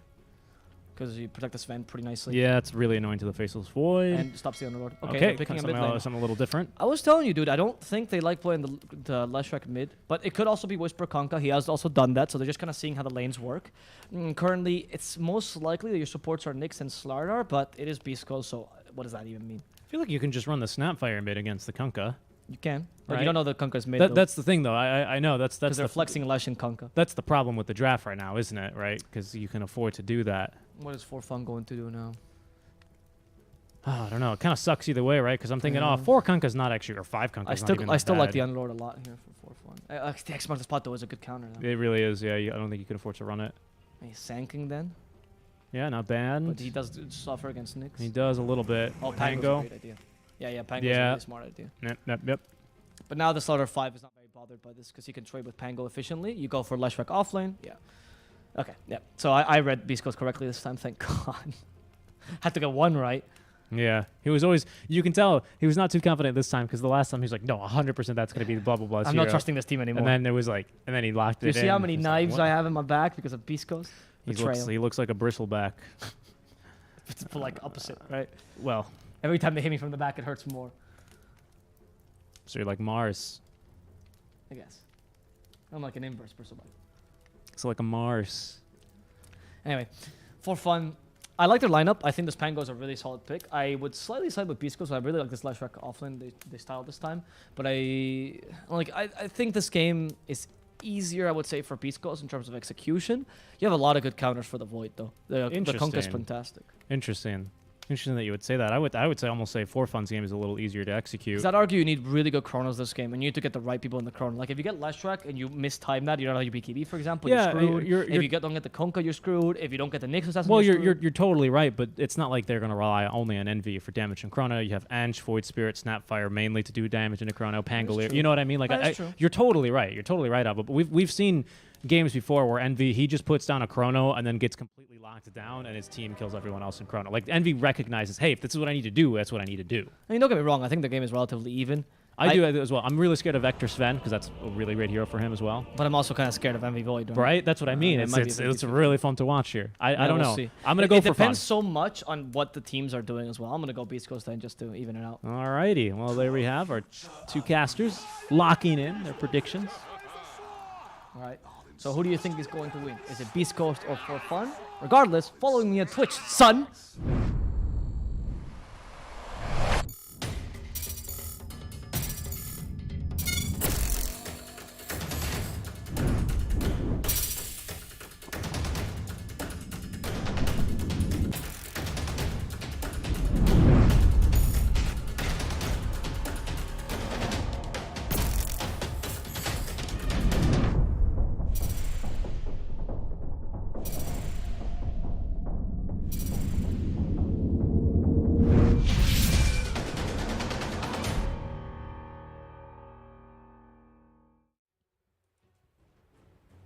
Welcome back, everyone, to our final best of 3 of the day and our last round.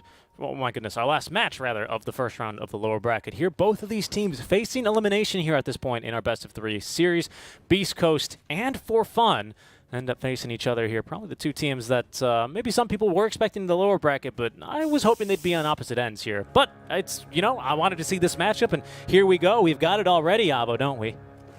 Yes, we do. Very exciting best of 3 in general. And I think both of these teams actually have very similar playstyles in the sense that they're both very creative in the draft. They're both teams that flex everything in existence. They're both teams that understand the game tactically really well, and they're slightly veteran players. I would say that out of the whole SC region, Beast Coast might be the most experienced, at least in terms of international tournaments, right? Yeah. And For Fun is definitely the most veteran out of the NA.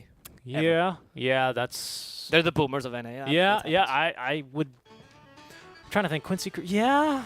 I think you'd have to check the Wikipedia between them and Quincy Crew, but you're probably right. I think off of Envy alone, right, you'd probably get a massive advantage there. Yeah. Oh, actually, you're kind of right. That's true. Quincy has also been in luck. That's what I used to be mean. the newbie squad. Yeah, it would be between them two. But Envy's just such a Dota boomer, right? He really is. I mean, this guy, you know, whoa, back in the day when you were still doing your last trainer, I was falling out of chairs in the Manila Major. It's true. I was dropping monsters on people in DreamHack because they changed my server region. Maybe it's because Envy has so many good stories, it's hard to ignore him. Because really Mu has been in the scene forever as well, all right? That's if true. we're talking about players. That's true. Certainly longer than most of Quincy Group. Yeah. All right, I mean, hey. So as snaking, actually, yeah, you actually have a fair amount. I want to say snaking was in the original Na'Vi. Possible? The Na'Vi US? He was. You're right. Right? At first I didn't recognize what the heck you were saying. Because they used to be North American regions. No. You're totally right. And then Na'Vi did their US thing for a little while, and then snaking went. One TI. Yeah. And then snaking went back to school, and then we didn't see a while of him, and now he's back, and then coronavirus hit. And he's they win in the veteran. Snaking is definitely a Dota boomer. He wins. He is kind of a Dota boomer, low key. He kind of made a splash on the scene last DPC season, which was really exciting for him, and I was hoping we'd see more. How is he still this good, though, right? Like, it's impressive. What surprises me is he was still maintaining, because, like, you got to remember, yes, you know, for skill-based games, especially PvP games, the older a game is, the higher the skill is going to be in the player community. His Hector is going to die in the bottom lane, or is he? Probably, but Brack's taking a bit of damage now. He eventually will go down. Snaking will right-click him down. So, but you're totally right. I mean, what was I saying? Oh, yeah, so the surprising part to me is that when he was in school, which, you know, was not easy in any country, especially college, right, at any level, any school really is going to take a lot of your time based on the design of it. But what was surprising to me was just the fact that the system. Yeah, right, is he was still able to keep up his skills in the... Much like Zai. Yeah, much like Zai when you know... that he couldn't really commit himself to playing professionally, and the level of professional play was rising. I mean, just watch highlights of this tournament compared to like TI2, and you'll be like, well, which one's which? You know, the players look a lot better in one of them, and also Dota looks a lot better in one of them. But people always go NASA Dota low, but the NASA Dota right now you're seeing is 10 times better than the best Dota in the world 5 years ago, just because 5 years ago. Interesting, because that's TI5 level though. Well, maybe not 5 years ago. You know what I mean? Maybe 6, 7. I mean, it's been a long You're right, time. TI5 I mean, was something crazy, though. You're EG did play out of That's it, what I mean. the You're a bit of a Dota boomer. You're saying that Fear now would beat Fear back then, and I don't... Nah, that's not true. You know what I mean? I understand your Nobody point. beat Fear back then. I totally understand 6, your 7 point. would be more accurate. Even Alliance TI3 was a really good team, but they were more about the innovation that they proposed, right? Exactly. And now Which we have a now bunch every of teams. team knows. Exactly. Isn't that so cool, though? That's what I mean, though. There's teams that can then replicate this playstyle with their own twist that increase the skill level. Bottom? Yeah, I'm watching. Okay, no. Stinger doesn't have a bash. Oh, you know, he didn't have enough point. Yeah, enough, he needed one more. He needed one more. Stormhammer's not enough either. Snaking surviving by the skin of his teeth, but Brax's like, hey, Stinger, you're gonna die. You know that, right? Okay. Good to know. It's just clarifying this for you. Goodbye, Stinger.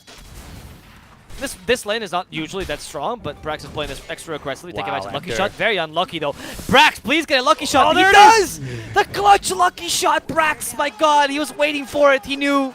He That's knew it's a amazing. pseudo RNG ability. Yeah, and there's no way Hector is backing down from that one either, right? Once he's No. committed, he recognizes that there's no point in going back here as contesting for the rune, which will spawn top lane and be picked up by Moo, is Chris Luck and Rayoya. DD rune active as Schofields. Oh, yeah, there it is. We're just reflecting that one, stunning up Moo for about a mere second. How does she see out of that jack-o'-lantern? Yeah, I don't know. That might be why they keep diving sometimes. Not sure. I don't think it's healthy either. Can you imagine wearing a pump gun at your head all the time? Okay, so Envy. Oh, he's gonna get. Is he gonna kill this core? He's not that fast. Moo would have gotten that one, Envy, but he really wanted to kill there. He also wanted to use Time Walk, and they could actually punish this. It's only Time Walk level 2, and they still have Impale at the ready. No, they want to Envy kill him. They have gonna double get stunned up. Yeah, they're dead. That'd be why. That was a 50-50 play.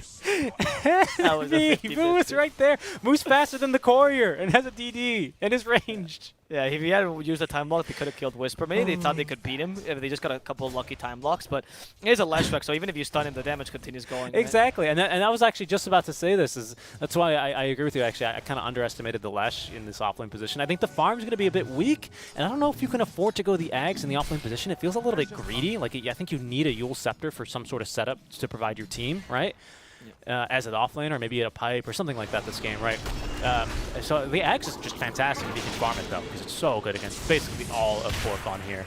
Stinger, yeah, he's gonna stay alive. Hector is, willing to keep his teammates alive, hitting him with the war cry as well as a stun to ensure that he is going to live. Mid lane, the first boat onto Rayoya is going to miss. Completely. Yes, He went for 1 point to Similar just in case, but didn't even need it there. Yeah, Chris Luck at least was winning the lane-ish, right? Up a couple more last hits, but the thing is, Void Spirit is much more impactful as a rotator than a Kunkka, ever since they nerfed his Ghost Ship cooldown. So you can't use the combo as reliably. Whereas Void Spirit can just walk around as much as he wants. It doesn't really matter. The thing is, you don't really have a great gankable lane down bottom. These heroes are a bit too tanky, unless Pango has level 6. But up top, Whisper could be a good kill for Ryoya. Speaking of Whisper, they considered going for it, but will now back off. He activates the explosion like, nope, nope, nope, nope, nope. Right back to the creep. Envy's like, yeah, I learned my lesson last time, dude. That was like a fuck ton of damage. I didn't realize, but that ball hitting is a good skill. It's a good skill. No, of course Envy knows exactly. He was probably like, ah, shit, I fucked up. No, he thought about the double damage. That's why he thought they could kill him in time. But what he didn't expect was Whisper to last that long, because he went for the extra. That bracer kind of saved him that team fight. Really, it gave him a bit of extra tank ability, and the positioning by Whisper was really smart to make sure that ball hitting landed only on Envy and was not separated with the Enchantress. Talk about Enchantress though, she is in trouble. The ball hitting is now not being separated between them. Finally, the creep is gonna help out, and Moose surviving this nicely. They don't have any other source of damage here, but Moose positioning with a creep not ideal just yet. Schofield he's nearby. He alive. doesn't He's have enough baiting. damage though. That Wild Wing was super valuable. Well played with the Enchanter. Moo dividing damage with that Ball Edict. Despite Whisper's great movement, it wasn't good enough. Bottom though, they're gonna hunt the fish and they're gonna eat him. Yeah. That's surprised. I think that's only Stinger's. It was his third death here. That's a bit heavy. I thought it was only going to be a second death. But this is a pretty tough offlane for a dual melee, especially against the Pango and a Snap. That's not very easy nor fun. So it's a bit tough. So it's no surprise to see Hector already.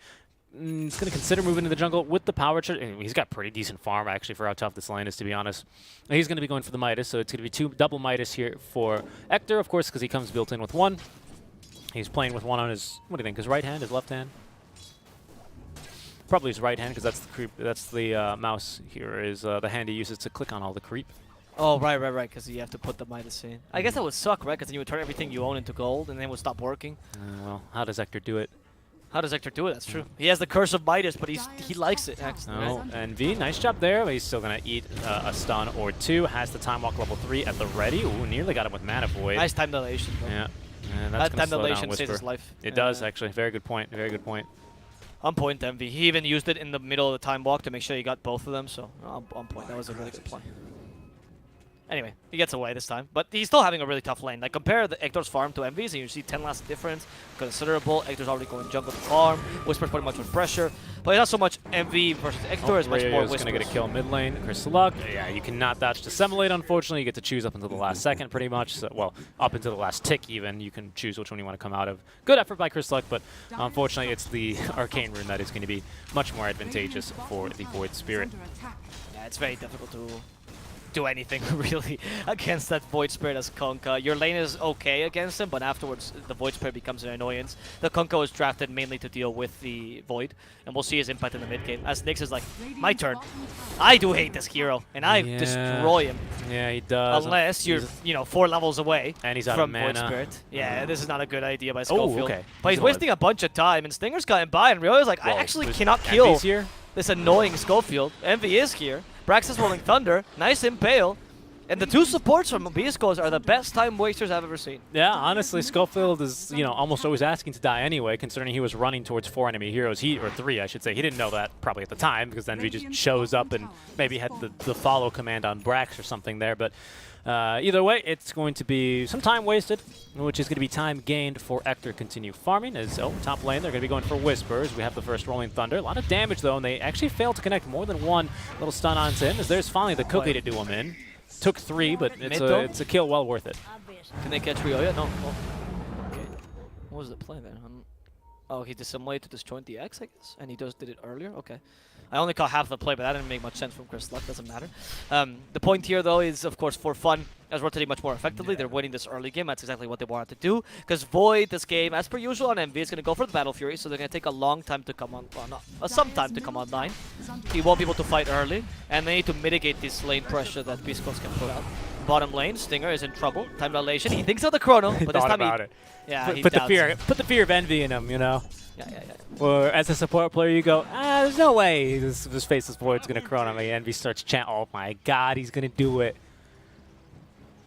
That's all right. We really want level 6 here for our Slaughter, of course. Amps the damage of just about everyone on their team here, with exception of to the Lesh, who even with the Edict, I believe, benefits from the minus armor. Is that right? Given by the Corrosive Haze? I think so. Yeah. Right? What you ask against? Diabolic Edict amps by Corrosive Haze? Yeah, of course. It's physical damage. Why wouldn't it be? I want to make sure. I don't know. I feel like, I don't know if multi-shot does it. Multi-shot's weird, though. So Oh, the Drow? Okay, nice stun there. They're going to stun everyone, actually. Ryoya actually went for it. That's not allowed to set up for the kisses, however. As Schofield, even with the Vendetta damage, is not going to be enough. They're going to bounce on him twice here. Might be able to set up for another kill onto him, and indeed they will. Ryoya popping out of them. Didn't even make a noise as he kills Schofield. I mean, they took a tower up top, but the tower mid is much more valuable, so if For Fun can turn this into a tower trade, this is ideal for them. They don't have Void, but they do have the first Chrono down bottom. Void is just free farming here. Stinger trying to create some space. A bit difficult. Nice Cookie cookie. catches him. A very good cookie with Ether Remnant sets up, and Stinger is dead. That's max Dissimulate already. Ryo went for the farming. Also, I hate Kunkka build. Yep. And Whisper, that lucky shot really slowed him down. That was not what he was hoping to do. Dissimulate is going to kill him as well. The magic wand will not be enough as Snaking was here They with the caught last Ryoya, auto though. attack. That's a really good ghost ship, and Dissimulate was used defensively, so Chris Luck takes advantage of that.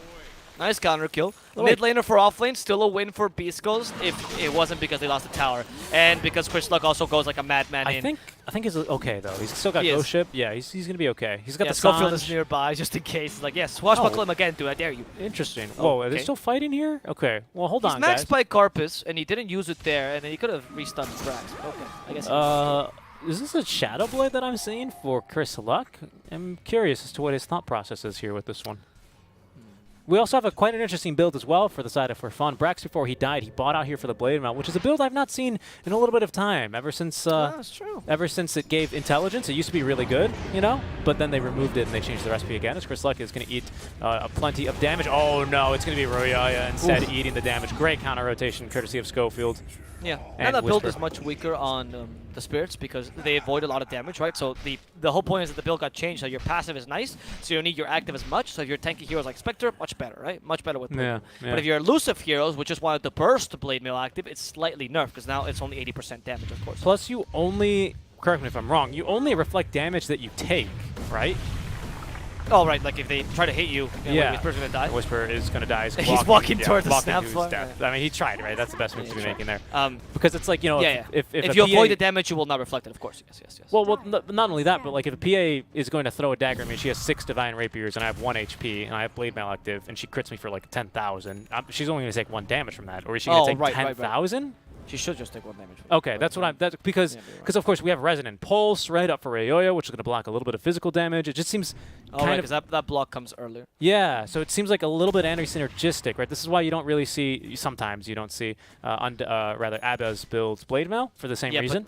But this game is amazing, though. I agree. This game is really good because it's up against Leshrac, which of course kills himself. Sven also a lot of area damage, kills himself. Kunkka, same idea, right? All magical damage. The point of why I'm bringing it out is because normally it's not an item you think is good. So I like this kind of inventiveness for fun.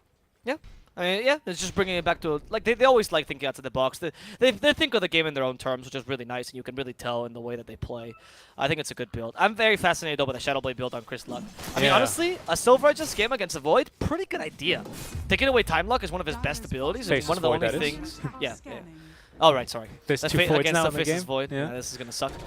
And you already have a break on Nyx, though, which is what's surprising. So why do you need another break? Who's going to live? They're going to die. I thought he was going to live. He had a nice stomp there, catching 2, but unfortunately... It's Slaughter, Nyx, Leshrac, like, yeah, good luck. The Burrow Strike hit him pretty easily. Or not the Burrow Strike, the... what's this? The High Impale, that's what it is. I mean, you have break for the Untouchable, which is decent. You have break for the Lucky Shot, which is also pretty decent. Actually, break versus Untouchable is pretty darn hard. If because you have to hit him once. You have to hit her first, and that's not too bad with level 1 Untouchable, but with further levels, it does become a bit of a pain in the ass. If they're not stunned. If she's moving, she frequently outranges your attack, and you have to cancel it. It's really, really annoying. Chris Luck is going to get stunned up here in the top lane. They have a third rotating over. It's Ryoya. He's looking for the TP out. No chance. DD rune active on Ryoya as well. And might be able to put this to use. Now, the rest of Beast Coast, they're going to back up. They see Envy. He hasn't used a Chrono yet. He really wants to. He's going to go up to the high ground. Maybe still looking for a Chrono. He sees Hector trying to farm some Ancients. Has another Time Walk in a second. Oh, I don't know. Okay. I thought he was going to go for it, to be honest. And Envy's going to steal the Ancient stack. Doesn't have a Battle Fury yet, though, so it could be a bit dangerous. They go for Ryoya. That Blade Fury Whisper activates in time. The Pulse Nova.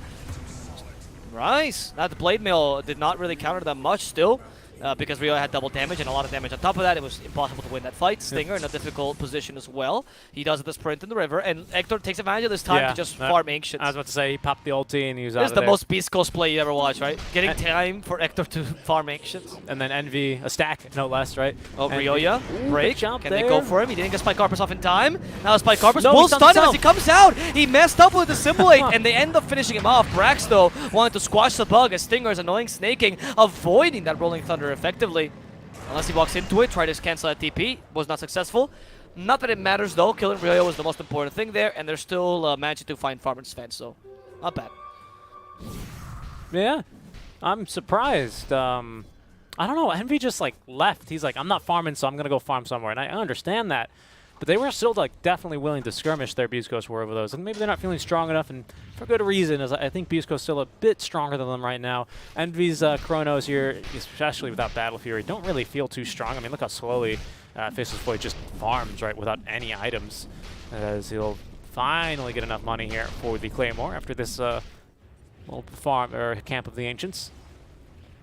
That'll be that. So his game is going to begin to take off here, but already we see Hector, who has almost 3,000 more gold than him in the bank already. With the Echo Saber up and the Midas, he is going to be very, very easily out farming this Faceless Void.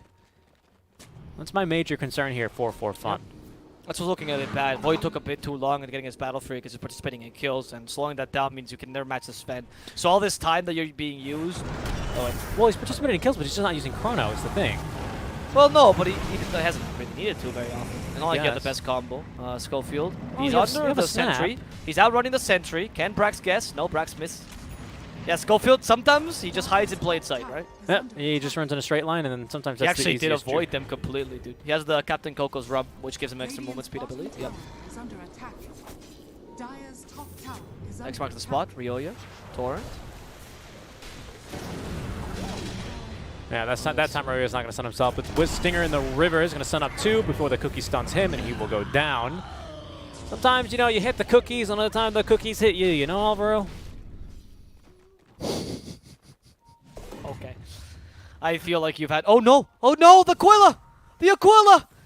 Why do you leave it on the ground? Why would you leave it on the ground? Yeah, he just pings it. That's so toxic. You got backpack slots now. What are you doing? You're such a toxic character. Oh my goodness. GG. I don't want Beast Coast to win. Fuck them. So with Battle Fury, they're going to try and go for Roche here. Schofield can just impale from outside of the pit, as this thing is just Roshan is just going to be permanently, basically disarmed by the lucky shot. Stinger nearby is snaking, creating some space. Envy looking for Chrono. Will find one. He just wants Stinger for now. He's going to just try and hit him, but again, he doesn't really have the damage for this. As Roshan's still alive, out they go though. Rolling Thunder, it's a great opportunity. He's just running over everyone, but Whisper's still just too tanky. And now Ector onto Envy. He will go. Oh, they do get a lucky shot, but they have him stunned up for a little bit of time, just standing there. That's going to allow Envy to get off another time walk. Brax, in the meantime, not worth the kill, decides Ector. Not really sure where he wants to go for either, but into Aether Remnant is his only choice for now. As Larissa for fun, looking to back off.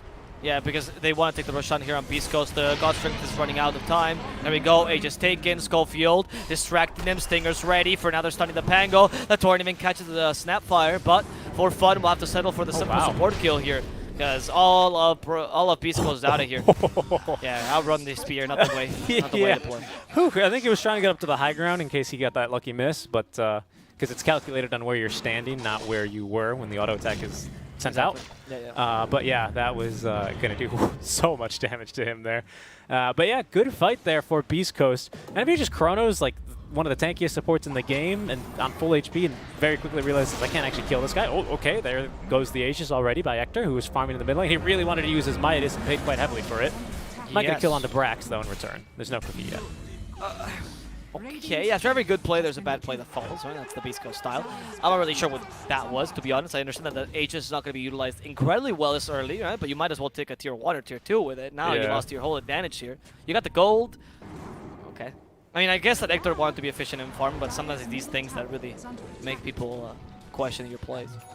Still, though, you do take the bounty and you're still dominating the map. It is a lead for Beast Coast. But for fun, is starting to get farmed now. It's Eternal Envy can now match Ector in terms of farming speed.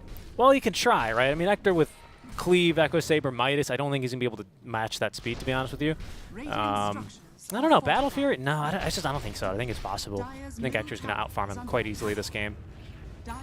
Unless they just keep killing Ector like that. Maybe then, right? If you can't use your Midas and your farming abilities, then you're going to be outfarmed. But I think given equal time and space to farm, it should be Ector, I think, taking this one pretty easily in terms of just net worth. But it's about what you do with the net worth, not about how much you can carry, as we've seen plenty of Alchemists lose in this tournament thus far. We're going to see. As Envy, his next item will be the BKB right after the Battle Fury. So kind of just utility Chrono, as Crystalluck is going to be looking to just clear the wave and make sure that he's going to be pulled back into the trees safely in case there's anyone there looking to kill him. We didn't go for Shadow Blade, by the way, on Kalka.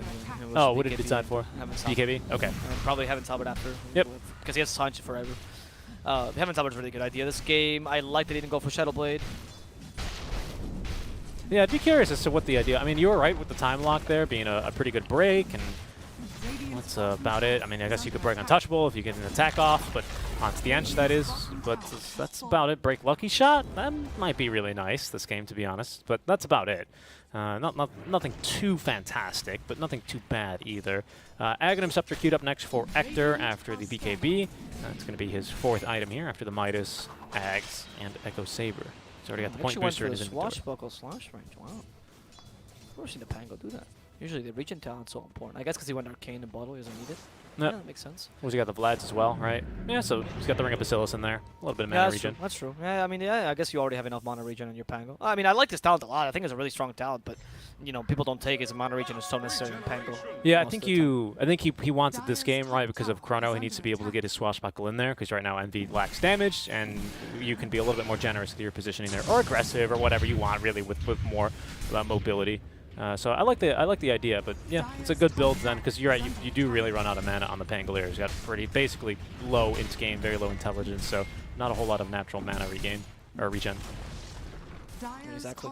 The Sven is closing in on his Ags. He has big KP already. He doesn't have any offensive.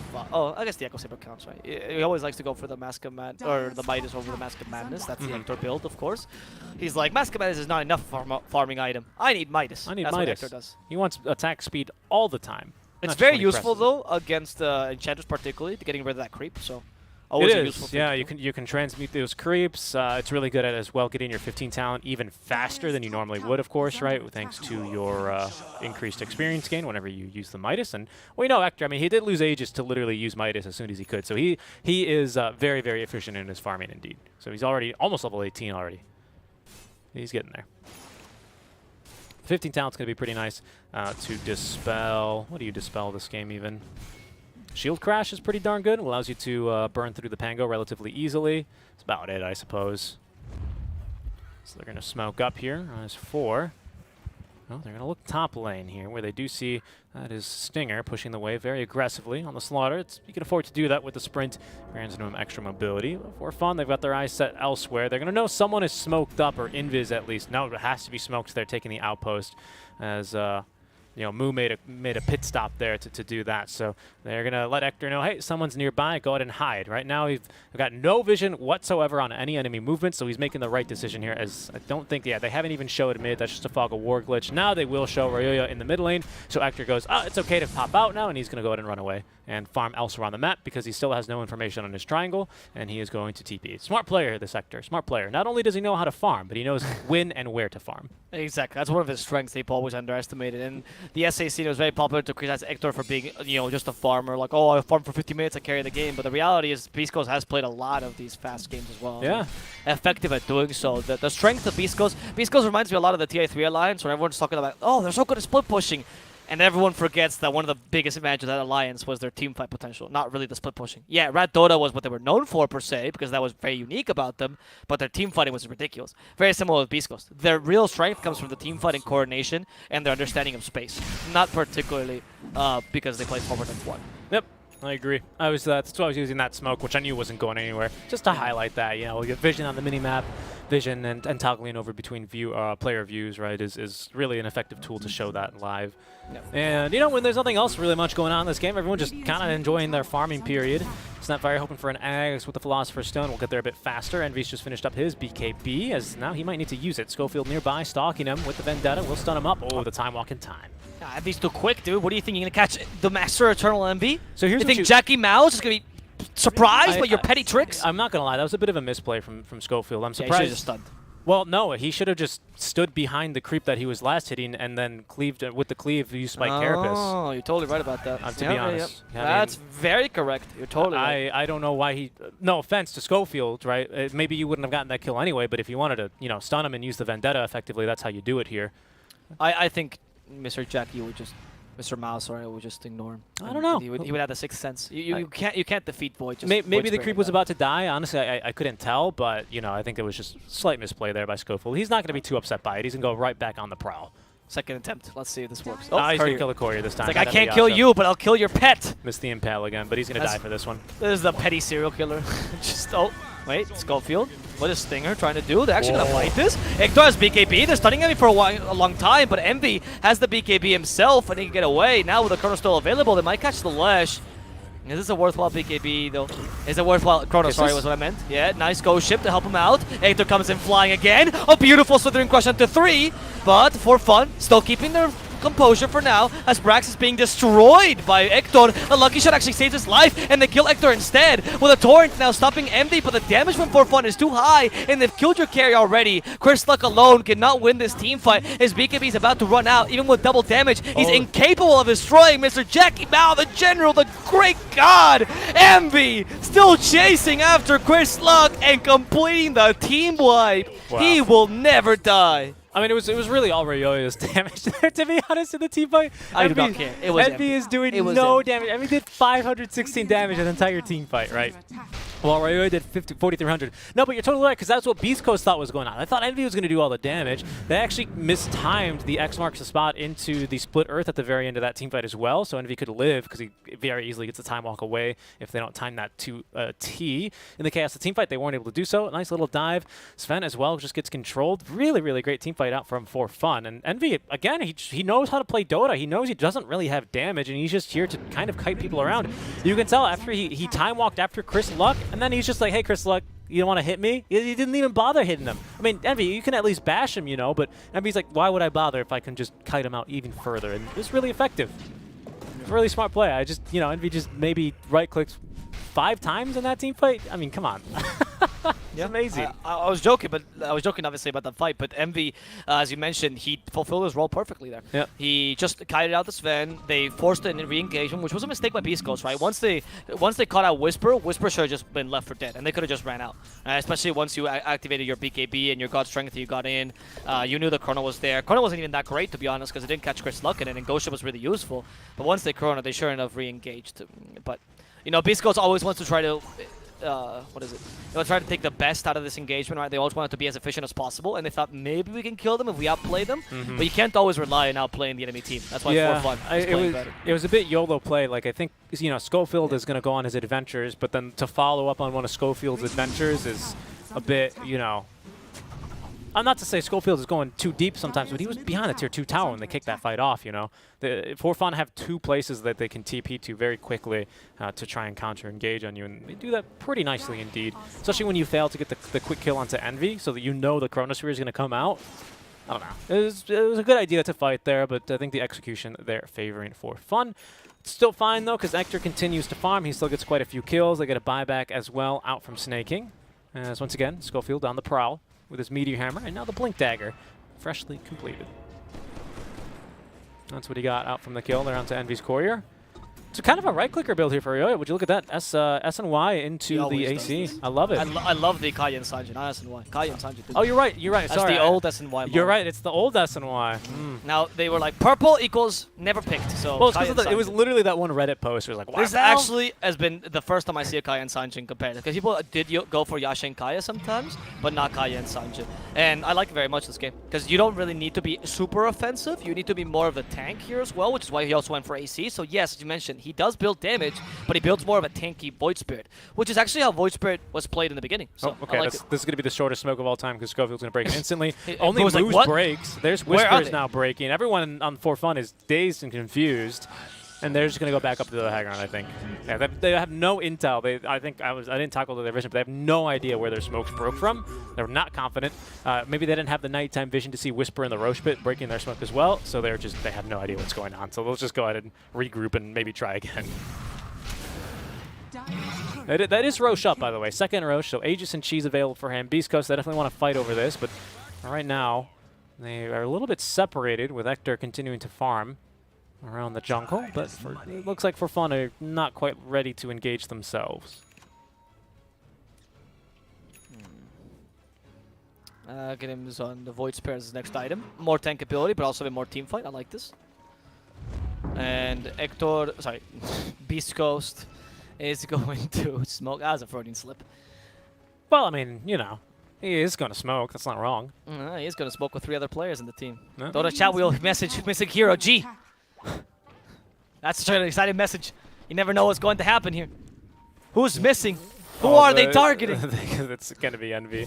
Oh, Envy? So. No, he knows. Look at his map. His map is dark as hell, too. He doesn't know what's going on, so Envy's not dumb either. He's real smart. He's going to hide behind his tier 2 tower. Nice job, Envy. Just, you know, I've done it for Ector, I've done it for Envy. There we go. No bias caster. They'll claim it anyway, dude. You're biased for both teams. Can't you tell? Well, you know. You suck. You keep praising both teams. I hate it. What am I going to do? Oh boy. Torrent Storm for Chris Luck. I love this item on the Kunkka. I don't know if you pointed this out, but the unpredictability is fantastic. Yeah. They might need it now in the Roche pit because with the AC, with AC as well as Solar Crest, they are blowing through this Roche. I don't think they can make it in time, Beast Coast. No, I agree with you. For Fun, surprising them with this. Thank God for the lucky shot, huh? And we'll see Whisper in trouble. He sells the Greaves, can heal back up. The Chrono only catching Chris Luck in a beautiful ghost ship though to mitigate some of the damage. Whisper still dealing damage inside the Chrono, but the Rolling Thunder finally presents a team fight. Ector activates his BKB, going for Envy, instead stopping Snaking first as the Superman Sven in the Storm is just unbeatable. Envy gets a time lock, but they have a Heaven Salbird. He can't keep hitting the Sven. They managed to kill off the Pango finally, getting rid of him. They're stunning Envy, but it's not going to be good enough. He still has the Aegis anyway, and Ryoya is the last target of this engagement. X marks the spot. Is not going to work. Disjoint completely as Ryoya gets away. For now, though, Spider Legs on Sven. He has a lot of range on that Stormhammer, and that means they can catch up to Ryoya, stack their stuns, and murder him. What a freaking balanced hero, to be honest. My goodness. Not only does Why does it increase his range? That's what I'm saying. I was hovering over his range, and I was like, what is this, the PA-15 talent? My goodness. So stupid. Yeah, Sven has Aghanims up there. I'm pretty sure our Everyone noticed that. all My the cast mom is can like- tell he has an Aghanim Like, wait, Scepter. he shouldn't be able to do that. I mean, Oh come my on. How are you going to goodness. catch it to a Void Spirit? Oh, my goodness. That's Either way, Superman. that was a great fight for fun for a second, but they just don't have the sustain. They don't have the damage over time they need. They need to kill Whisper really, really early on in the Chronos. And like you mentioned, the Ghost Ship was fantastic at keeping them alive a little bit longer. was a really Brax good and Ghost company, Brax and Snaking did a fantastic job of holding back the lockdown as long as they could. Whisper, make that Stinger, rather, was basically perma-stunned by the pinball in the middle of the team fight. Pardon me. As was Schofield to some degree, he was also getting caught in and around, and that forced Ector then to go onto the back lines, which causes some losses here on the side of Beast Coast. They don't get out of that one completely, you know, scot-free. They do lose a few heroes, but obviously they come out the big winners there. Minus, of course, losing the actual Aegis and Cheese.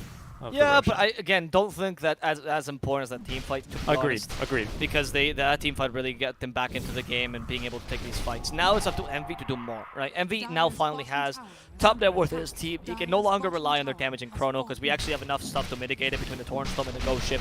And we just need Envy to actually be able to beat the Sven. Now the question is, how do you do that? He went for Assault Cuirass and Envy has no mixed damage. He's going right for now. Lincoln's. Lincoln, okay, that's not going to help you with Sven. Yeah, He's playing a bit of a like offlane Void almost. Yeah, he is actually. I was about to say it. He's playing the offlane Void with the exception here of the Battle Fury to help increase his farm. So we'll get a Fortify then out from our Tier 3 tower.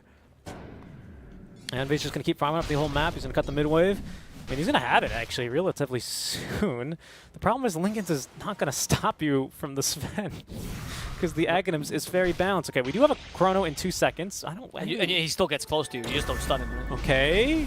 He's going to drop the Chrono. That's a BKB. pretty decent Chrono, actually. Yeah, Kisses as well. That's going to kill Whisper. Okay. Nice job. Chris Good pops start. his own BKB. But Ector Oh, on the no. backlines. He's completely alone. They just need a few time locks, and they're going to find him. They can't disarm Sven with the boat. Now we'll Nice connect down to Ghost 2. As Stinger with a stun. The Cookie Oh, pushes Brax! Roya in the wrong way. But Brax... Not sure. He's just dead. Envy. He could be next as well. Meteor Hammer in He's case they persistent. needed it. But he does have that Aegis. Now Ryoya jumping in. They already have dealt with Whisper. And they look like they're about to deal with Chris Luck as well. Disarm Envy, sure, but it's not going to stop you from Ryoya's damage, who is pumping it out as well. They're looking for... Oh, okay, no, it's okay. They're going to stop that. They got Aegis, as well as, of course, the kill onto Brax, but they will lose 2 cores in exchange. Nice fight there. The rest of the team, I didn't quite catch how For Fun, the rest of For Fun, that is, caught up to that fight. I'd imagine they were smoked and running in. My goodness. Really, really good stuff there. Yeah, Ector jumps in. I thought he was going to die. He actually has a full Silver Edge, by the way, on top of the AC, which we saw him have last time, so he is looking real scary. About to hit that 25 talent. That is pretty terrifying. But we also have a really good farm here on the side of For Fun.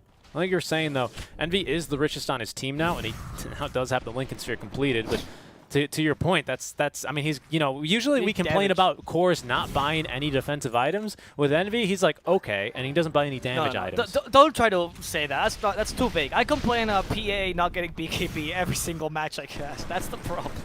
Because we've seen 3 matches where PA lost because of the lack of BKB, right? It's a very exclusive problem about the PAs in this tournament, though. What jumped on the Brax? Was it Ector in that fight? Did he just murder him? Oh, Schofield's going to find him, by the way. And pinging him out. We have Swashbuckle in a second. Brax, he needs to get out, and he will. Well, it's 1k lead in favor of Beast Coast now. I don't think this matters very much, though. It's all up to the team fights. This is what I like to see as well with these both teams, right? They like playing on the team fights in general. They both play like ego boys, except they don't play with cheesy combos. They do something weirder, like Void with Pango. You know, the Snapfire is a bit more standard. The Void Spirit that decided that he's going to be the tankiest Void Spirit, and the history of Void Spirits.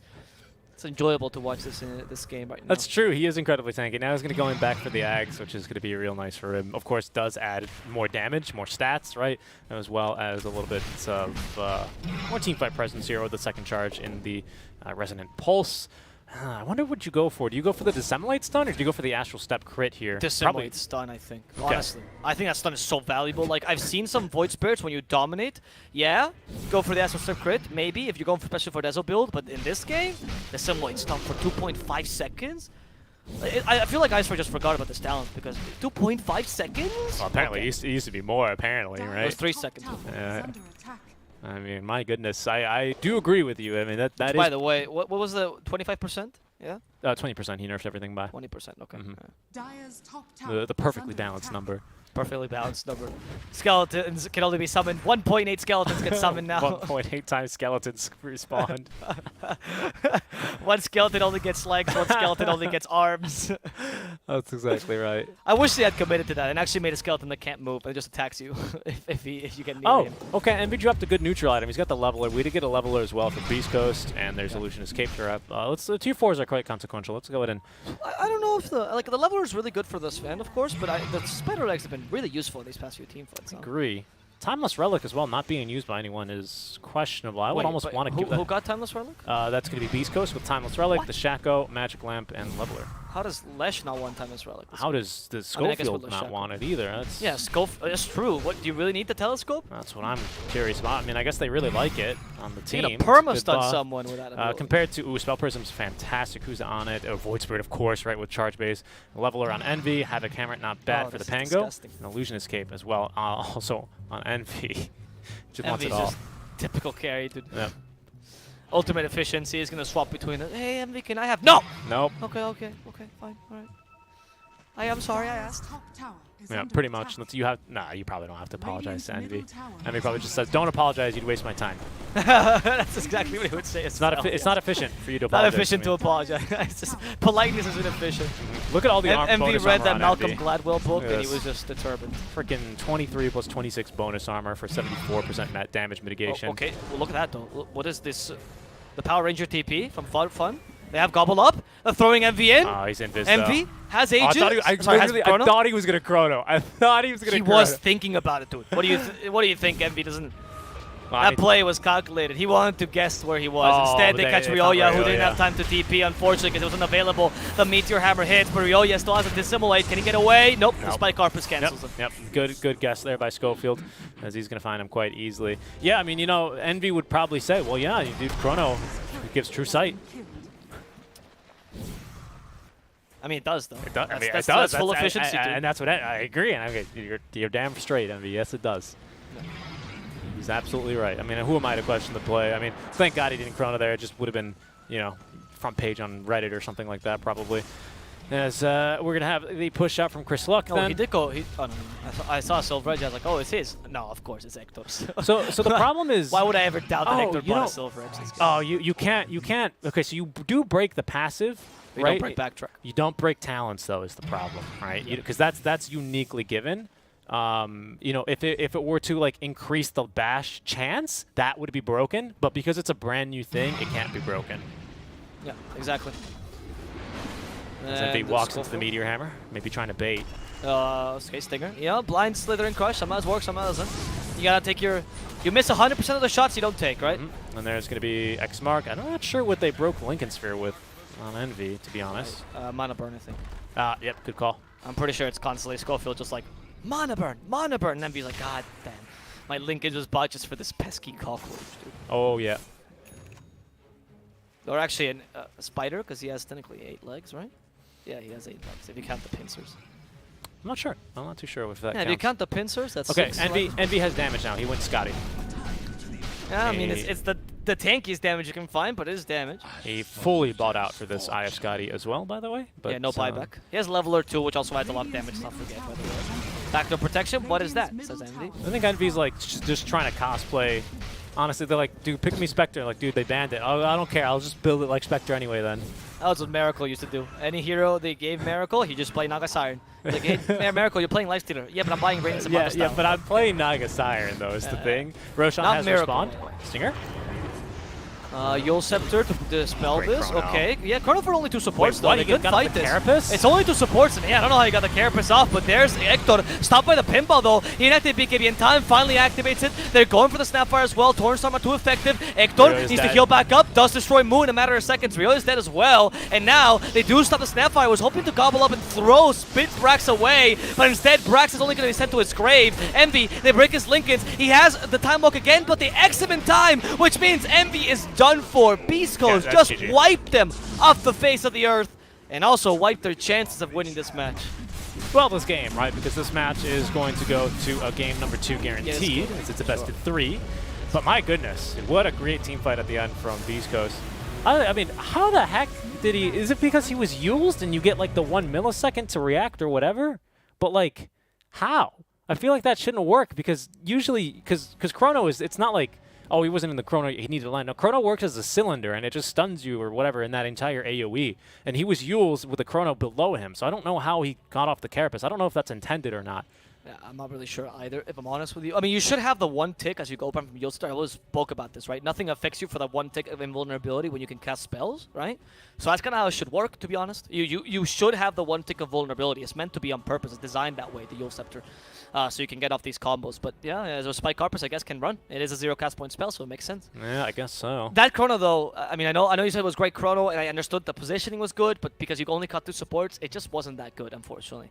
And you have a Sven that can completely ignore you, a Kunkka who can annoy you with a Torrent Storm, and also a Leshrac who can kill you, by the way. So this is what I talked about in the draft. The ease of execution this game was definitely for Beast Coast because you had to get a really amazing Chrono to win this game.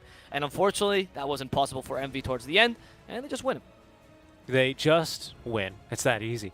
28-25, as it's going to be Beast Coast taking a 1-0 lead here in the series thus far. We're going to be going to a short break, guys. Game number 2 coming up in just a bit. But for fun, against the ropes here, 1 game away from elimination. We'll see if they can bring it back and force a game number 3. We'll see you then.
Hello and welcome back to The Voice of the Realm, Frostivus Edition. Frostivus Edition. Frostivus is in the air for fun.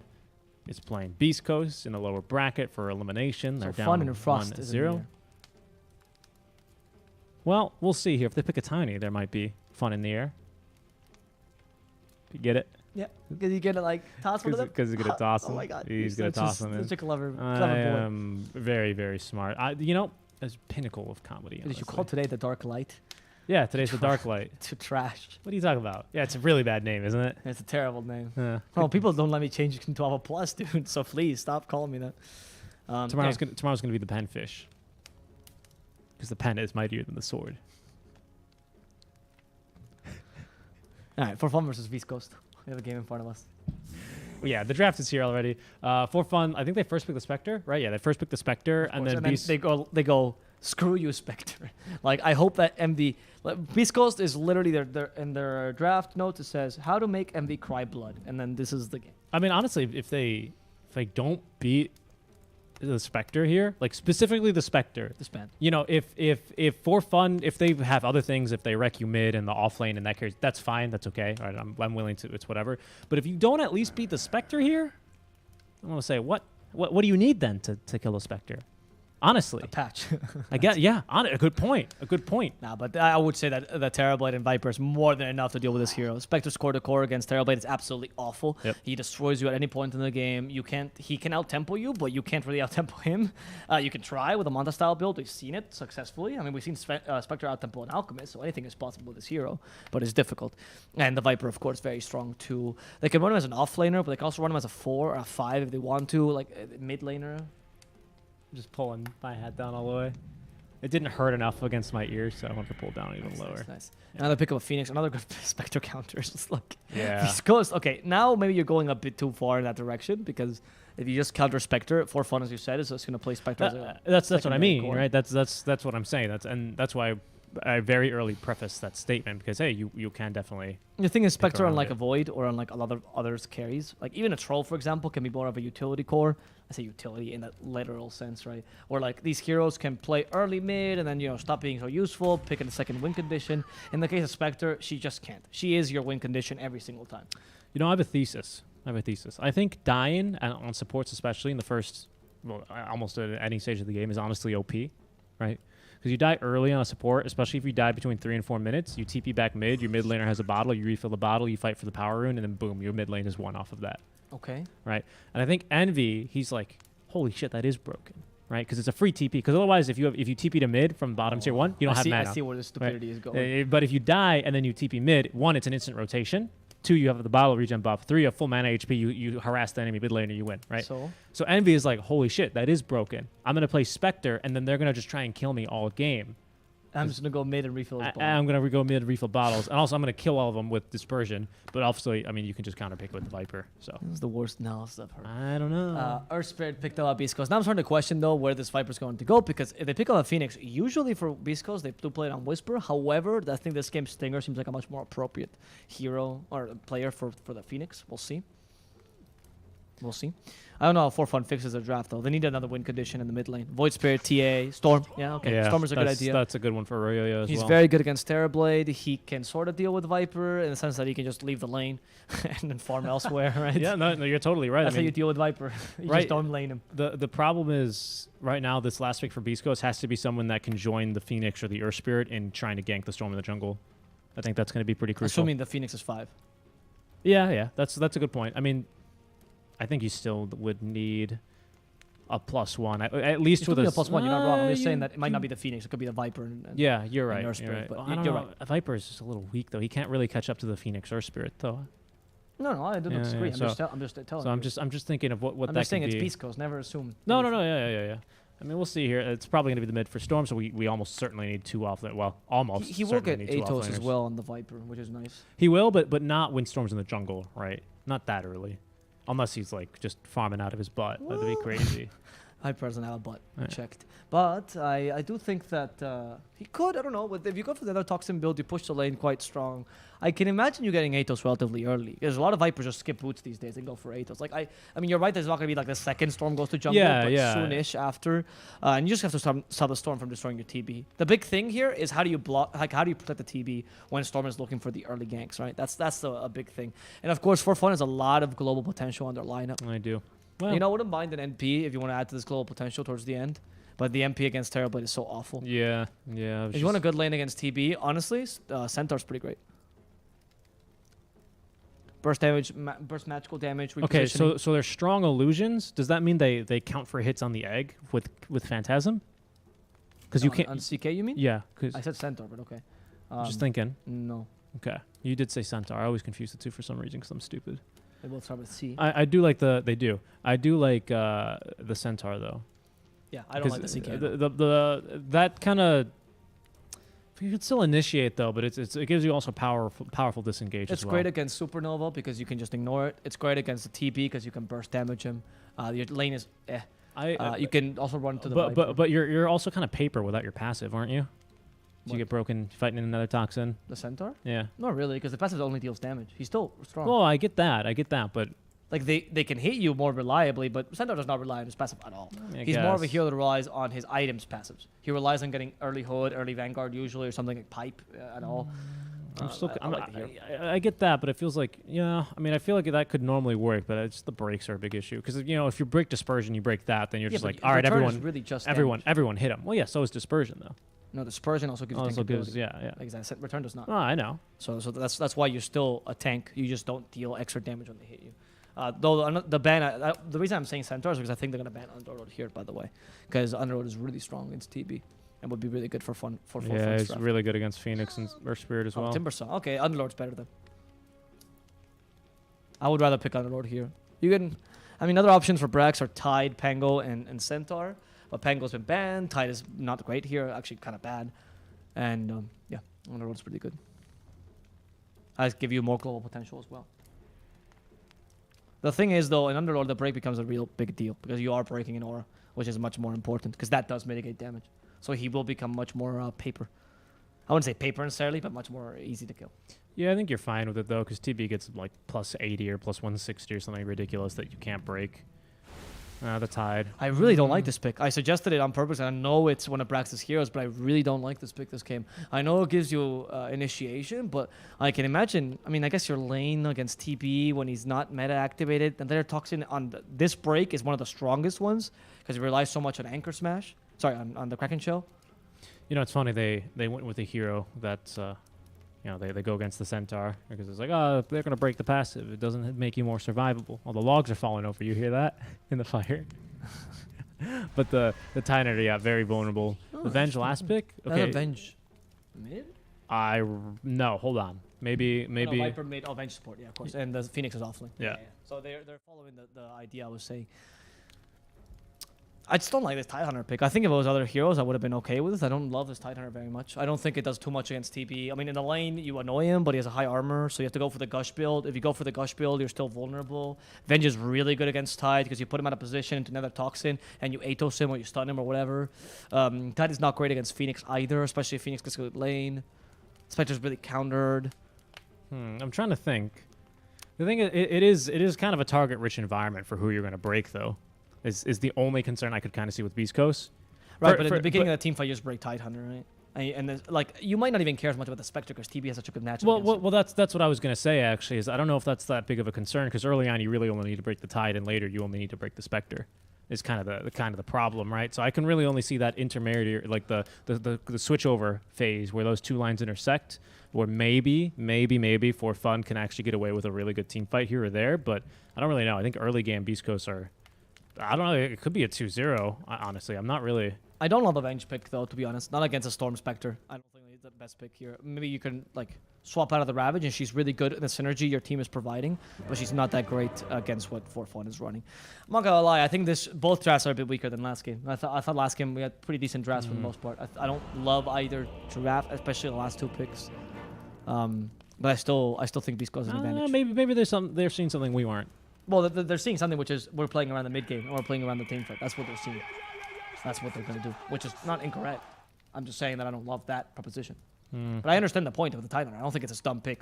Like the Titan is meant there to give you team fight in the mid game. But will that be effective? We'll see. A lot is pending on this mid lane matchup. That's the most important thing this game. It's true, and we got to get moving because our spirit's already rolling out of the base. Follow us on Twitch, or I'll punch you in the face. What?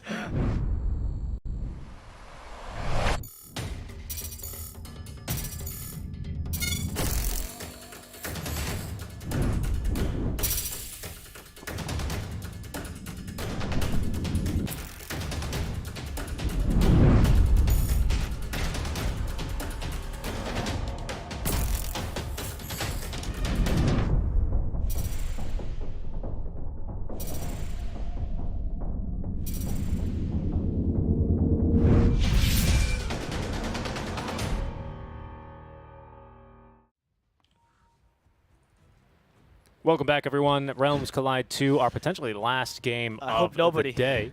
Nobody got punched in the face after that. Oh, hope Richie didn't have I time. think Richie was saying he was going to punch Alvaro in the face. You know. Oh, that, I'm the one. Sorry, Alvaro's the one that's getting. threatened? Actually, yeah, maybe I shouldn't. Maybe I shouldn't say that because then people are actually going to unfollow. I think.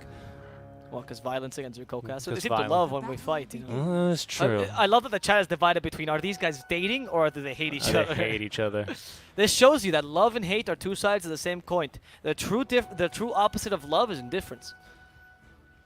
The true opposite of love. Yeah, I mean, I guess. It's kind of a weird way to use a love, though. Oh, I love to hate them, you know. Oh, okay. Well, because if you love someone a lot, that's why you hate them. Hate is a really strong, passionate emotion.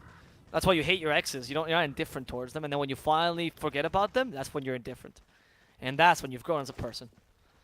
You get all kinds of tips today: Dota tips, life tips. Dota tips, life tips. You know, if your car is dying, you know, if that check engine light is on, don't take it to a mechanic. You know, that's another tip for you. Just Is kidding. that actually true? No, of course take it to a mechanic, dude. That means one of your sensors is messed up and your engine might explode. I've never used a car in my life.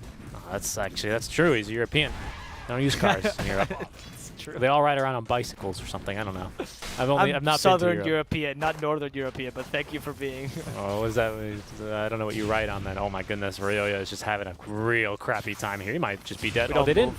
They did not actually stack the. No, he messed up with that. Yeah. So good Well, job. Ryoya played that well, right? Because he actually went into the, you see those little crevice here, and erased the vision. The reason why Viper does this is because Viper has an orb effect, so he can just attack the storm without losing sight of the tower, of course. He erased the vision. Sorry, he took away the shot. I know. I mean, it doesn't even make sense in Spanish. Don't make a joke about it. I'm not even saying anything. I'm just Top, going to top say lane you're is just working well for tired. Brax with the Gush level 1, and now with a cookie. Yep. Alright, so this is what I was expecting in the lane, actually. They're playing this aggressively. I thought that Hector would understand how to fight against us, but in the earlier levels especially, you have to just play really defensive, because otherwise Titan will win the lane. You have to really play around your meta, and if you don't do that, you're giving Brax a really nice lane as well. Yeah, and the advantage of the mid game is already there. That's why I said this is not a stupid pick. I just disagree with it personally, but it's not a dumb pick whatsoever. He doesn't like the Titan for ethical reasons. He thinks he No. kills too many sailors. Oh, he eats too much stuff in the sea. He does. He eats way too much. Yeah. What's the final thing he eats? A megalodon or something? I thought it was a Leviathan. It could be. Yeah, it could be. I'm not really sure. I don't play with voice lines on anymore. Ah, what a shame. Yeah. Yes, no. He might be. No, he's okay. I mean, he's just so darn tanky here. Until Yeah, this I know. this Yeah, Viper starts ganking, the Brax I don't think should be dying in this lane. You need meta to win that lane. That lane is one with meta, and that's when the Tide suffers. But because you used the meta a bit too early, and you didn't really take much advantage of it because of good creep aggro by Brax. I mean, it's one of his comfort picks, so something to be said about that as well, right? Oh, smoked up very early on to Schofield. Is going to be looking for a gank mid. Ryoya could be very dead. Needs to be careful. There's this Observer Ward, which of course does not see him now, but if he gets a little bit too close, it will pop. We'll see, as there it goes. Ryoya will not be able to escape in time. Boulder Smash there aggressively used. That might condemn Schofield to death here, as Chris Luck's like, I don't want to get in the tower angle range. That thing hurts, dude. And he's not going to tank at all. That's fine, dude. Schofield is literally meant to die. Yeah, He's I like agree. Axel's brother. And Chris Luck is, well, just destroys the enemy mid laner, gets the experience out of it. That's exactly what you want out of this mid lane. I Well, mean, see- you're not going to be able to hunt them effectively in the jungle, so this is the best thing you can do. See, that's the thing, right? Is that Look at that's- top now, by the way. Now the meta's activated. Yeah, Brax's like, they are. "Alright, They need are to leave suffering. now." Oh, I was Yep. thinking. No, he's Can going they to get the stay kill? alive. No, he's okay. That's the thing. That's why Diane is OP on supports, right? Because you're right. If he stays alive, what's the point of sticking around with 0 HP, 0 mana on Earth Spirit, right? Yep. Yeah. So if you die, look at that. He TBs right back to the mid lane right before the 4-minute mark, refills the bottle, bada bing, bada boom. Now you're going to be looking to crush this frickin' storm, send him into the jungle extra early. And they're going to go again. That's a nice rolling boulder. This time they're going to come right into the break. Chris Luck needs to keep up the attacks here. It should have this kill relatively easily. And that's Ryoya taking down to the poison, gets a bottle sip out, gets a second sip, and he's going to be allowed to live. What a player, Ryoya! He did the sips between the poison ticks. That's incredible. Indeed. That's still going to secure the rune here for Chris Luck, though. Doesn't matter though. That's next level. You know what that feels like as a mid player? He's like, I got this kill for sure, and Ryoya just outsmarts you. Well, they're going to go again to punish him. There's the haste rune. I think Ryoya is still dead, and that's why I kind of was saying it doesn't matter because there's a haste rune. And this time, no sips on the bottle, as he will still die. But Chris Luck will die as a result? I don't know. Oh, no, especially if Schofield blocks him, yes, for sure. So stop blocking him. They got another impetus, but Chris Luck can kind of just bully Moo away, as they will get a kill. Once again, top lane here onto poor Stinger, who's dying a bunch in this top lane. Oh, Chris Luck is diving a tier 2 tower, or diving behind the tier 1, I should say, to get the kill onto Moo. And yeah, that didn't work out well. I mean, yeah, what is it? You don't want to die on the Storm Spirit. I'm not saying really you should have died there, but unfortunately, it's only going to delay the death here. I mean, Chris Luck is dominating this mid lane exactly as he expected. And against a Storm, you can either do two things. You can either try to pressure his tower, which Viper will do best he can. It's a Viper after all. Or you can out-farm him, which Viper can do with another Toxin. Especially now another Toxin level 1 actually deals a bit more max DPS, but takes a bit longer to get there. So I'm telling you, dude. Nice denying the rune, by the way, to deny the bottle. That's why dying on supports is so OP. If Chris Luck doesn't get the bottle refill there, Ryo's not dead. You just don't have the mana regen necessary on Viper to spam out those poison attacks like he's been doing. He only has this because he's had extra bottle refills. I didn't want to give you this in the draft because obviously I don't want to give you anything. But actually it was something that Hector commented to me when I interviewed him in ESL 1. What was it? Germany? Hamburg.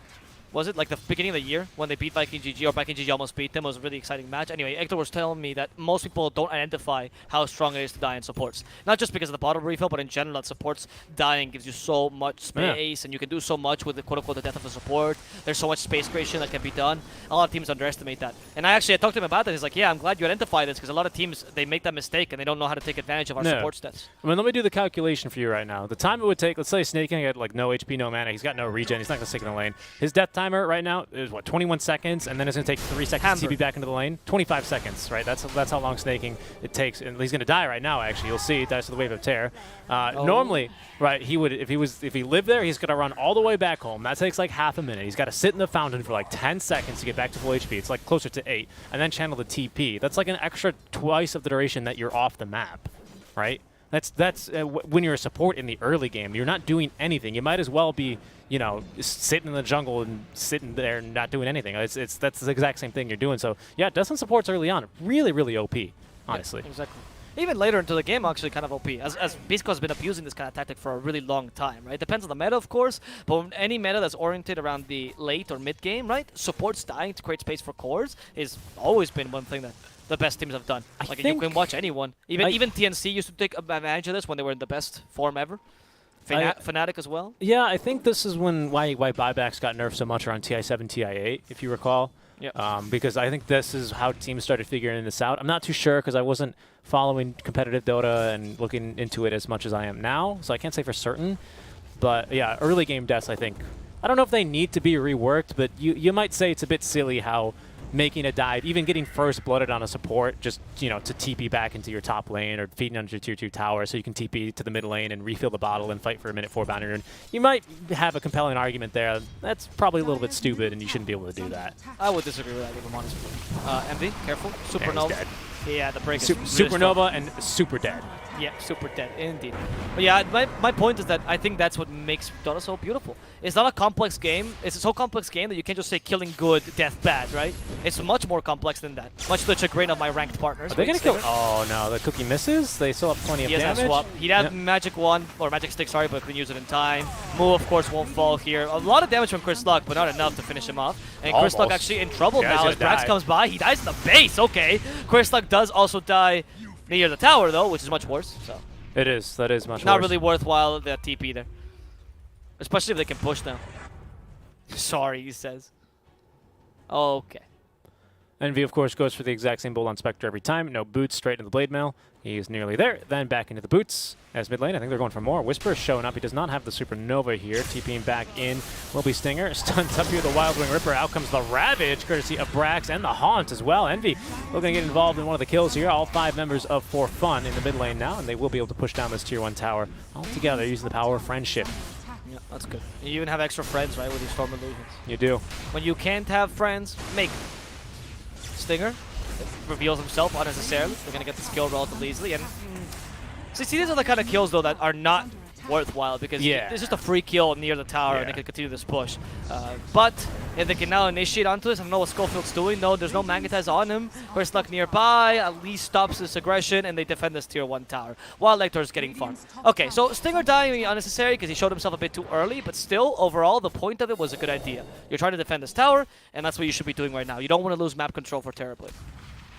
Yeah, because he's already in the jungle farming away with the meta active now as he is going for the Yasha. Lots of ultimate orbs queued up. He's going seemingly Scotty's second item here. I don't know if Vector will stick to that. We'll see. We shall see. As for now, For Fun on their own, Cower to carry. They now have the Blade Mail flying its way over on the courier towards Envy, who is going to be farming at peace here in the top lane. And he'll be good to go from there. Stinger, actually never got the tier 1 tower, so he's going to be continuing to stick around, soak experience, hoping for that level 6 here as we hit the 10-minute mark. And looking to defend this tier 1 tower as long as they can. Like you're saying, don't want to lose the benefit of your map control that the tier 1 grants you this early on. So Chris Luck will return out from the jungle. DD room bottled by Rayoya. Swap use aggressively onto Brax. Kisses raining down onto Chris Luck. However, Brax broke and needs to get out of that another toxin immediately. But Chris Luck now, he's got plenty of globs he needs to avoid as well as Brax will fall. Nice little stun onto Rayoya. Schofield a bit too tanky here for Rayoya to keep going on. And they're going to be looking to refresh that Magnetize to keep him at bay. Great cookie there on the creep from behind. Will stun up Stinger as in comes Whisper. Does have the Supernova at the ready. There's going to be another rolling boulder stun onto Snake. He's not going to be able to outrun this Sunray. Will they have the damage? Absolutely, with the Boulder Smash. Move from behind is going to kill the Courier of Whisper, but he should be looking to die here as well, I would imagine. And they don't really have much. Oh, what? You can enchant the Vengeful Spirit? Cool. Yeah, of course. What do you mean? No, that shouldn't be, because that's a strong illusion. What do you mean, of course? Yeah. I mean, I know she's always been able to enchant illusions, but I didn't know you could enchant strong illusions. What? That's actually such a freaking hard counter. You steal all of her auras, dude. That's amazing for fun. Yeah. That's amazing. I never even thought about that. I mean, really? You never thought about that? I thought you just couldn't because it was a strong illusion. That's what I thought too, though. That's why I never thought about it. Yeah, well, you found out today. Holy moly, that's OP. Okay, well, that's amazing. Every time they kill Schofield now, maybe he's got a little bit of something to make that Stinger. I apologize. Maybe he's got something to live for this time now. We'll see. For fun. Currently, need to get back into this game by creating some pressure onto the towers because you need to stop the TV from farming. Because honestly, I know people are concentrating the Viper as a counter to the Spectre, and it is, but there's no question about the TV versus Spectre matchup. It's TV favored 100%. So you need to stop it from farming, or else Spectre will not be able to. Yeah, stop. Yep. We sound like a telegram. Stop. Every sentence. Yeah, sorry. It's just you gotta bring down the TB at some point here, yeah, and For Fun has not been able to do this. It's the Storm that's really. The Storm is supposed to be the hero that can deal with the TB. That's why he's going for a much more offensive build. We have seen a lot of Storms today going for the Bloodstone build. Instead today, Orchid, much more important because you need to be able to kill Hector.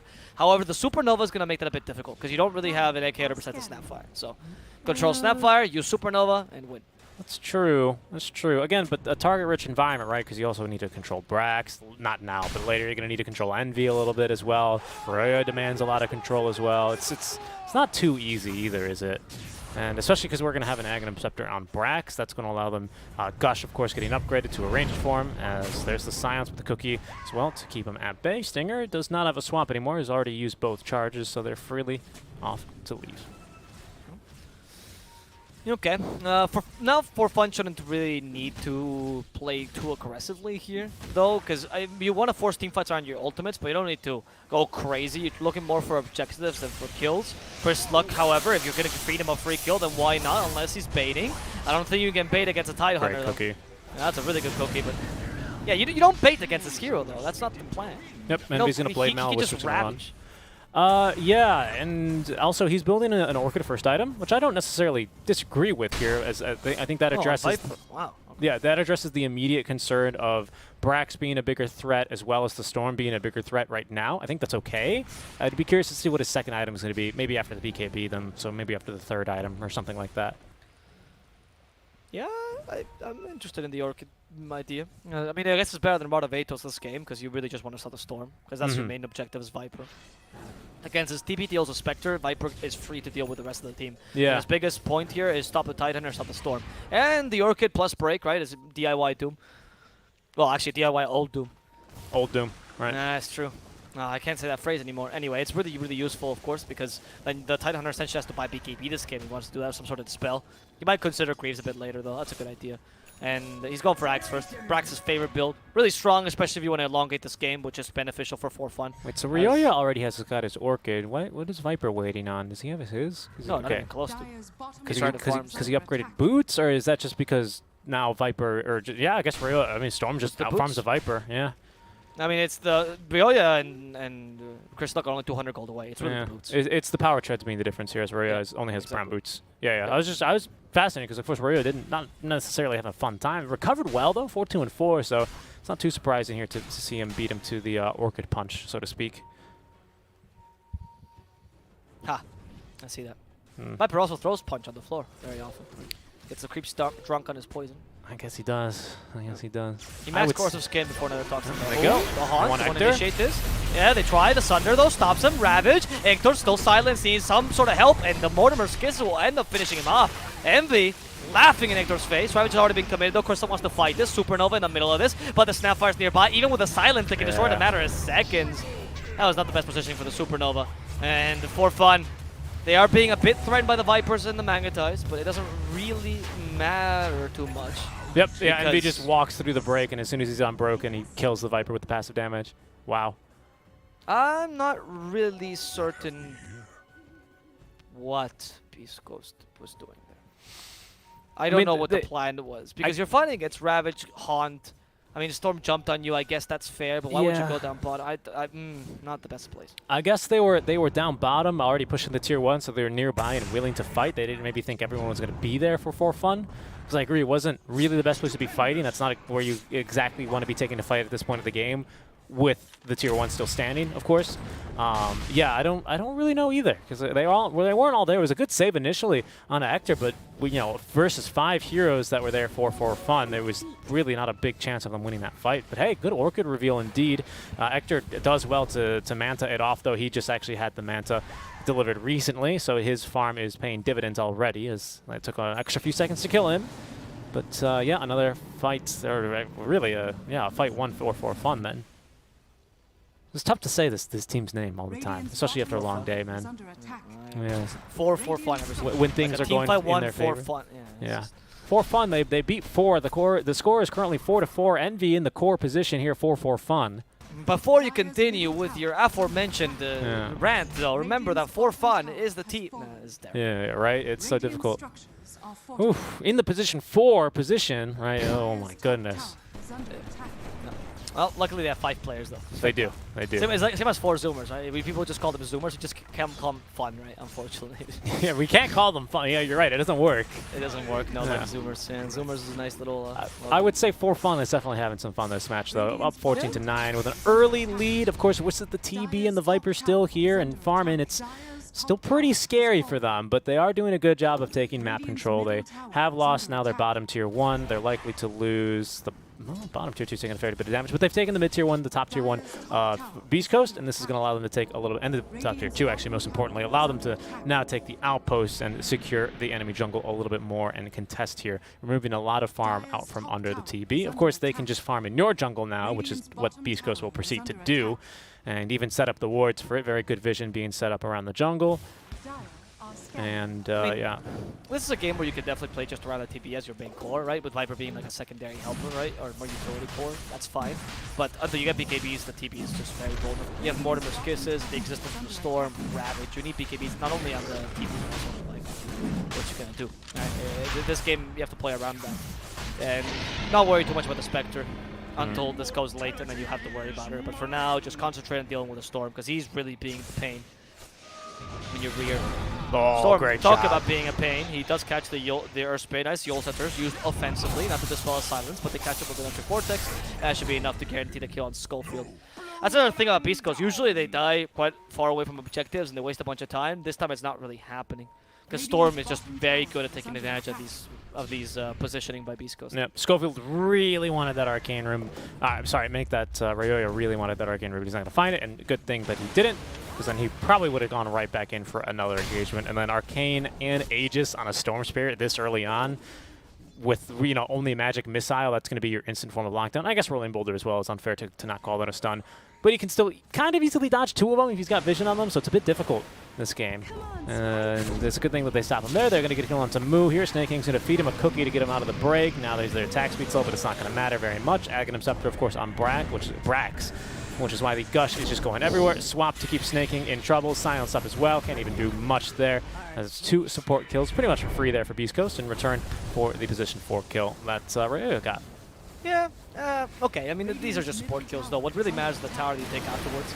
And that's why I love the Tidehunter Axe this game. It's just so useful to deal with the early push that Beast Coast could put out, or the map control they're trying to regain this game.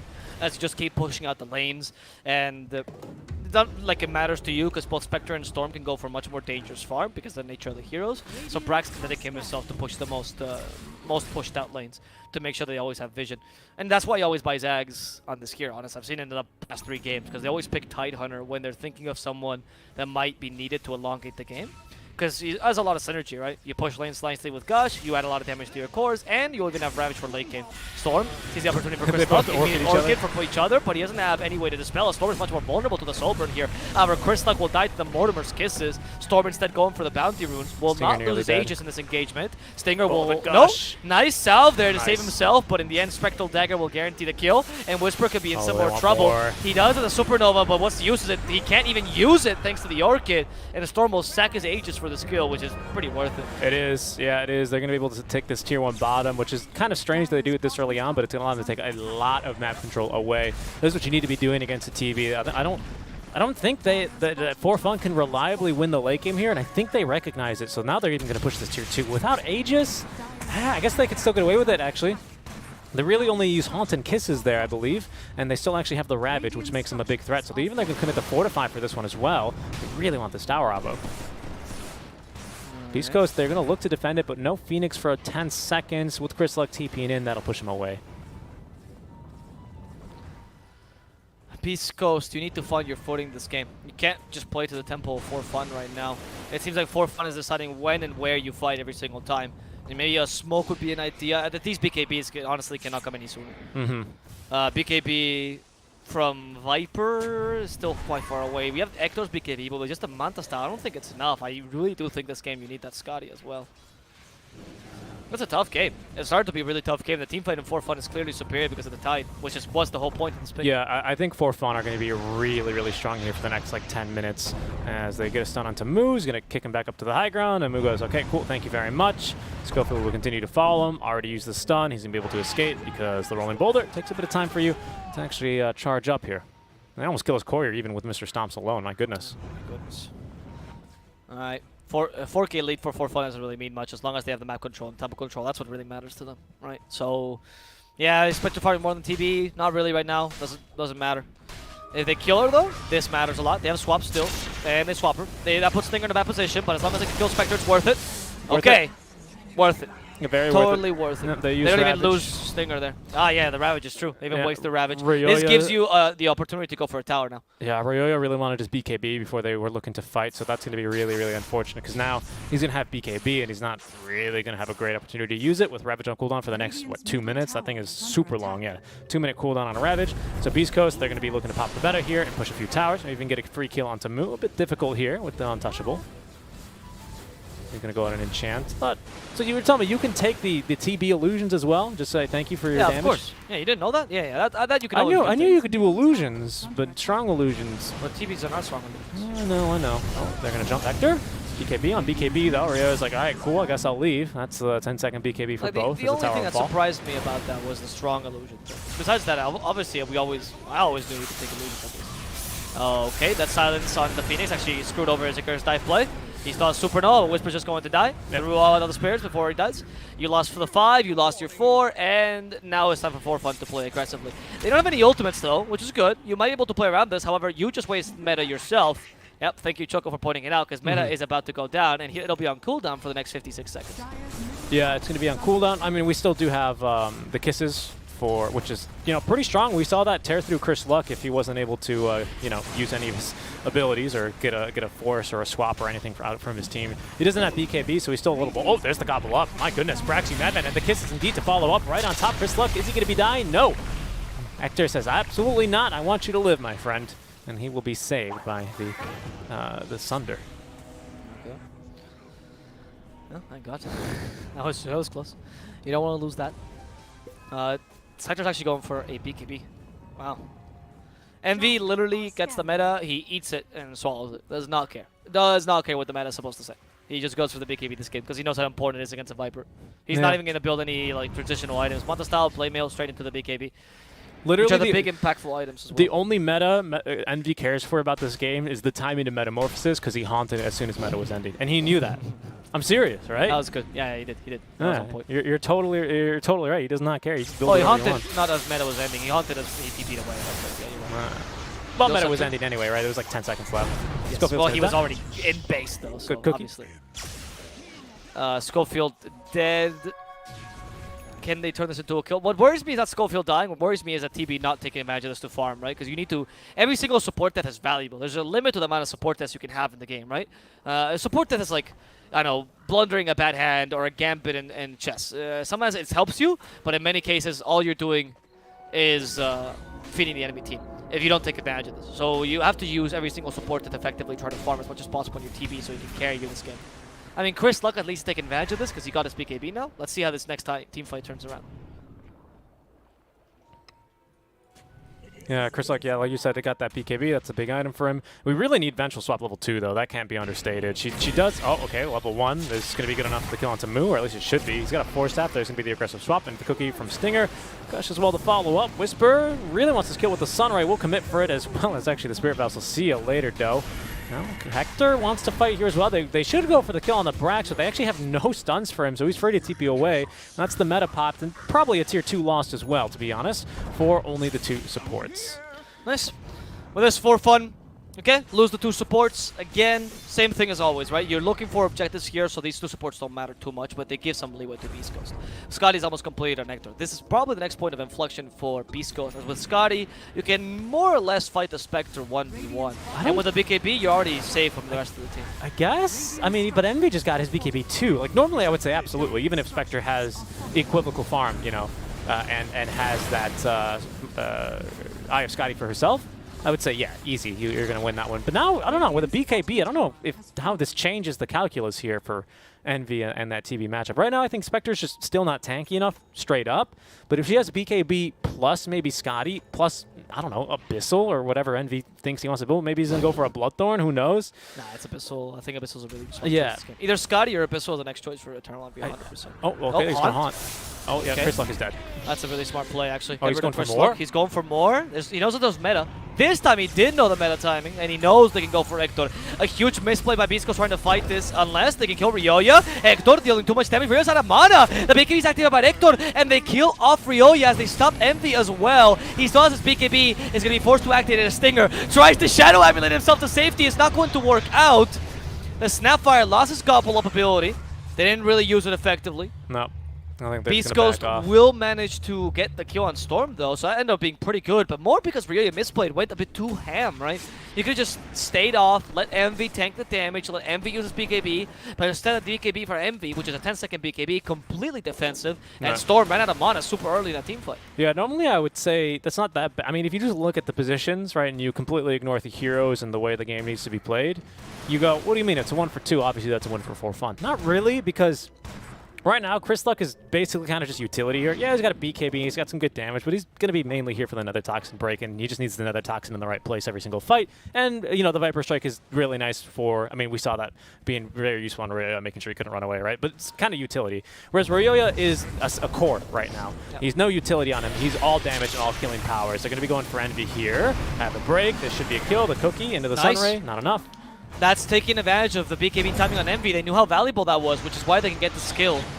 The Spectre's having just a really tough game this game. It needs to be the Storm that you're playing around, which is why Ryoya making small misplays like those are so crucial. That's you can't what, lose them. That was the point I was going to make, right? So even though, especially during this timing where you're probably only really stronger than Beast Coast for another maybe 4 minutes, and now with Aegis, I don't know if you still have that buff. Ryoya joining the fight though. Nice Vortex onto Schofield, but he's got an Invis rune actually. Oh, make that a Glimmer Cape. Yeah, it's Vengeful Spirits. He just got it in this fight. Snaking in trouble. Scotty snaking is so slow. Ryoya though.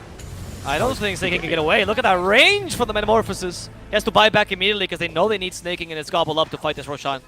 Otherwise, Beast Coast gets a free Roshan. They don't have Haunt on MV, so Beast Coast is still going to try to gamble this. Let's see though. Ravage, Gobble Up, and Mortimer's Kisses are all available here. And you can Gobble Up the Tide. It's going to be a nice initiation. It's hard. I don't know if you can go for it here. There's BKB on TB. Go That's activated in time. No! The BKB was late for Hector. He still gets the Aegis though in time, as Brax can't grab it entirely. The BKBs are activated on everyone now on Beast Coast, and they can still turn this around with a Sunder that does not condemn Stinger, but totally saves Hector.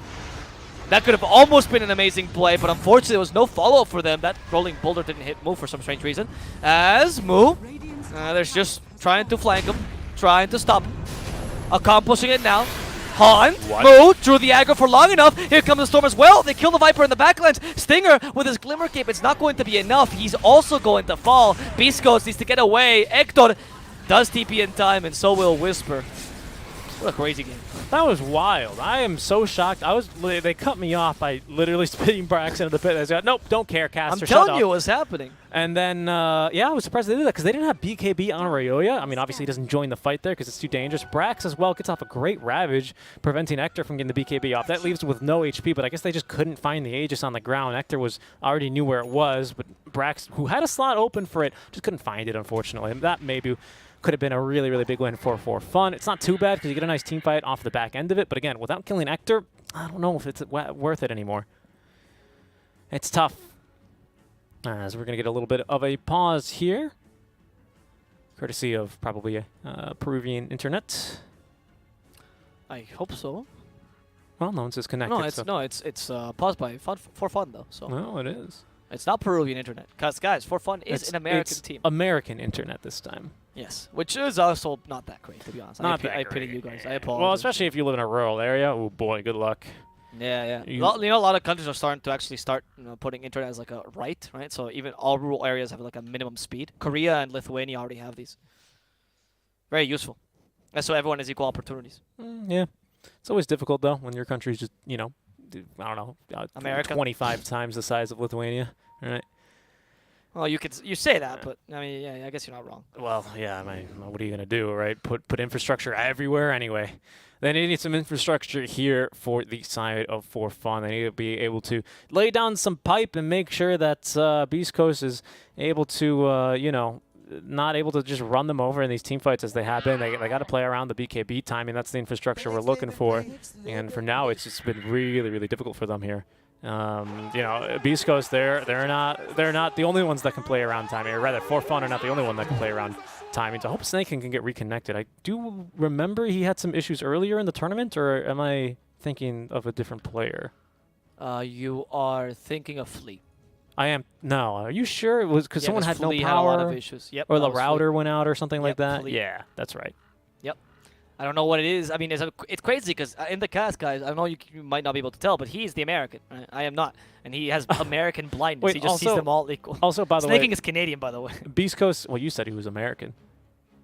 Yeah, as in from the continent of America. Okay. Well, then Hector is American as well, right? Yes, he is. He's just a different kind of American. A different kind of American. I see. By the way, we have 2 Philosopher's Stones on the side of Beast Coast. Don't ask how that happened. It's a lot of GPM. I bet you it was MV farming a camp, leaving it behind for someone. They're like, oh, I guess I'll take it. Yeah, what's crazy is that, I mean, it was Hector we saw almost do that last game, right? But this time it's not. By the way, in the Roshan pit, why I think Brax couldn't take the Aegis because he was covered by 2 big models, like Terrorblade, Metamorphosis, and Viper. It does happen in Dota that you can't really click because the priority should always be on the hero when that happens. Yeah, I mean, they changed that for bounties, but not That for that ages. happens depending on how you have your bind set, right? If you have your attack move just set to right click, then yeah, it's real difficult. But a lot of pros actually, they much like StarCraft, they like attack move, right? They have a specific key bind for attack move. That's true. That's true. So I don't know how I don't know what Brax's binds are. I don't But know. it depends on the pro though, because I saw that RTC, for example, has like when you A click, right? It's like you click the closest thing to the click, right? And then when you right click, it's not. It's just directly to that. Yeah, again, I don't know. It depends a lot on your binds, right? All I'm saying is that with my binds that I play with as a noob, of course, it can be difficult to click on the right things. But I know some players, they have different binds set, and there's a bunch of different movement keys you can adjust that might actually help you get that a little bit easier, right? Yeah, but there's advantages to everything. I mean, Of course, Matumba of won course. TI, and he controls his camera with his arrow keys. So I don't know that. I use fun WAS. fact. But anyway. I use my mouse, but like people always say this is the right way to play Dota. Nah, you can play Dota however you want, dude. It's a strategy game, not a mechanical game. I can't believe Stinger just got 2 D wards, which are playing right next to each other. They're just sentries. Yeah, I know, but still, it was quite hilarious to see that they try to D-ward them, I guess. Yep, This is the important one. Yeah. It's important to get the sentries because sometimes you'll get a ward here. It's not too uncommon to get a ward in this area as well. So, you know, there's a bunch of battling of the wards. I did not mean to ping on my way. I apologize to our co-casters in other languages. As Hector is going to be pushing onto the high ground now, has meta, and of course this Aegis remaining for another 2.5 minutes. There's Bloodstone for Brax, however, and he's got the level 20 talent. He's really looking for the 25 to delay this game a bit more. Even then, I'm not sure if that's going to do the trick here, as Brax just getting gobbled up immediately onto Hector, setting up for a little bit, trying to burn through his HP. Oh my god, can they kill him? They're going to force the Force Staff and the BKB so he can get the Sunder off. Okay, all right, that was... Okay, no, I thought he was going to punish him, but that BKB was really long, so never mind. So he calculated that perfectly. But now the counter initiation with a Haunt. Yeah, they don't have Sunder or BKB, by the way. They do have H's. However, the Storm is just dying. Yep, but now meta is activated. Nice job by Hector. I The think Haunt that's- got wasted. Well, the Haunt got wasted, right? But also Hector made sure that happened because he didn't have meta when he was pushing high ground. Now he does. He, as soon as that freaking Haunt comes out, he instantly metas, and there's no way for Fun want to fight him right now. Yep, that's very, very correct. Another gobble up. The Ravage is available though. Yeah, but they silenced him with the Orchid. On point, Chris Luck. Now the Ravage finally comes out. They kill him. That's the loss of the meta, but the Supernova might still kill someone here, stun someone. No, in the end, they all get away because they have too much mobility. Sting also falls in the backlines. Hector without meta, can he still fight this? He seems to want to. Chris Luck still has the cheese, by the way. Is going to have to eat it as Envy is chunking him. Hector also losing a lot, but the Sunder's back available. He's just waiting for the BKBs to end so he can use it on the enemy. Keeping his distance, use it on Chris Luck. Why? Schofield was there available too, but okay. Kill your next core. Hector might still fall because of this. Reflection, is that going to be sufficient? No, Hector is dead. Ryoya gets away. Schofield in trouble as the Gobble Up stops him from getting the rolling boulder. And they even stop Chris Luck's TP as they murder Schofield in cold blood. Wow. Okay, Beast Ghost, the first initiation, good. Second one, also great. The third choice, once he saw the Ravage, not so great. Yeah, that was an interesting call because actually the meta is the most important thing to focus on, in my opinion, in that fight. Because of course he does have Aegis, so he feels confident in going back in and wants to make use of the meta that he was maybe quote unquote forced to use after Envy haunts, right? To try and dissuade them from going into a fight. He doesn't have BKB, he's not confident. But then he goes back onto the high ground with meta active, wants to do some damage, but then he's very vulnerable to the Ravage, and they only have, I think, 1 Orchid, I believe, right? So they can only Orchid either Brax or the Storm. They Orchid the Storm later on in the fight, but then he's just free to do whatever he wants. He's going to Vortex himself now underneath the Tier 4 towers. Hector does not have buyback here, but they shouldn't need it, as Royo nearly dying there. That Magic Missile connects. He's probably dead.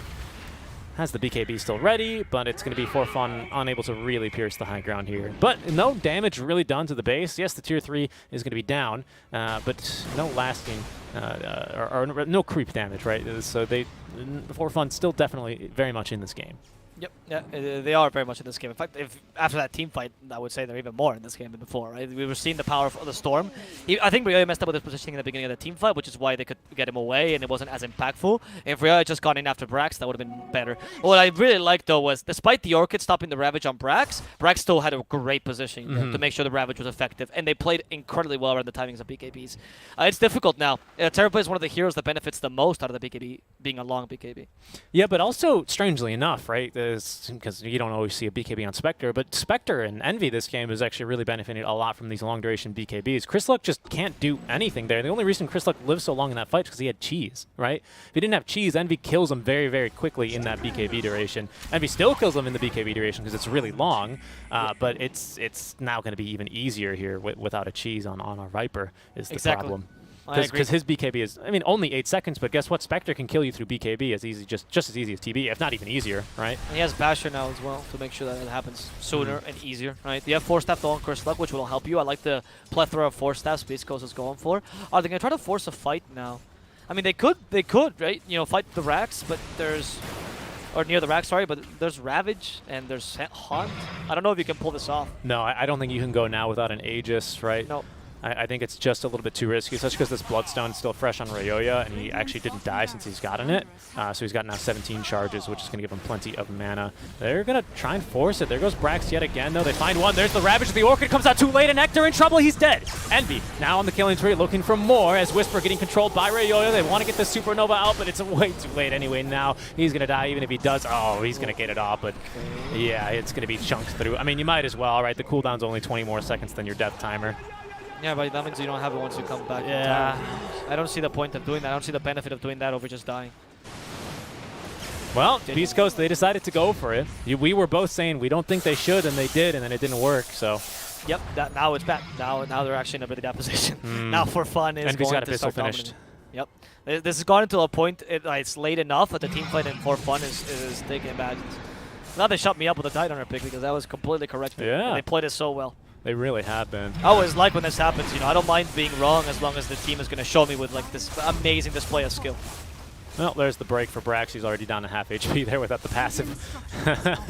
Running. Oh, Abyssal. Oh, they got baited again by another illusion of the Earth Spirit. That's not even Illusion Escape. That's just going to be, of course, a regular old illusion. Ryoya making the jump. Wills get the Orchid onto Chris Luck, who Orchids him in return, but not before the Vortex comes through.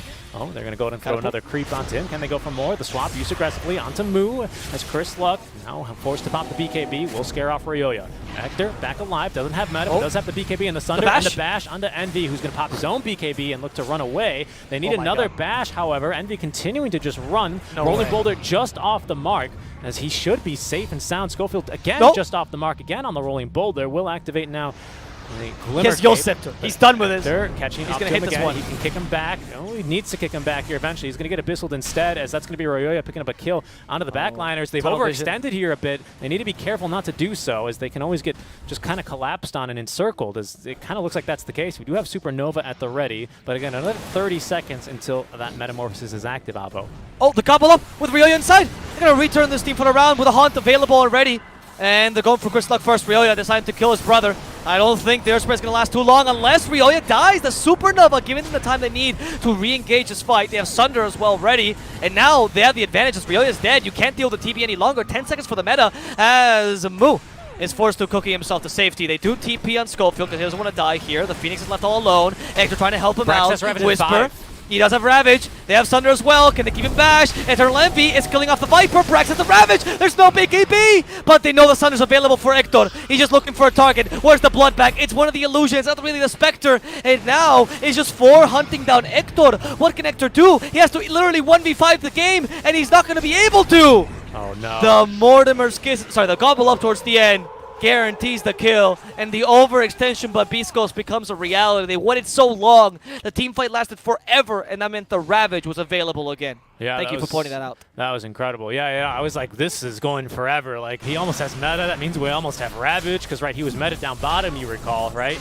Yep. And meta, its cooldown not too dissimilar, and in fact, just as long as Ravage. So you can kind of use those to time it off of. That's actually very true. This is going to be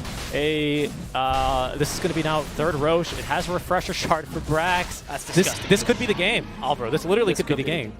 I don't know how Beast Coast brings this back, honestly. Those two last team fights, the choice to go push bottom and the choice to continue and fight this were just not ideal. They feel the pressure because they know their team fight is lacking compared to the late game potential for fun, but they should have played better on their core-to-core matchups, and they should have played better on the the cooldowns. I guess in the late game it's just so difficult to do though. The problem now becomes is that everyone has items. Like, yes, these things, you have natural counters in the game of Dota 2, as there's going to be Schofield dying. We have a cookie for him into the Scatter Blast, and an Orchid just to keep him locked down.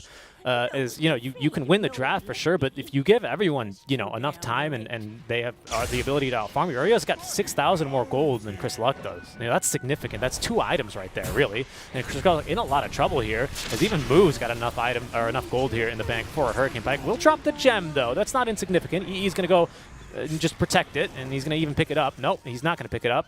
Envy. He's just going to drop his boots for a second and get his courier killed by Ancients. Who gets the gold? The Ancients? No, the enemy team still gets the gold. Really? Yeah, the Ancients are now Peruvian. We have determined it. Yep. Ancients are Peruvian. The Roche is Bolivian. This whole team, this whole tournament is man. full of discoveries. And now this is a problem. I mean, if they had equal farm, I still think Beast Coast wins this game. But the problem is they don't, right? Is now Envy's is about to catch up to Hector. Ryoya, as we said, now has even more. He has 8,000 more gold nearly than Chris Luck. Where's their... All right, Whisper, position 3. I mean, he's got good items here as well. He's really, really fast with this Lotus Orb, by the way. It's incredible. But unfortunately, it's not really targeted spells that are dooming the Hector in these fights. It's things like Ravage and just Desolate in general that are just killing him, right? So it's real difficult here. And yeah, it's now even Brax has a good amount of money. Full Solar Crest, Ags. Havoc Hammer is such a great item for him. The way he's jumping into these fights as well, that's almost going to be guaranteed damage. And the Prince's Knife now for Ryoya, and he's going to hold on to that one. Why not? Hex Strike can really doom up really anyone here, to be honest. You're totally right. And Hex Strike is brutal against the TB, honestly. And the Phoenix. In the past few fights, they've been doing a pretty decent job of dealing with Ryoya, but as this game goes later and later, the Storm becomes too much of a problem to deal with. They found Hector. Oh my goodness, why? Hector? ¿Qué haces ahí? What are you doing? How did they... Oh, they knew because of the outpost. Yeah, but that's not like a ward you can't... Like, look at his beam of light, dude! Yeah, Hector, I think he knew he messed up there. He kind of just stood still and accepted his fate. Oh, no. I mean, it's better that he doesn't, pop meta, Sunder, BKB, or anything. But it's not I mean, I agree, but that play is such a huge blunder. Maybe he shouldn't be farming there to begin with. I agree, but maybe he doesn't do anything to make him think he's got buyback, right? Because he doesn't have buyback, so, I mean, even then you don't pop meta, because Metamorphosis cooldown is so long, but maybe then you don't pop BKB, as Envy will pop his.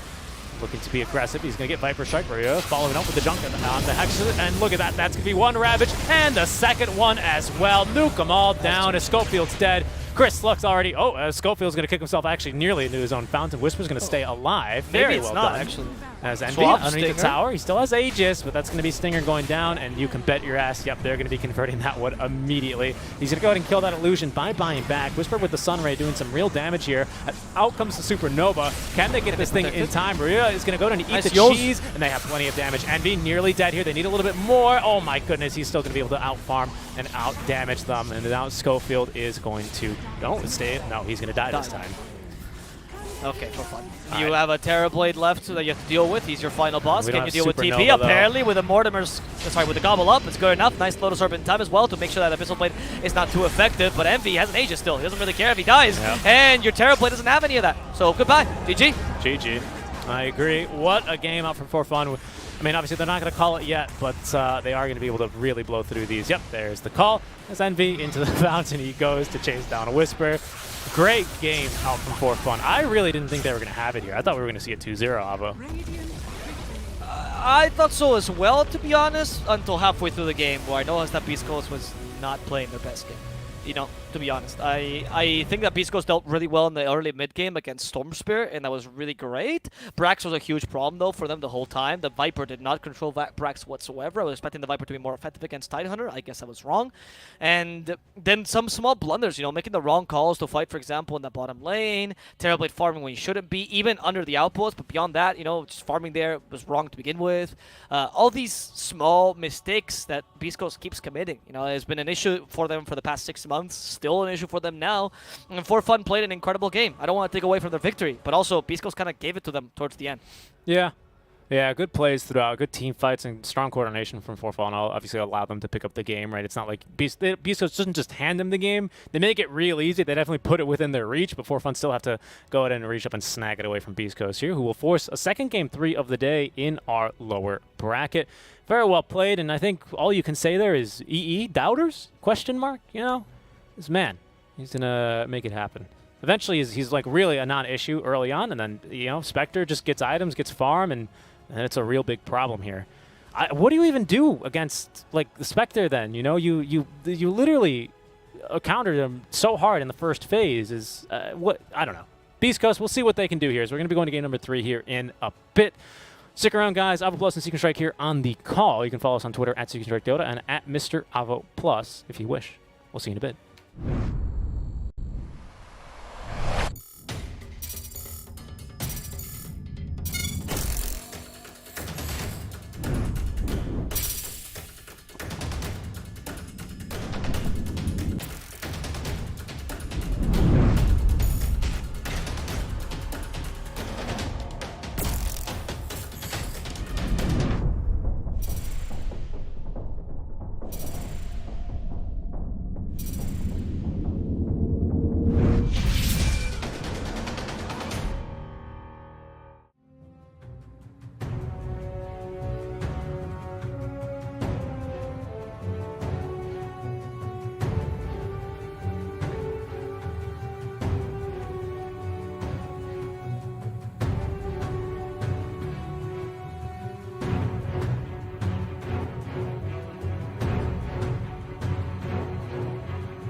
Hello, hello, and welcome back to the soothing sounds of the voice of the realm.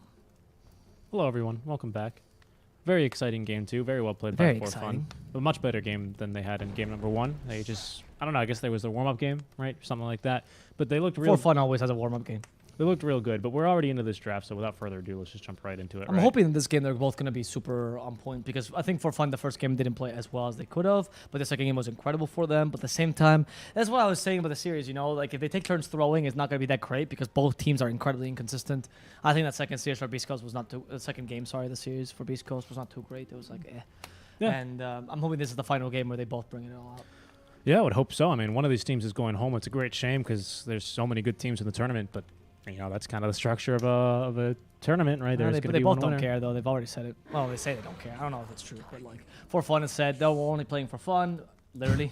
Right? I mean, it's just true. And Beast Coast literally said, if it's not DPC, what do we care? Interesting. They both stated this, which I don't love that attitude. In the 4Fun case, I get it because maybe they changed teams in the Beast Coast. Yeah. Yeah, I mean, who knows? But it's easy to say that when you lose all your games, right? I suppose, right? It's the easy thing to say. Nah, dude, I don't care. Well, because then I'm losing against Thunder 12. Well, because then if you win, it's well, I won. Cool. I'm so I good. I wasn't even I mean, I wasn't trying. even I trying. barely tried. Yeah. All right. Well, there's gonna be the lifesteal. He finally got through in one of the ban phases as Yeah, Beast but Coast. it's a Beastmaster. Beast Coast. God damn it, Envy. Fine. We'll ban both purple heroes, Spectre and Void. We know you're gonna first pick. It doesn't matter if we pick a Viper and a TB immediately after. You're still gonna freaking pick that Spectre. But Bam. the thing is, they don't know that MV actually started a TFT match halfway through their last match, and so he started to finish it right now. So they can't pick his hero this early. I can't. They've also banned his TA. They've also banned 2 mid I mean, lane. not his TA, dude. Ryoya's I'm sorry, PA. Oh, his PA. Sorry. Okay. They banned Ryoya's Storm Spirit, Yeah. and probably the it's probably an off lane tango that Interesting they banned. proposition of the troll. I can't say I've seen Envy played Troll this tournament. Have we? Maybe once. I'm already There's sure. been a lot of games at Dota, so it's very possible. Like it may, that's why I'm saying maybe once, but I ju- we haven't seen him a lot. That's I for just sure. always feel like it's either Spectre, PA, or Faceless Void almost always for I mean, Envy. this lifesteal of this game is mega countered. The Beastmaster exists. Beastmaster It's true. Yeah, you're right. You're totally right. The troll is pretty decent against Lifestealer. Usually he wins, especially in the early mid game matchups. Then is when Lifestealer usually gets ahead if you don't lose too much, right? But troll usually tends to beat Lifestealer. Traditionally it was a counter. Now that it's root, is not that impactful because Rage actually does help you a lot against that. I'm not sure. I don't like the 4Fun support duo though. That's it. I like their cores, but I don't like their support duo. Undying Enchantress lacking a lot of stuns or disables or anything. You're kind of playing the early game here. You're playing a Quincy Crew or a Thunder Predator draft right now. You know, normally I agree with you, and because if you just look at those two heroes, I totally agree. But the Ench versus the Chen is a bit interesting, right? Because that's true. you have that. I mean, you have to take into account the other supports, right? And then the Undying as well. Steal his animals. Actually, yeah, benefits from the Chen animals because he does more damage with Soul Rip. He's pretty okay versus a Clockwork because he can usually actually tank the I don't think the combo. picks are wrong. I just think that these picks pigeonhole you into a strategy. I agree. That's definitely very possible. I don't think they're too bad, right? The lifesteal you mostly counter with your cores anyway, right? Yeah. It's kind of just the way you have to play against the lifesteal. So I mean, I totally understand, but I don't think they're bad. They could be better, but I think in this draft it could work. I just think that now 4Fun needs to go for the Quincy Crew Thunder Predator win lanes, win game strategy. Right? You play early as much, you run at the enemy team, and you hope to Yeah. win like that. You don't really have variability here. So That's if Beast right. Coast could pick up something that could slow you down, that would be a huge I mean, win you're for right, but it's also a pretty darn good draft for that. I mean, it's a play good draft style, for isn't that, it? yeah. But I mean, these are the kind of playstyles as well. If to give them more compliments, these are the kind of playstyles that have always beat Beast Coast. Beast Coast struggles against Quincy. Beast Coast struggles against Thunder Predator. The fast playstyles is the one they can't adapt to. Right. You're right. Particularly because they don't play a lot of the heroes nowadays that slow down the game. Like for example, Trim Protector, never seen on Beast Coast. They occasionally played on a Stinger a while ago, but not these days. Right? So since they don't have any heroes to slow you down, rarely can they always just trust their mechanical ability to slow you down, and that's not always enough. Yeah. Yeah, especially because if you play perfectly and you have an earlier game draft, you're gonna win. Exactly. That's just Like it's just there's not much you can do. Yeah. That's why these picks give you much more variability. And what Beast Coast does is that they try to outplay the enemy team. yeah. There's actually a few big problems. I mean, lifesteal he's okay at hitting Tombstone, but the problem is you don't lifesteal off Tombstone, and the rest of the team is gonna It's kill a waste you. of time, Right. especially if he has Soul Rip and the Soul Rip's halfway through, and you're like Lifestealer has spent his whole rage attacking your Tombstone. Exactly. Yeah. Exactly. And Yeah. you'd rather hit literally anyone else, even the Ench at that point. Which Hector does love killing Enches. Yeah, it's true. Luckily, the Chet exists, so Lifestealer's lane will not be too difficult, as Beastmaster Right. will not be able to summon boards unless he wants them stolen. That's a good point. Yeah, but we might go for the Axis build. We have seen Brax go for Axe build. Do you think it's going to be offlane Lesh again? Yes, I we'll think see so as well. Whisper. Okay. I think so, yeah, for sure. I mean, even for fun takes that. Even for fun, yeah. I was just... You know, What is you a pick for Curse Luck here? You know, actually, this game, if you want to play a faster tempo lineup, you could try for a TA and just use the power spike on Yeah. Lifestealer TA. Yeah, I don't mind it. It's not crazy. But it obviously depends on 4Fun's mid pick, but if it's a decent matchup for TA, I think this is a good TA. Look at this, game. they only ban cores on Beast Coast. That's it. What the heck is even left in the pool? There's so many cores banned. For Rioja, yeah, they They've, banned all the they've, consistent they've mid only laners. banned cores this game, actually. They banned all the consistent mid laners, except for TA and TA, DP are the other ones that are left for fun. If they want to play it safe, of course. I don't think you can go for Tia. I think the possibility Actually, for DP is pretty decent. DK Yeah. is not bad here, by the way, for fun. the Bat Rider is just too big of a threat for you. Not from Beast Coast with last pick. That's true. You know what I mean? can't You go you, DK. you just can't. You cannot. DP is an option though. I agree. You have to keep that in mind though. I've What not else? seen Rioja play the DP though in this tournament yet. I know he does play it. You also have to be careful for an OD pick perhaps here if you pick a stupid hero. That's so dumb. I was actually thinking of Ricky. I was like, nah, they're not gonna pick that. Okay. I didn't subject the Riki either. What? No one ever does. He's an assassin. He sneaks up on you. No, but I had like a hunch kind of situation. Like, yeah, but I'm not gonna say that on the stream because that seems so stupid. But I mean, Ricky's not bad. He's a bit weak against Lesh. He's good against Lifestealer though. Very, very good against Lifestealer because you stop the rage from happening. So he has to walk in. Bold of you to assume that chat doesn't already think we're stupid. Might as well just go for it, right? Bold of you to say that the word think as opposed to know we're stupid. Oh, that's a good point. That's a good point. I mean, I am wearing a Santa hat with a fake fireplace behind. I never see. What are you talking about? That fireplace is very real. I mean, It's real to me. it will become real if you keep fucking. No. Beast Coast. What is their pick here? Yeah, they need a mid. So you were talking about the Reganers. I didn't mean to cut you off. It's just been a long day. No, it's fine. I'm thinking of what deals with Ricky because, I mean, you can DP if you want to Beast Coast, but it's a bit unsafe depending on the. I mean, you can Lash. You can just Lash mid here and pick an offlaner instead.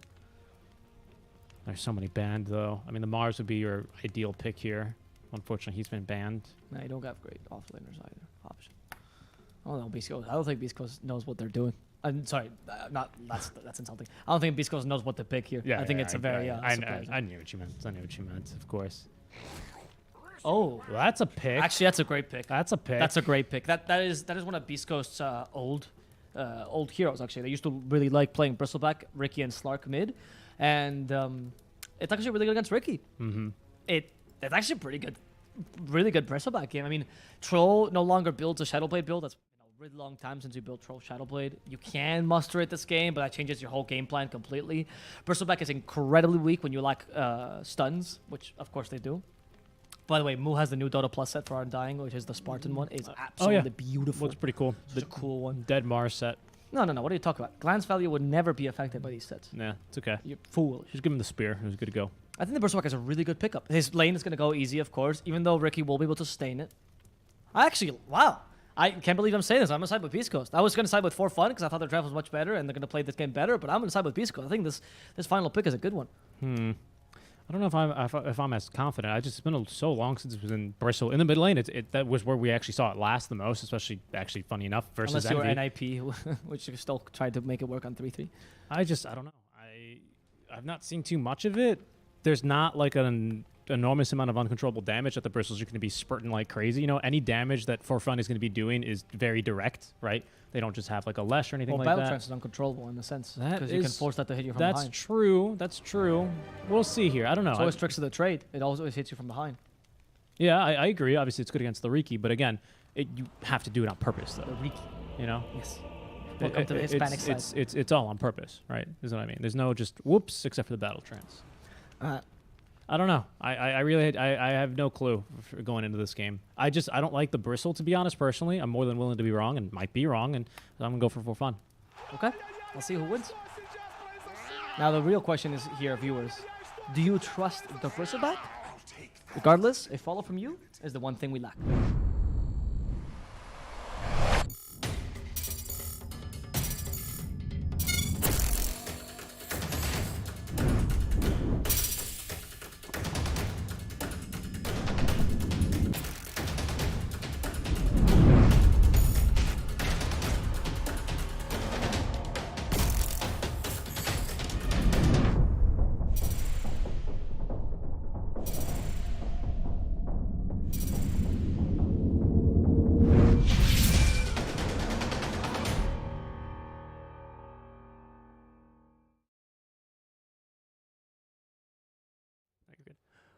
Oh, am I good? Yeah, we weren't live, but now we are, Alvaro. Now we are. We started talking about Beastmaster. We just got so darn excited because I heard him summon a boar, and I was like, what? He took it? I thought I was going to see level 1 there. But what were you going to say here about the boars now that we can do it on stream? It's where both teams actually now playing for their lives in the tournament.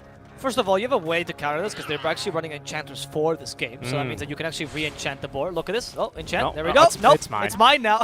The boar is having such a difficult time. Who's my master? And the worst part is that the last thing that's going to hit him is always the enchant, which of course will make him last only 12 seconds. Yeah. So the only person that's losing in this lane is the boar. It's particular. So it's interesting because it's kind of like a win and a loss for both sides because the boar does become tankier when it's enchanted, and therefore Ector gets more HP when he actually clicks on it. But also it does more damage, right? Yep. So it's a little bit of goes both ways there. The one point I was going to make, regardless of this whole enchant thing, was actually that a lot of Beastmasters still level up the boards and just don't use them against enchant, right? And you just use the inner beast instead, which is possible. Because it's still a really valuable skill. Sometimes even wild axes. Yeah, that's why. I'm saying that if you don't want to go for the wild axes build, you can still go for the boars build, just don't use them, and it's fine as well. Especially because but in this case with the do enchant, like of course. Yeah, because you like the mana for it early on as well. It can be difficult. Exactly. Okay, so mid lane is going to be the most interesting. Let me pull up the CS stats here. Chris Luck leading early on, 4-0. No surprise there, though. Yep. Ricky has really good base damage, though, but Bristleback has... Oh, he actually went for Viscous Nasogul level 1, so he's looking to play this lane a bit more aggressively. Ricky is very vulnerable to the Bristleback in lane, but he has nice armor, so you don't really just mow him down. The idea is that you want to threaten him with a Viscous Nasogul, so he can't go for last hits without suffering some pain. Speaking of pain, Schofield getting initiated a fair bit of pain as well, courtesy of Moo and EE, who, of course, will be staying in this bottom lane. EE, yep, same build on every single freaking core for NV. Doesn't even care. He's role-playing the Spectre once again. It's the most efficient build. What would I want to I'm sure it is. I really am positive that it is for EE. This is the man who built Hooded Defiance on everything. Right? This is the man who he toggled Ring of Basilius in lane so people would miss their last hits. Are you doubting? No, seriously, he used to do that. No, I remember. I forgot you could do that because of the armor. Yeah, people started avoiding him in Dota games just because they hated that he did that. It was the most annoying thing to do. This man is the king of efficiency. Do not doubt my master, Eternal That's great. It's great. You're totally right about that. He's just such a great player to always cast. I mean, I think both these teams have a lot of character to them, which is why it's such a nice series. It's unfortunate that one of them has to leave the tournament. I know. It's a good storyline, though, isn't it? Both these two teams facing off in the lower bracket. Both of them like, yeah, I don't care if I lose. Proceeds to fight a grueling 3-game series here, you know. Who knows? Maybe this game will go like 2 hours or something. As first blood, top lane. Brax with the boars, as well as a Centaur Conquer, enabling that kill. And Ector has to be a bit careful here. There's just too many summons for him. Look at this. Even he's trying to get healed up by the Hill Troll Priest. That is what best thing you can do with the Chen. They're actually dominating this top lane because of the Enchantress pick. Very smart. Yeah. Huh? I didn't really consider the Enchantress 4, but that's a really good thought for them. And it's the mid lane. We mentioned this in the draft, right? Ricky's high base armor means that Bristleback has a difficulty kicking him completely out of the lane. So it's not that great of a lane. It's more about the mid game in this matchup. Yeah, and because I know you care more about the mid lane, I care about the support. I mean, like, at what point is this always good for Ench? I imagine at some point, you know, Stinger's just going to have way too many zoo animals, right? To really make it worth it for snaking. I mean, what are the cooldowns here? What are we talking on enchant? 20 seconds? He might be dead, actually, by the way. Yeah, 20 to 15. So Chen should have end up winning this, but the point is you're trying to get the boards in this lane, right? Yeah, there we go. The board's been taken away, but it still keeps the enchant. Oh my god, that board deals so much damage. I know, that's what I mean, though, Snaking, run! The board's coming after you! And the problem is, of course, he's gonna die to the board at this rate. He's gonna die just to the board, dude. Just snaking. Oh, the Brax has to body block the board.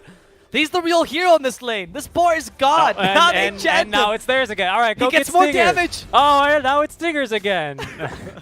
This is literally, there's a TI5 short film where it was like all the things that are crazy in Dota, you know. I love that film. It was like Void backtracking, like Laguna, Lion, Refreshed, you know. And one of them is literally this. It's them, Chen, and then Enchantress just confusing the hell out of a creep.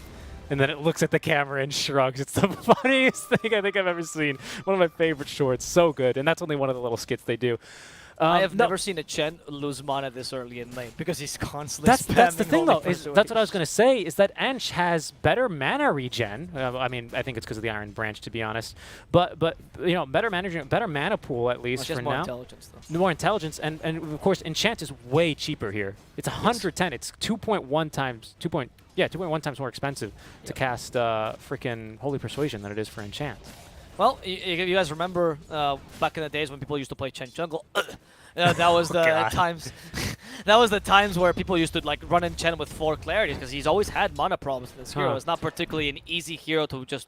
First of all, don't jungle Chen, please. And second of all, it's just not an easy hero to sustain in lane in terms of mana. Of yeah. course, now in lane, you pick a really valuable creep and you just keep it forever.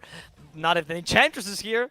Yeah, exactly. This is look at the I love Enchant. this pickup. I wish I would consider this in the draft. I really didn't consider the Enchantress 4 here. I always consider the Chen to be just be a counter, but the Ench 4 is just really giving him a run for his money. Of course, the Chen still is going to be able to give the aura off, right? He's got the headdress. He actually doesn't have the headdress yet. Is it on the courier? No, it's not.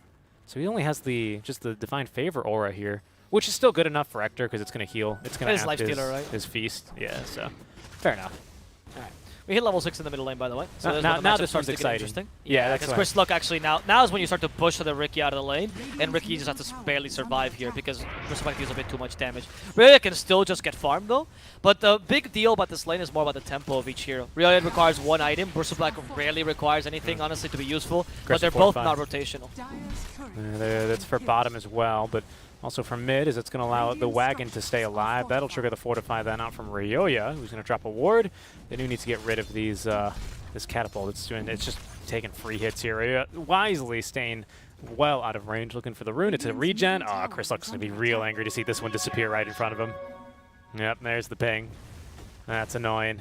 And he doesn't even nuke the wave either, so unfortunately he's going to lose the catapult. Still really well done, actually, to be honest. It's below half HP with 1 catapult, basically, so really well played there. That should allow... Riki just can't defend this tower either. You know, once Chris Luck sets up in the mid lane and he's level 6, yeah, good luck, dude. Yeah, that's true. Exactly. I mean, yeah, it's Chris Luck should be able to I don't know though, because who benefits more from this, right? Shouldn't Chris Luck be rotating a bit earlier? Ricky can just have a free lane completely, right? So that's one of the difficulties. Yeah, Chris Luck is more impactful right now, but does that even matter right now? Shouldn't Chris Luck be going, as well to take advantage of stacks, which is one of Bristleback's best abilities, and he's doing it right now. No Ricky can't stacks really for him, recover though. like that. No No, stacks for him. he has to do it for himself, because Yeah, the he Chen was does. busy in this Boar War instead. That's what I'm talking about. The Boar War. I mean, it's true, right? The Great Boar The War. Of the top lane. 10 minutes ago, the war started. Hector looking for the kill on snaking. Hector really hates enchantresses. Little known Yeah, fact he for him. does. He He does. absolutely despises this hero, and he just chunks it. Brax already has Necronomicon, by the way, and Stinger could die Goodness. here. They have an enchant already. Snaking ate a mango for this. Stinger takes the boar. He's like, I'm going to kill you now. But they do Wait, lose Rhea, Stinger in the save him. process. He, however, will get the kill on snaking thanks to the boar. And the Great Boar Wars continue. The Great Boar War. First I took them, and then he took them, and then I took them again, and he took them back again. Oh my god. And Okay. the boar took his life. Okay, Grandpa. Good rotation early on from Ryu. It doesn't really do much, to be honest. Just goes top and watches who die, or rather Snaking die. But it's, I mean, not much he could do mid here. He's not going to miss out on too much CS, and in fact, he'll show up just in time. Decent progress here. Double Wraith Band, the power treads. And he's going to be going into that Diffusal Blade ASAP. That'll allow him to actually do a little bit of damage to Chris Luck, but it also, you know, trigger way more procs of the actual the quills. So that's going to be, of course, problem. Oh, the Invis Rune. How will you see him now?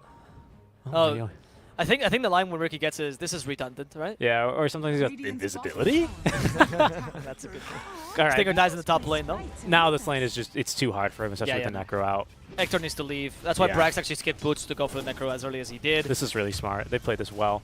Bottom lane, though, they do manage to kill on Moo, but that's in exchange for Whisper, so that's a win for Ryoya, who's rotating more effectively than Bristleback, because Chris Luck needs to rotate proactively, whereas the Ricky can rotate reactively. That's a bit easier to do. And Chris Luck hasn't been doing that at all. The Lifesteal's out of mana, by the way. I don't know how he hopes to get back into the Infest. Nope, he's just going to die. Bye-bye, Hector. And Schofield does get a counter kill on Schofield, but... Sorry, Schofield gets a counter kill on Snaking, but you lost your carry there. That's still a huge loss for you. You're taking bad trades all over the map, and that's not what you want to do whatsoever. You're trusting Chris Luck to regain the tempo you lost in this mid-game just by virtue of the stacks he's taking. Let's see if this is true, because Ricky currently is out-farming him. Yeah, they're kind of playing that. It's like as if he's an alchemist, isn't he? Right? He's like, oh, he's gonna go into the jungle. He's gonna do his thing. We can't really kill him too much. Can't kill him yet. It's a little bit too hard. But do we have a Vessel queued up on anyone? That's a decent way to kill him, to be honest. Not yet. And Envy's actually gonna be going for the Battlefield here as well. Of course, it's gonna use the same build on every single hero. So that'll be that. Hey, if he finds out an item is good, he's gonna take it. I can't blame him, Schofield. Some great cogs, though, onto Moo. Moo's Moo to fat. proc. He's level 6 already, so he's not even just fat in that sense. Schofield needs a hook shot to run away as a sword to heal up the tombstone. They're going to let him go. Stinger took the last hit, though. Come on, Stinger. Well, that's going to be a bit unfortunate as Moo then on Actor go. Oh, the roar comes through. He does have the infest. He needs something to hop inside of. He's going to hop into the boar as Schofield gets killed by the soul rip of Moo. Soul rip level 3 here, by the way. They're going to turn on the boar as Chris Luck's going to show up now. Go for immediately for snaking. Stinger gets eaten alive, however, by just all the creep nearby. Chris Luck's still here. Wait a second. They've enchanted the boar that Hector was in. They even stole that control of that one. Brax will die. Chris Luck dies as well because Royoya's here. He's going to be able to do some significant damage. And just, what is going on in this top lane? Everyone's so confused.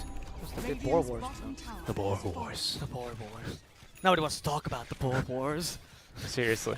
I don't know, though, what Chris Luck was doing there, to be honest. Like, I don't know if he came to save Hector, because Hector seems like he could have just gotten away regardless. But Yeah. towards the mid-game of the team fight. But Chris Luck walking in there and just giving his life away. They're now not kind of Ricky, and now the whole advantage that I saw in this matchup lost. Poof, just like that, because Diffusal Blade's almost done on Ryoya. Wait a second, Chris Luck. Okay, you madman. He's all alone, of course. Really I mean, he strong. can't afford to do this. That's the advantage of Bristleback, right? You can go for these really dangerous engagements. You have to be careful, though, not to be surrounded by 4 heroes. What build will Hector go for this game? He's going for Armlet, so he's trying to play this as fast as possible because he knows that for fun's win condition is win the army. Yep. Yeah, and Envy's off to a pretty darn good start here, especially compared to his first game. Who was he playing? Void? Yeah, Faceless Void. We had like really late Battle Fury. I think it was like 60 minutes. This game's been looking a lot better for him. Radiant structures are fortified. Yeah, and actually, Hector has no place to farm now. yeah, he doesn't. That's the problem, right? Because Chris Luck needs the jungle. Chris Luck, by the way, decent against the Riki for damage over time and just the natural counter, but it's not like, you know, Bristleback does all his damage ramped up over time, so he'd need to carry like a bunch of Dust of Detection to realistically kill him. That's also true. Which makes it really difficult, right? Because Also, the point you made earlier that Travis still stands. This hero is not very good right now, and there's a reason for it. But why? Why? Oh, Yeah. sorry. Because you don't, like, your catch is kind of limited. A lot of people that play right now, Spectre PA, Ricky, whatever, have a lot of mobility, so what's the point of having a slow on a core like that, right? Okay, I see. The idea of elongating a team fight is not really great. Notice that a lot of the carries that fight in long team fights are gone as well, like Like the for example. Gyrocopter and sometimes even Ember Slark. with physical damage. Yeah, exactly. Like, all these heroes are not very popular. Oh, yeah, that makes sense why the Ember's not in the safe lane anymore. They're going to go for Clock top real quick to cut you off, utilizing the Roar, tricks the trade into the smoke, nothing you can do. And another point is that since you mentioned this in the draft, but the last position the Bristleback was being played as the mid lane. Yeah. I thought, okay, this is one of the few games where I can see there being a win condition in the mid lane that kind of works out for them. But the problem is you still have a win condition in the mid lane, which has been declared kind of null and void this beta. Nobody really likes playing the TA in the mid lane unless it's a really good matchup. You don't try to play the OD in the mid lane, right? Because you don't want win conditions there. That's why Bristleback has fallen out of grace. That said, I still argue for this draft, it was pretty decent. Because I was thinking TA anyway, so it's the same idea. So let's see. No, I agree. And I think the Boar Wars, or as Chad has coined it, I love this suggestion, by the way, the tug of Boar is going to be won by For Fun here. They've already gotten the tower, and they're applying a lot of pressure into the jungle, looking to boot out Schofield, as well as Chris Luck. Whisper nearby, though. Explosion's already going. Moo wasting a lot of time. He's got Tombstone, but he's just going to accept his death. That's going to allow the rest of the team to leave.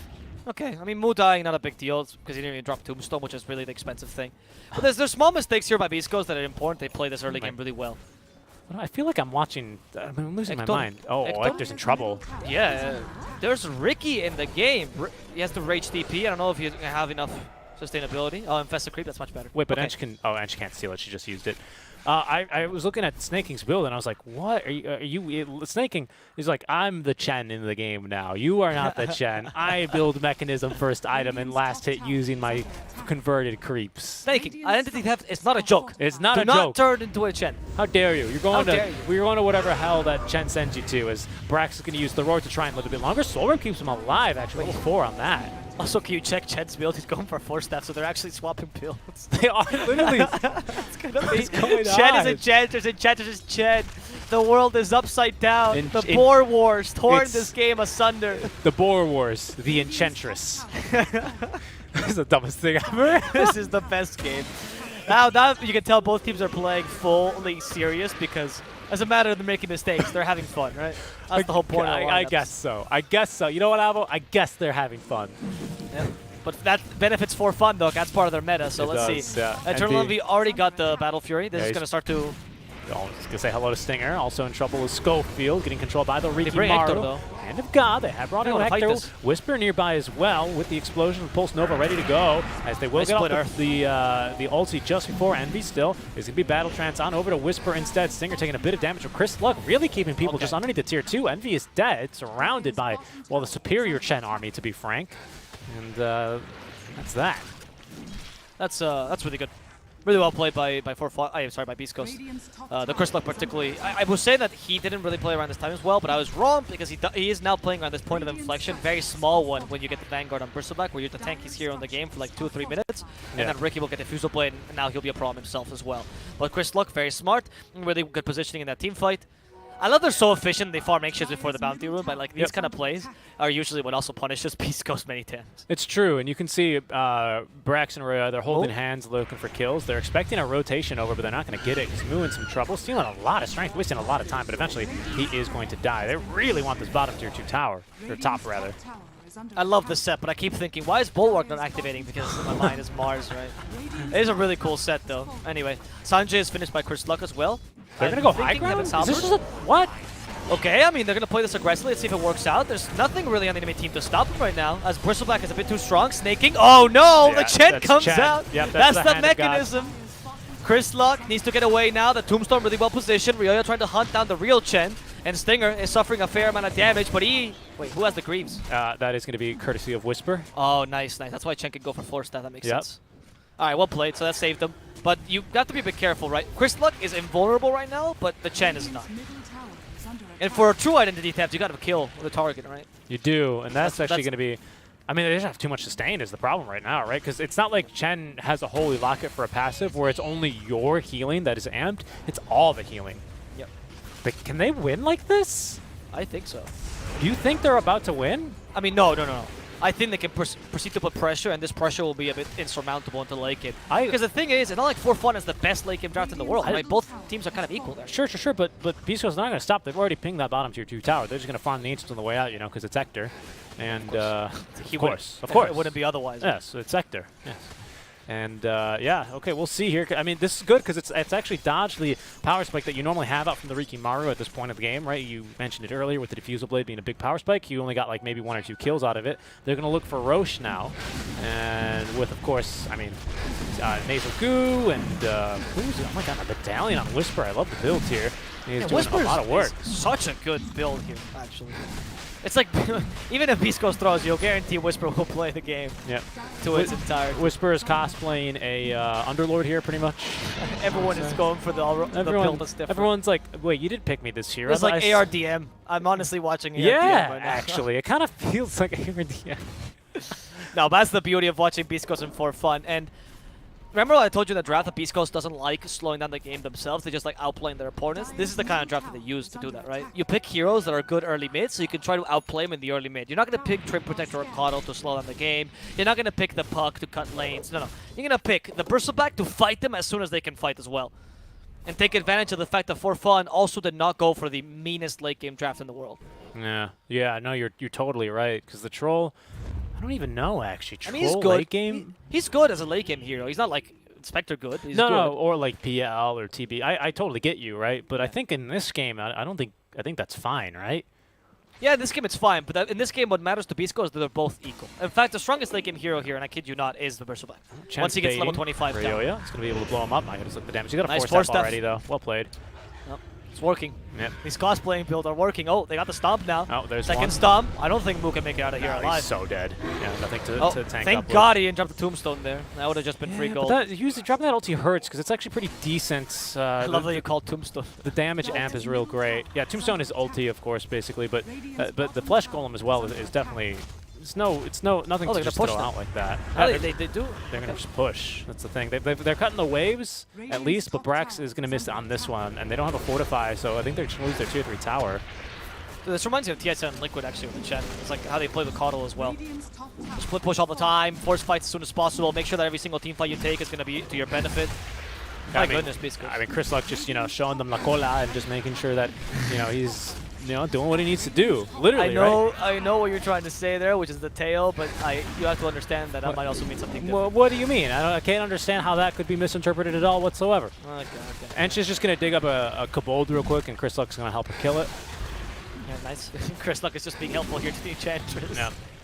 As they go for the tower Here come the TPs. Radiant's Yeah, now they have to leave. Oh, but Chris Luck doesn't want to. Chris Luck is baiting. I mean, he has Aegis, He has right? So what's Aegis. stopping him right Yeah. now? Are they just going to push you down? That's is what I For Fun mean. being out-tempoed here? That's what I mean. I think, are they just going to lose, to be honest? We don't have a Deso, so the push is a bit slow, so it's not like all in on this either. Snaking is going to scare him away. Out! Out, I say, says Snaking on the Enchantress. And that's ironic because For Fun also doesn't have anything to slow down the game. They actually don't have any lane push, you know. Yeah. Whereas Beast Ghost does have a Chen. Sorry, a Chen. What am I saying? Leshrac and a Bristleback, which are decent lane pushers and good dead laners. You don't have that for Fun because you went for double carry. Oh, they have a vision on Ryoya here as well. They have double sentries. Realize like how many of these can they possibly Yeah, have? but he's got a blink strike, so They have sentries all over the. I think they just need to go back in up. I think they Yeah. just. I think they literally back What up stops them, right? because Hector There's no went. creeps. Hector went. Quiero farmear los ancients. And they go, okay, Hector, and then he goes to his bounty rune as well.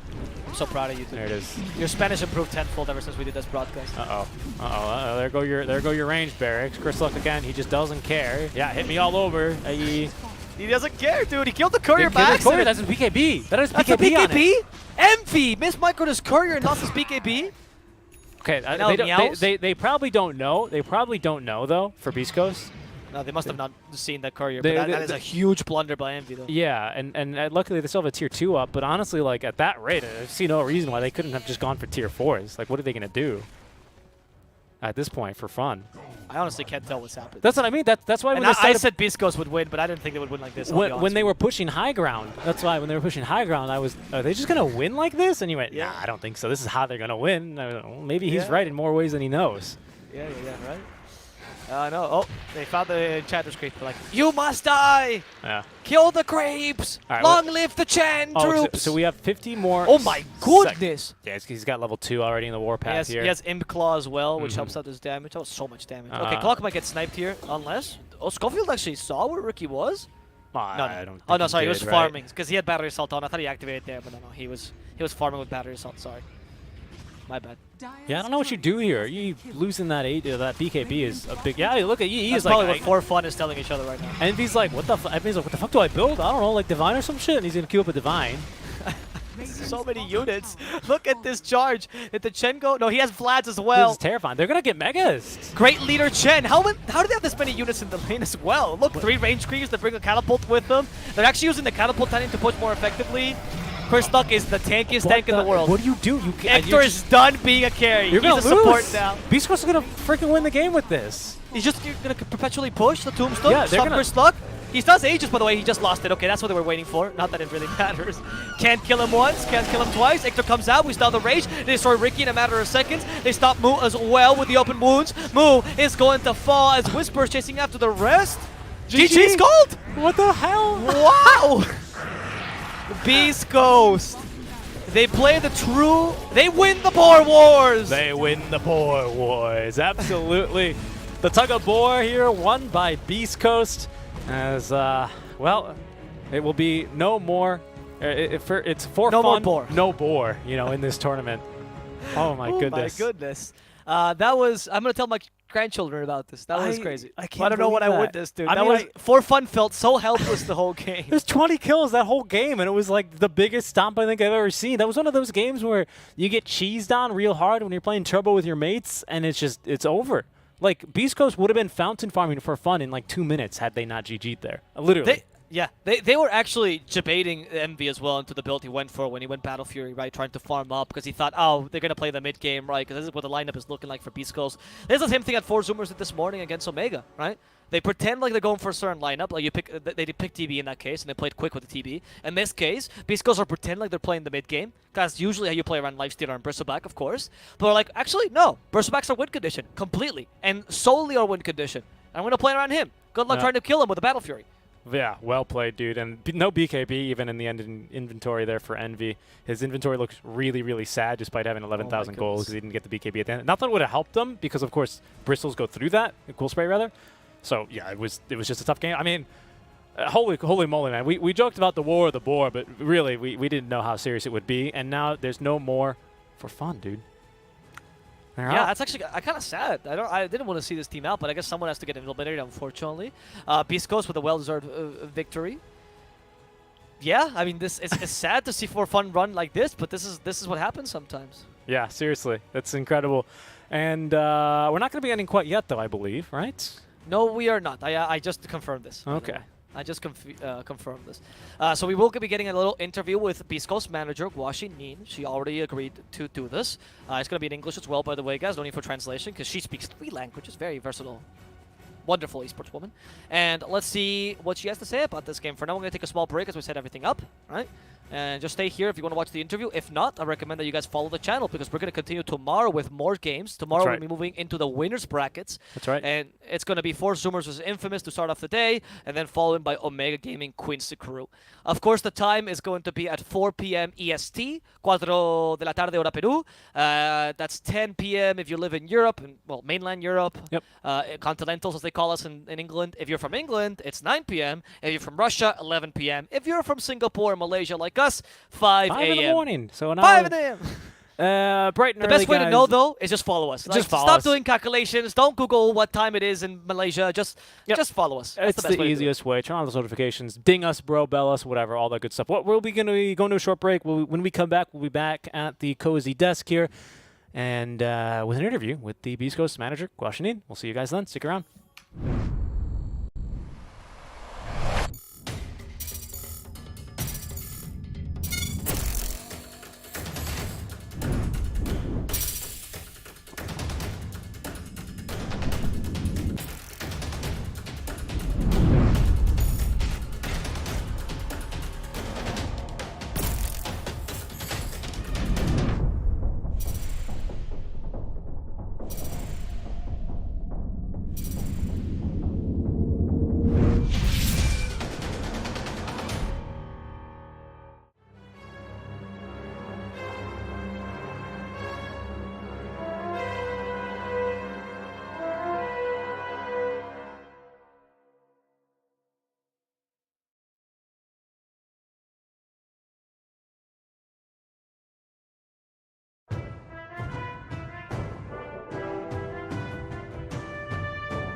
Hello, hello, and welcome back to The Voice of the Realm. We have an exclusive interview here with the great manager from Beast Coast. She is a doodler, she is a manager, and she's also Guaxin Nin. Yes. Hello, Guaxi. How's it going? Hello, everyone. Everything's good. Everything's very chill. I mean, chill. That's very, very bad way of putting it after those games, right? Can you tell us? Because I mean, I follow you, and so I know your experience. But I would like to. The English audience might not know how you live these Beast Coast games. I hear they're a bit of a heart attack for you. Oh yeah, no, it really depends. There are some games that I just watch with the boys, but then there's like this last after the last match, the second game, I was just like, well, I think I'm not going to watch, or I will have just a heart attack or something like that. I might pass out. Oh my goodness! Is it because their play No, style, or is yeah. it how much you care about them? A little bit of both, right? They look very reckless, aggressively on their play. So sometimes I just like, well, I think I cannot watch this. I'll just wait and see the results. And you know what's funny? Sometimes they come to me after the game's over and they say, "Oh gosh, we lost." And I'm just like, what? No way. Like the streams is still you guys are winning on the stream. What happened? They're like, oh, we threw the game, but then it ends up with them winning. I'm just like, oh, thank you Oh, guys. they come That's in and very troll you. cool. That's hilarious. You're sitting on the couch watching the stream on the TV, and they come like, "Oh, don't spoil the game! Don't spoil it!" Exactly. Do you share a team house with them actually right now, or how's the living situation with No, Beast Coast no. right Right now we're not in the gaming house. Only Chris Luck and Moose are in the gaming house. Oh, usually I'm with them. Like before the Corona things happened, we were all living in Peru all together. Mhm. But since Corona has happened, everyone is on their places. Besides Chris and Moose, who chose to stay on the gaming house. How does that affect the team dynamic? Like, is it harder maybe to rally after a loss, or is it still kind of the same sort of play style? Especially because one player actually in Mexico, right? I believe. now? Yeah, Stinger. Stinger. Yeah, Stinger is currently in Mexico, but I don't know. I don't think it affects that much. We always like gather the whole team on the Discord like 1 hour before the match, so they're always talking, figuring out what their plan are and stuff like that. And even after losses, like they take like a few from 30 to 1 hour, and then they talk about what happened, what they have to get better about, or what went good. Mm-hmm. So I think like the idea is still the same. Like they keep the communication going. Doesn't really matter what. And like the team, they only had like a gaming house for a very short amount of time, realistically. So they are used to the situation. Like the year that we went to TI, like the whole year they were playing from their home. So I think they're pretty used to it. Is the morale of the team still high? Because I remember when I got to meet them once in ESL, they just loved each other so much. So is it the same? Is it the same idea yet, or has the time eroded them a bit? No, yeah, like they really like each other a lot. Like there's this companionship, friendship behind them. Like this is why it's very you will see people saying, "Oh, you should kick this person, you should do this or that to your team," but they don't think that way. They think like they are like they really trust each other and they believe that they can perform well. Doesn't matter what happens. So like they have this trust in each other, basically. Like and they do like each other. It's funny. They are always trolling each other and poking themselves. Like it is funny. I think it's a good way of having a team. Sounds like a team of brothers basically at this point, right? They've been together for quite a long time now. Yeah, it's been more than a year. With Kwashi also as the mom of the family. Mhm. Right? So recently they actually made the announcement as well that the DPC leagues were going to be announced as well, or actually going to happen, right? How did you guys take the announcement? Was it finally the stability you were looking for, or did you just like, okay, another day, more tournaments? I don't know, yeah, it's obviously a good news for everyone. Basically, we already bought everyone's tickets back to Peru. So things are looking good. Like, we're hyped about it, waiting for the Rio announcement on the 15th, I hope. And to see how it will go, right? When it will be the first major, all that. Yeah, it's exciting. Can't wait for that Valve update right on time, mid December, January 15th, around then maybe if we're lucky. I mean, December 15th, but December is really long for Valve. And it's really quite a long month, of course. But looking forward to your next series in this tournament. Actually, you guys are going to be playing the loser of 4 Zoomers versus Infamous. Before we get into that, is there any sort of? I'm just curious from the team's perspective. Is there any difference for them between upper bracket and lower bracket, or for them is it just got to win this game, just got to win this game? How does that shift the perspective? And even for you, I think it makes it a bit more stressful to watch because elimination, right? But for the team, do you think that might be on their minds at all? I mean, the stakes are always higher on the lower bracket, of course, but it's like Liquid said on the past. Like, if it's not lower bracket, it's not fun. You have to play like with the full emotions there. Oh, that's nice. I Is think the this is whole basically what it is. is the whole org of Beast Coast also involved in watching their Dota games? Because I know Grant, for example, I've met him a couple times watching the Beast Coast games as well. Or is it mainly you that leads the Dota division? No, they do follow the games. Like, they're always following the matches, mainly in the English channel, of course. Like, I'm pretty sure Gran and the rest of Viscos is now watching us. So, hello, Gran, how are you? They are very passionate about Dota too, so they are really always following the games and all that. I want to ask a question as well. Not to you more as a, because you used to be also working for ESL as an admin, I believe, right, Gwashi? Yes, yes. Before Visco, so I've worked for ESL about 2 or 3 years in Brazil, ESL Brazil. So how are you seeing right now the development of the scene in South America? Like 4D Esports is finally the biggest tournament actually South America's ever had. Are you seeing a positive growth in the region? No, yeah, definitely. Like on this tournament specifically, we see lots of South American teams having very good results. Like Eagle Boys, Omega, they're like it's insane how good they are right now. Like with some teams changing players here and there, and players that have been like all year playing like with Thunder, and then they're out. So other teams get those talents and end up like having great results. Like for example, Faker and Sacred. Like, I mean, like it was who left under? It was their offlane Frank. Yeah. They went to Eagle Boys and now they're just destroying everyone. Unfortunately, they lost today, but I really think they're a very good team and have a lot of talent to prove on the next DPC. So also with 4D doing all the South America team, the tournaments with the Valve support, all that, I think it's a great thing. The South America scene is looking good for the DPC next year. Cool. That's nice. That made me smile. Any last questions, Seek? No, I don't. I was gonna do the typical interview, the esports interview question of, oh, you might play Zoomers, you might play Infamous. You know, which one do you want to beat more, right? Actually, yeah. Do you want to? Do you care if you play against the North Yeah. American teams or South American teams, particularly? Is there a bit of rivalry there? Yeah, because you guys just beat the Envy Oh, stack. yeah, no, I don't think there is like a big rivalry between the teams. Like we respect all of them and like just believe that winning against anyone is always good in the end of the day. So I don't know, it doesn't really matter who we play against. We just have to win everyone to win the tournament at the end of the day. That's the winner's mentality, really. Well, Exactly. thank you very much, Gwashi, for the interview. We really appreciate you. She took time out of her day. We're not paying her for this interview, No, so yeah. go thank her, by the way. If you guys want to find out, Gwashi also does these amazing comics. I really recommend you check her out. She draws Dota. It's actually really cool. I follow her on Twitter just for that. It's at Gwashinin, and you can check out the variety of things that Gwashi does as this multi-talented manager. We'll show you soon. Yep, or you can follow the team's Twitter as well. I think they're just at Beast Coast, Yes, they are. right? Yeah, they're Yes. just at Beast Coast. You can follow the Beast Coast teams. GG, I think. I think that's the correct one. No, sorry, not Beast I Coast. think you're it's right. just at Beast Coast. Yep.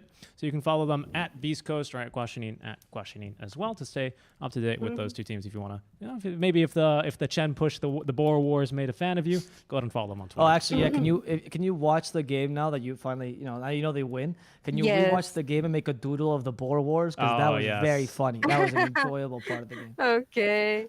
I mean, it was only 22 minutes, so it's going to be a quick one to watch. Yeah, definitely. Exactly. All right. Well, thank you so much for your time, Thank you very Guashi. much. Yep. Good luck further on in the tournament. Yes. Thank you. See you all. right, Bye-bye. All right. Well, thank you to Guashi once again just for dropping by to our lovely little stream, our comfy little corner, as that's always much appreciated to have them on. So yeah, I actually would like to mention something on this. We're gonna try to get more interviews and more personalities to come by. You've actually already seen a couple of them. You saw Gorko that joined us, Washi, and in the previous cast we even have Flapjack that tried to help us, also from the SA scene. And it's just one of the nice things about that community. They're always willing to try to help you guys, or not help you, help us out, right? Yeah, 4D have been incredibly kind. They even gave us a channel just for this, even though this is not the production whatsoever. They're just doing this as his favor. This doesn't make them any money. Yeah. They just they're being really good about this. So I'll throw a lot of love to the South American scene and the care that they put in and the extra time they take to make sure to have some content for you guys. Of Usually course. in tournaments, they'll have some sort of stipulation that you have to like stay for an interview or something like that. Yeah. Since we are not the official broadcast, we can't really do that. So this is all out of the kindness of their hearts. Well, we are the official broadcast, just not Sorry, not since tied we're not to the TO. official Spanish broadcast. Yes, we're not the primary broadcast, primary so we broadcast, can't there we dictate go. stuff like that. But another really cool thing is, of course, you got Alvo here primarily, who can translate and has a more, I don't want to use the word intimate, but he does have a more intimate relationship with the SA With scene Flapjack, overall, yes. with a lot of players. With Flapjack, you know, so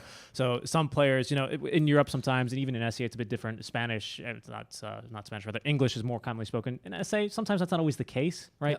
So there's sometimes a bit of a language barrier. Obviously, we've got great people still involved in the scene, for example, like Guashi, like Igorko. I don't mean to discount that either, who obviously are multilingual, but sometimes, you know, for the players specifically, it can be a bit hard to really get their feelings and you know, even for the NA crowd to really know, you know, what's going on, what's bubbling, and what's going on in the SA scene. So it's really cool. So hopefully you guys are enjoying the coverage, as we hope to be bringing you more, you know, and we have some NA interviews planned as well, of Yes. course. If they win, of course. If they win. Yeah, so we'll see here as we have plenty more Dota to come.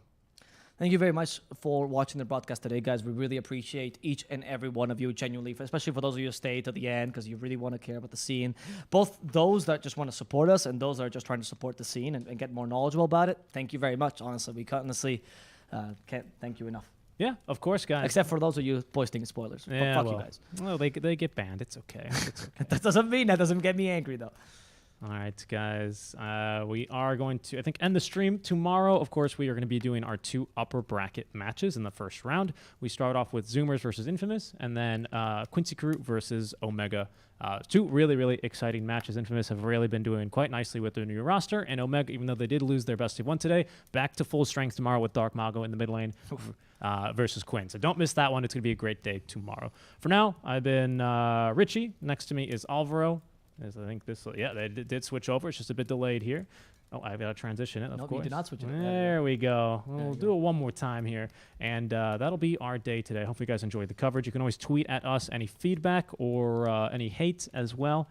My DMs are now open. Yes, so you can run death threats. I try to run a daily death threat towards Richie. That's exactly right. But yeah, if you have any feedback for the production or in general for the casting or whatever, we're happy to hear. We're here to try to make your experience as good as possible. And of course, if you want to send us love, I'm never opposed to that. Yep. For now, guys, that's going to be it for today. Thanks for tuning in, and we hope to see you tomorrow. Until then, stay safe.